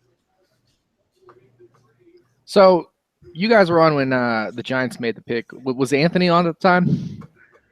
I think he might have just left. I think he just left because he's the Giants guy, right? So I was just wondering what his reaction was there. I'm pretty sure he was not happy about that. Does he not like Ingram? He doesn't like Sterling Shepard. Well, he definitely doesn't like Sterling Shepard. I don't either, but that's a whole different story. I mean, Shepard, yeah, he produced a lot of TDs. He did not actually have a very good yards per target over expectations. So what you really got out of Shepard last year was his TDs. That's going to need to improve in terms of the yards per target over expectation, the catch rate, all of that stuff is going to need to improve for him, which, of course, as a rookie, I think it's fine having below average efficiency in terms of just target efficiency. And then having a really high TD rate is a good thing for Shepard. But going over to that Evan Ingram pick, I think I know at least Anthony, if they were going to take a tight end, would have rather had Njoku. Obviously, the Giants wanted Ingram. What do you think? What do you guys think about that pick? I loved Ingram there. Again, I think he's kind of a long play. I think he's going to be a year 2 or year 3 type tight end. I don't think he has a huge immediate impact. Whereas Njoku's, to me at least, a much bigger project, and he's going to take some time to get used to everything and kind of fill out. Where Ingram's pretty polished. He's got some things he needs to work on. But I think he can step in right away and be a solid player for them. I just don't think he's going to be a great fantasy asset year 1, maybe not even year 2. I think we kind of see a lull until Marshall's out of there. I think the thing that the big point with Ingram is, a lot of people talked about him possibly converting to wide receiver, but I think that the wide receiver core is full in New York. So, I mean, the positive thing is that a mid to low end tight end 1 is better than a wide receiver 4-ish. So, I mean, I guess the positive news for Ingram is that we don't see him really converting to wide receiver as many thought, or maybe thought was a possibility. So, I think that's my biggest takeaway from Ingram and Ingram to the Giants. But I have a question for you guys. What is it specifically about Ingram that you guys like? Not that there isn't anything to like, but I'm just wondering what it is specifically that you like about him, because at least over at RotoViz, where we're doing a lot of the tight end models and stuff, he doesn't come out in both Kevin Cole's and Phil Watkins' model as a high probability of success. Now, of course, we're talking just metrics here, so maybe there's something we're missing just within the metrics that we're using in our models. I mean, I see a solid. Go ahead, Ben. No, you go for it. Okay, I was going to say I see a solid wide receiver in a tight end body, and I know that's just kind of what's been talked about. It's kind of the bland statement going around, and it always kind of has been. But realistically, that's what he is. He's a big wide receiver, but he can still block. He can still play the position pretty darn well. So I think I'm always going to take the more polished guy rather than the guy who, even, from a metric standpoint, is going to blow the roof off. Njoku, he's tough to match from a metric standpoint. So I think Engram probably gets overlooked a little bit in the numbers category, especially in metrics. But I think watching the film on him and seeing what he can do on the field, I think he brings something really special to an offense, and I just kind of hope he pans out at this point, because he has so much athletic ability that if he can kind of get his feet wet and really turn this thing in, I mean, he can do this. I really believe he's the tight end too. Does he remind you of Jordan Reed at all? Because I think Reed is a kind of a bigger wide receiver or a really small tight end who's really athletic, and basically is a wide receiver. And didn't have the best measurables in terms of combine metrics coming out of college. Basically, what I saw from him, it's hard to look past that. As much as we want to love Jordan Reed, he's super scary from all of the concussions and the other injuries and whatnot. And Engram doesn't bring that to the table. So maybe we're just getting a healthy Jordan Reed. That's interesting. The really interesting thing, and the Reed comparison kind of brings it out for me with Engram compared to some of the other tight ends, is obviously the tight end position is a two-way position, right? You got to block, you got to run routes. And so the fact that Engram is so small and maybe can't be an inline blocker at the NFL level, or maybe not be an elite blocker, at least he might be serviceable there, but it's kind of what he doesn't do that actually makes him a little bit more appealing for fantasy, because that a team took him in the first round not to be a blocker, but to have him run a lot of routes and to be out in fantasy scoring situations. So, you look at Reed, they split him out a lot as a tight end. He's running a lot of routes. I mean, sure, he blocks a little bit, but that's one of the big advantages to him is he's running a significant number of routes from the tight end position, where, sometimes some of these tight ends get stuck in situations where they end up blocking for large parts of the game. So, maybe that is something that is an advantage for Engram as well, where he'll end up running more routes and thus have more potential to get more targets. Yeah, yep. He's a much better pass catcher than true, pure tight end from a blocking standpoint. But I think his blocking is actually underrated. I think he's at least average, in the blocking category. He might even be slightly above average. I just, like you said, if they can split him out and run him like they run Jordan Reed, fantasy, as far as a fantasy asset, that's super exciting. Yep. So Dallas, they're just showing on TV. All the Dallas fans are eating because they just drafted Taco Charlton, defensive end out of Michigan. But what that brings us to is the Cleveland Browns once again with their third pick of the first round of this year's NFL draft. Their second. Yeah, their third pick. Third pick, Myles Garrett first overall.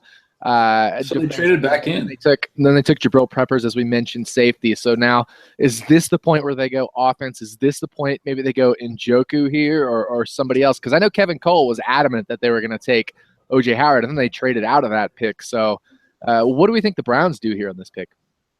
Well, it's interesting. They traded back into the first round here because it was Green Bay's pick initially. They must have something in mind.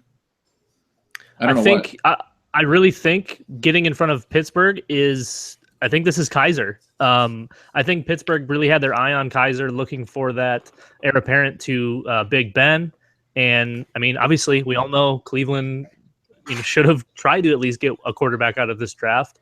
And we talked about it earlier. Maybe they just take the L one more year and go for quarterback next year. But if they can get their hands on somebody with Kaiser's upside and they get it here, which seems like it might have been relatively cheap, I think that kind of makes sense. I think it's either Kaiser and Njoku.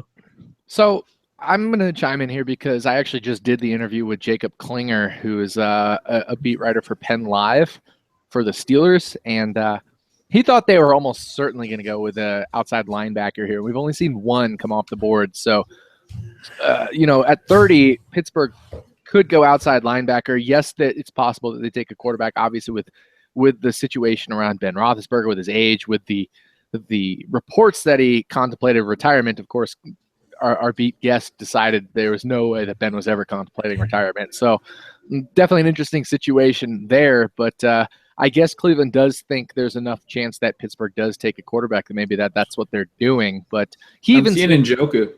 Yeah, so that's what I thought it would be Njoku. But I think Klinger thought that if Pittsburgh took a quarterback in the first round, that it was going to be Deshaun Watson if it fell to them, not Deshaun Kaiser. That makes sense. I think both would have been obviously more than adequate. I'm probably higher on Kaiser than most, and I thought Watson was pretty comfortably the QB2, and I thought there was a pretty big gap behind them. But getting Njoku here, that's big time, and they can develop him for a year, and hopefully if they can bring in a quarterback next year or one of these guys that they currently have for some reason pans out, that offense can get scary really quick. I mean, Crowell's still more than serviceable. They still have Duke Johnson in the backfield catching passes. We talked about Corey Coleman earlier. They bring in Kenny Britt, and now you bring in Njoku in. That could be a scary offense. It's a decent Cody offense. Kessler. I mean, great news for Cody Kessler, right? Yeah. Hey, Jackson stood behind him, man. He said, "This is my guy. You wouldn't believe how good he is." We still don't believe him. No one ever did. Well, there's a few guys at RotoViz that really like him, actually. So, I mean, if he has all these weapons, I mean, it'll be interesting to see what he does. Justin Woodruff just wrote an article a couple days ago or last week that talked about Cody Kessler, and I thought it was a pretty good article. What do you think, Nick? Are you content with them rolling with Cody Kessler? I was just going to chime in on Crowell here. When I did my efficiency article at RotoViz, he stood out as a guy who was extremely efficient running the ball. And while Duke Johnson didn't qualify in terms of number of rushing attempts, he was also above average efficiency. So what that tells me is Cleveland actually had a lot of good run.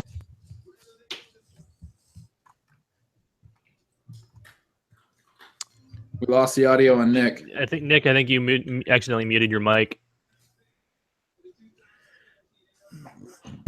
Oh, I must have unplugged. There you go. I was definitely, my dog actually unplugged me.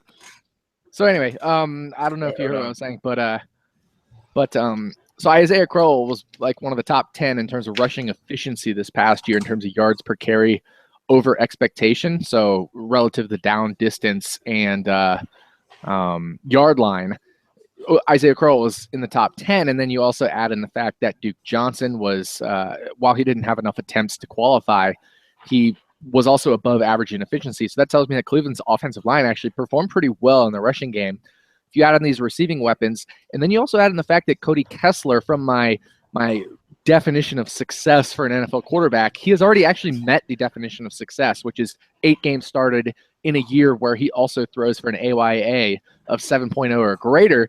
That's something a lot of quarterbacks that are relatively decently named haven't done, and Cody Kessler did that in his first year. Carson Wentz didn't do that. Jared Goff didn't do that. This is a team that has the potential to have a pretty good offense, especially now that they've taken 2 defensive picks in the first round and then solidify their tight end position as well. I think Cleveland has a very good draft going so far. They're definitely doing well from a draft standpoint. I think they finally got this ship turned around, and they're making some really, really smart moves and just keep acquiring assets, and they're drafting what seem like really good players. We'll see how they pan out, but on paper, this team is getting very good. So let's talk about the tight ends that have gone so far. We have Howard to the Buccaneers. We have Ingram to the Giants. And now we have Njoku to the Browns. So we start with Ben. Ben, how do you rank those 3 with their landing spots and draft position? I haven't really considered the Howard one too much. Cameron Braid had a good year last year. He tied for the league lead in touchdowns for the tight end position. Are you talking long-term in Dynasty, I assume? Correct. I think I would probably go Howard, Ingram, and Njoku in that order, but Njoku probably has the best immediate spot. I don't think Seth DeValve is going to be, a big block, and Gary Barnidge regressed quite a bit this past year. So, And Njoku comes into the best spot immediately, but I just had him a little bit lower as a prospect.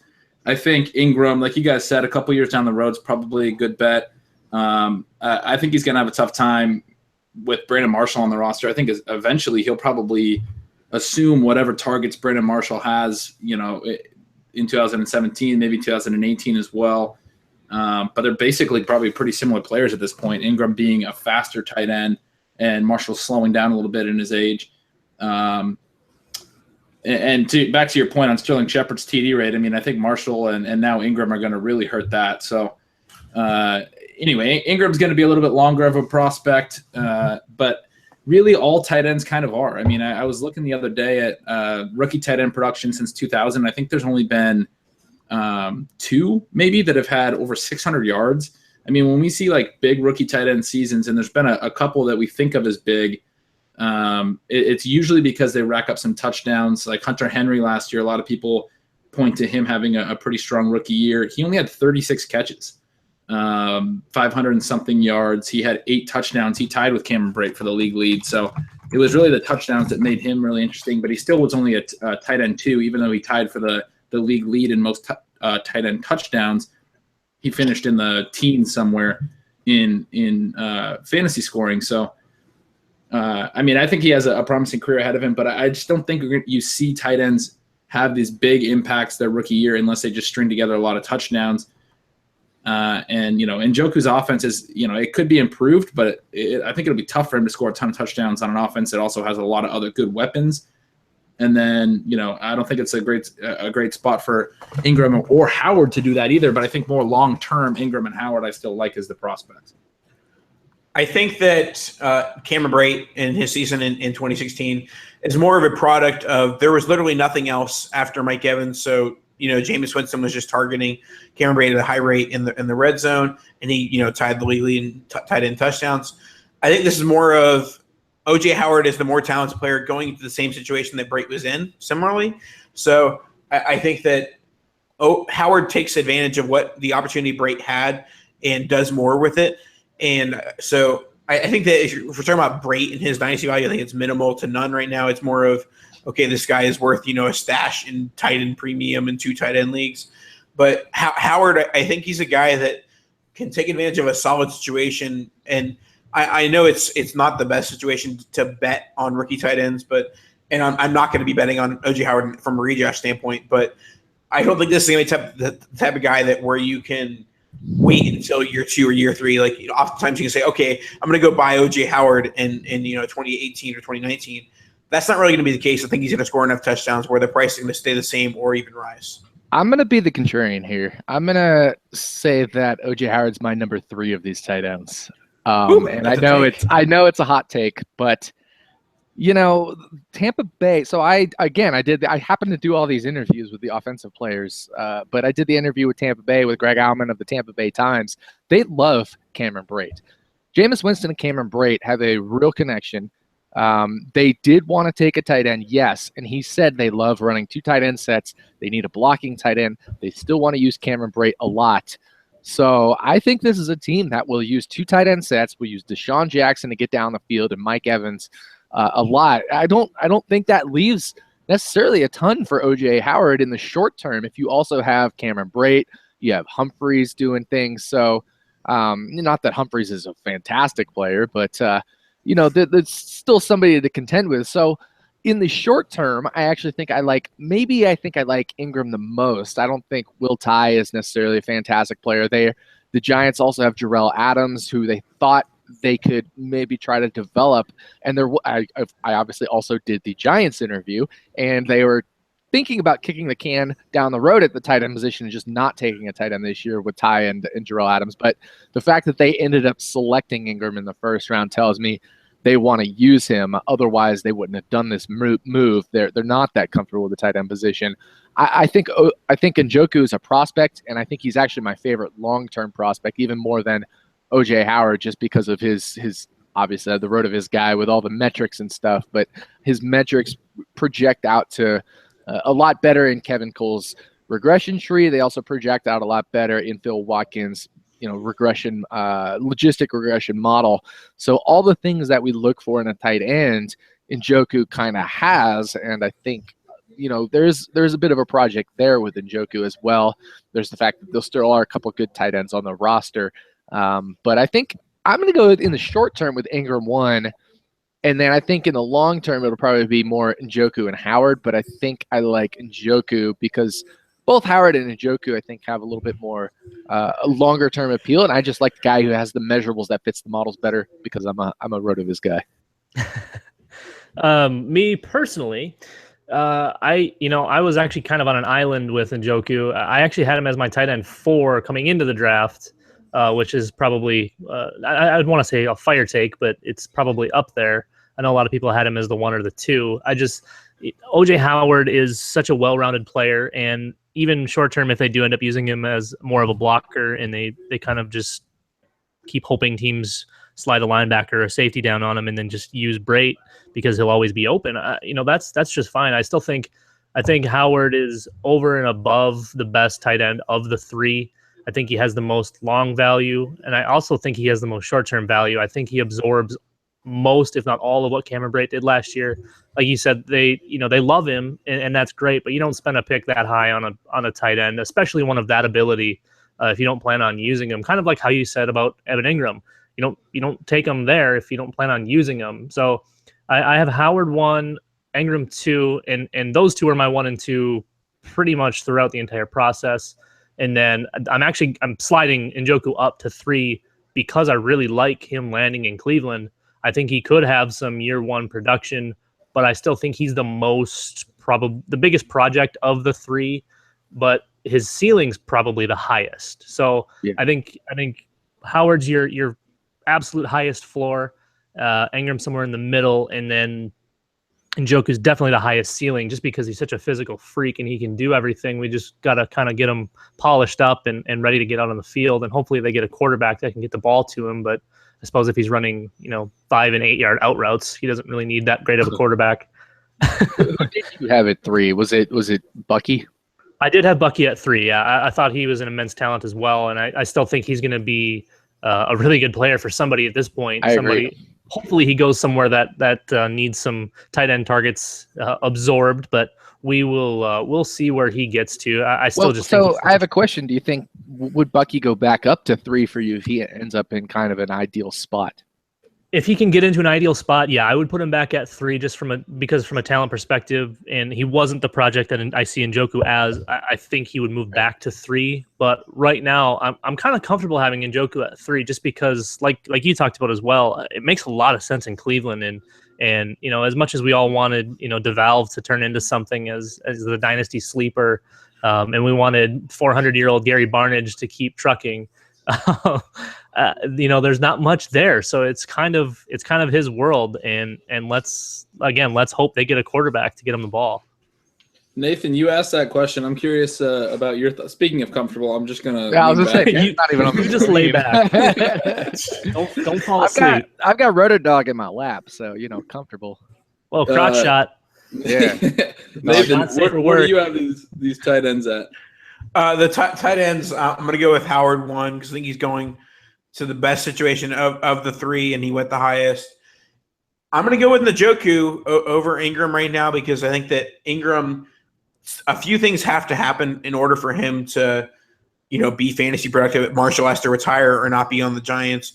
Sterling Shepard has to not score as many touchdowns as he did in his rookie year. So, Njoku is in a situation where right now he can easily be the number 2 target in the offense after Corey Coleman very soon.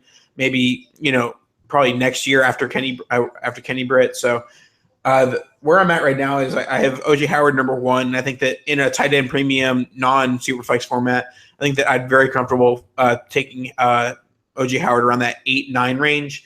And then as far as the rest of them, maybe Njoku and Ingram are more of the early second round, maybe mid-second round type pieces. So for me, it may sound homeristic coming from the Bucs fan, but I think that Howard has separated slightly from the other 2 because he's been drafted higher and landed in a better situation, in my opinion. Yeah, we got the comments here. People are like, Nick, please, obviously, with my OJ Howard 3 take there. So, I never claim to be a guy that goes with the flow. I never have been. I never will be. That's why we love you, Nick. Hey, I want to give Dan some props here though, because Seattle traded back out of the first round, and the Niners came up to get Reuben Foster. So you call that? He's the kind of guy somebody would trade up back into the first round to grab. So, hey, I did something! Yay! So we're on our last pick here. Who's going to be the first round irrelevant with New Orleans? DeShone Kizer. Ooh. I like it. Yeah. I can't say no to that because Drew's a dinosaur at this point, and Kizer would fit in really well there. He's got that arm for that type of offense. He would. So no Dalvin Cook in the first round. I mean, I can't imagine he goes here. No, with Bucks are going to trade up for him and get. I think Green Bay gets him. Green Bay gets him at 201. Ooh, I agree. I think Green Bay takes him at 201. I think this is a DeShone Kizer pick. I really don't. I mean, Saints could pick another defensive player. That's the only other option. I don't think they go anywhere except defense or DeShone Kizer. They probably would have gone Foster had they not bumped up, had San Francisco not jumped and got him. They probably would have gone Foster. That's another type of player that fits that system and that their type of guys. But I like Kizer to the Saints. Kevin King, if he can stick with Peyton. Kevin King was projected to be a first-round cornerback for sure, and he's fallen a little bit. I could see the Saints doing that here. I know this is a hire that lots of Twitter people and pretty much everyone made fun of with the John Lynch hire, but he's quietly had a very solid night. Trading back 2 picks to get that third and the fourth, and then trading up to get Reuben Foster here. Like for a rookie GM who has no scouting background, literally just only TV and being an NFL player. I'm impressed from what John Lynch has been able to pull off so far tonight. He's done very well. He's done very well. Agreed. Yeah, he did well. That we were talking about this early on, but that one pick trade back and picking up 2/3 and a fourth. I mean, that was a good trade. The Bears just got rinsed on that. Yeah, that's so bad. If you weren't going to take Trubisky, I mean that's perfect. Like that works. Like Kevin Cole was saying. I mean, if you're trading up one spot, the team's only going to trade down if they know you're not going to take their guy. Right. The only other consideration there, as he pointed out, was maybe another team was going to swoop in and trade into number 2 and take Trubisky, but the Niners work out a situation where they pick up 3 picks in 2 of them in the third round. I mean, those are valuable picks, and they move back 1 spot and still take. Yeah, I mean, the only reason Chicago does that is because somebody else obviously had an offer to move up to number 2. There's the same situation last year where the Redskins traded 1 spot back, and Texans traded 1 spot up to get Will Fuller in the first round. And the Redskins then ended up picking Josh Doxson with the next pick, another wide receiver. But it's because Minnesota was trying to trade up ahead of Washington to get Fuller in, and so Minnesota ended up with Laquan Treadwell, of course. So 3 wide receivers went in a row. So the only reason you move up 1 spot is not because you're trying to get something ahead of the team in front of you, but it's because you're trying to prevent somebody else from getting in front of you, and that's exactly why they moved up there. And right, but that's a perfect scenario for the Niners, and it probably explains exactly the haul, because the Niners probably had another haul on the table in an offer where they could have someone moving up even more spots and offering even more picks, and so the Bears, to counteract that, had to offer 2/3 and a fourth. I mean, that would make some sense, but then the Niners, they take that haul, which is still strong, and they still get Solomon Thomas, the guy that probably would have taken it too.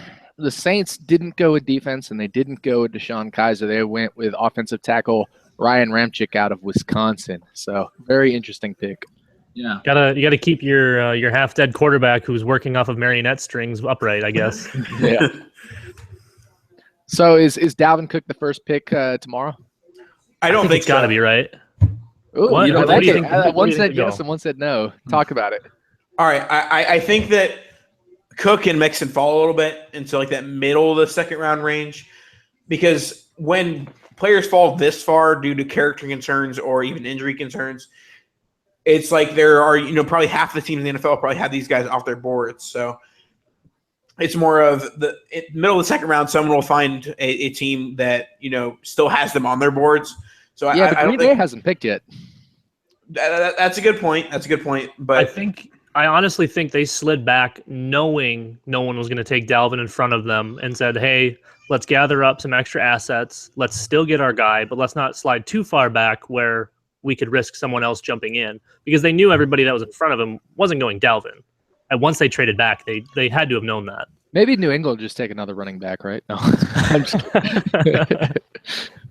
Well, as we've talked about a little bit, the 33rd overall pick has more value today than it did 10 years ago because you have the next 24 hours to negotiate with that pick. So I think that when the Browns came to the Packers with that offer, they're like, okay, we're going to have the next, however long to try and negotiate to even get out of the 33rd overall pick. So I think there's value in that specifically where the Packers can try and, trade out further back from that 33rd pick. All right, guys. So we are here at the end of the first round. I just want to kind of go over maybe the first 5 or 6 picks of tomorrow's draft, and we'll give our hot take for tomorrow. So 33rd overall, Green Bay. 34th overall, Seattle. Neither of these teams have made a pick yet. And then we go kind of back to the shitty teams, Jacksonville, Chicago, the Rams, and then the Chargers. Any hot takes maybe in those first 6 picks or just in any of the picks tomorrow from any of you guys? Kaiser to Jacksonville. That would be fun. I'm gonna say Juju to Chicago. Juju Schuster. Yep. Like that. Ben, what's your Seattle hot take there? Come on. I don't know, man. Honestly, they've traded back twice. They've picked up more picks. It could be anything. They've been really surprising in the last few years. I mean, they've tended to pick guys that on draft shows, people are just saying, well, he wasn't anywhere near there, and we weren't expecting that. I mean, Bruce Irvin was that guy a few years ago. You go back to like James Carpenter. They took him as an offensive lineman, I think, quite a bit higher than people thought he would go. And then they tend to trade out of the first round a lot as well. But, I don't know. Honestly, my hot take is the Chargers there at the 6th pick of the second round take another tight end. No, I'm just kidding. It's the Jets will definitely take a tight end. I think it's 7 in the second round. I would hope. Maybe. Who do you think they have? Bucky Hodges? I think so. I think they should take Bucky there. That's my early round, second round take there. Seattle needs an offensive lineman. I mean, I think probably they'll go O-line, but if not, I could see him take a receiver. So it's pretty clear from a dynasty perspective, the top 2 guys available are Mixon and Cook. So after those 2 guys, who is going to be the next rookie pick that hasn't yet been selected? Any takes? I would say either Foreman or Kamara, however it's pronounced. I think one of those 2 guys maybe sneaks into the late second. Kind of where I'm guessing Mixon will probably go. He might slide into the 3rd or even later. We don't know where people have him on the boards, but I think it's running back before it's wide receiver. Yeah, I would agree. I think it's either Foreman. I wouldn't maybe say Kamara, but McNichols I think could slide up late 2nd or early 3rd as well. I mean, I think Juju and Chris Godwin both could go before the middle of the 2nd round, and. Were you asking for dynasty drafts? I mean, for me, I would rookie drafts. Yeah, 1 QB. Oh, okay. After all the, and not even after all the guys who have been drafted so far, like probably not all the tight ends, but after some of them, I would have Juju and then Foreman and Godwin for me are pretty close. And it's going to depend on landing spot. I thought we were talking real draft. Never mind. Well, you don't know what you're talking about, Doc. Jeez Louise. I really don't. Actually, I could also see the Jets taking a wide receiver, right? I mean. Oh, that would be if the Jets pick Juju, I'm be upset online. Matt online, hashtag Matt online. Don't worry, but they could take a wide receiver. I mean, they've got what Decker and Enunwa and Robbie Anderson, Devin Smith. Don't forget about Devin. Still alive. Right, that guy. There's still a chance. No, there's not. You're telling me there's a chance. Anyway, yeah, I think the Jets obviously pick a passing weapon. That would be my take there. Hey, I'm going to run for a quick Jets. I hate them. We all hate them. Even Jets fans hate the Jets. Pretty much. Do they hold up? So where does Dalvin fall? Wait, we said Green Bay, right? I think the Bucks trade. I up think it's for going to him. be Green Bay. I think it's going to be Green Bay. Nathan thinks somebody's going to trade up. Let's say, oh gosh, what about the Eagles? Do you think they do anything? They're sitting there at 11 in the second round. I think that they're more willing to go that mid round guy because they give up so much for Wentz that they don't want to invest too highly in the running back position. And I mean, I have nothing to back that up, but more of just a feeling of want to invest in defense and other positions. Yeah, they've got plenty more to fill. I mean, obviously their running back stable isn't good by any means, but I mean, they made it work last year with the garbage that they had. I think Nathan's right. I think they're more in the third, fourth, fifth range. I also just want to point out 14-team mocker here at RotoViz has 5 articles in our drafts, in pending review. One is Dalvin Cook reaction. Dalvin Cook goes to the Eagles. One is reaction. Dalvin Cook goes to the Buccaneers. One is reaction. Dalvin Cook goes to the Colts. One is Dalvin Cook goes to the Packers, and one is Dalvin Cook goes to the Redskins. So he's ready. Yeah, we're gonna have that article. I'm pretty sure pretty quickly after Dalvin Cook goes somewhere. The second he gets picked. I'm now rooting for him to go to any other team but those 5. Exactly. All right, I'm gonna change up everything I've just said. We're off of the Packers. I'm gonna say Vikings at 48. Jesus Christ. Oh God. I think that might do it for this show. We're running up on midnight East time, and obviously the first round is over. We really appreciate having you guys on. Obviously, we appreciate Ben coordinating all this. For any listeners that are actually still left there, which I think if I look at the live stream, there's still 26 of you. We appreciate you. We really appreciate you. And make sure to tell your friends, because we know you guys are the hardcore ones who are already signed up for the RotoViz discount, but make sure to tell your friends to get a 30% discount to all of our NFL content, rotoviz.com/podcast. You will get a year's worth of RotoViz content at a 30% discount. Ben, I'm going to throw it back to you for the close. I mean, yeah, I think you just did a pretty good job, though. I mean, thanks to all the viewers that are kind of already signed off. It is getting late. I've been doing I took a little break, and you Dino guys, Dino Tradecast guys, appreciate you guys holding it down, but I'm getting a little tired myself. It's been a few hours on the air here. But thanks you guys for coming on, and thank you, Nick, for helping out as well. I mean, you covered everything else. You covered all the thank yous and all that. So yeah. It was guys, fun. we really appreciate it, and maybe we'll have a reaction podcast after all is said and done. Maybe we can do a Dynasty Ranks podcast or something. There we go. Now we're talking. Let's do it. That sounds and good. Leave a rate and review for Nice Straight Cast. Get in the RSO league. No big deal. Yep. Good stuff. All right, guys, that's going to do it for this edition of RotoViz Radio, RotoViz Live. For Ben Gretsch, Matt Friedman, all of our guests, we really appreciate it, and we will talk to you guys again another time. Enjoy the rest of the NFL draft.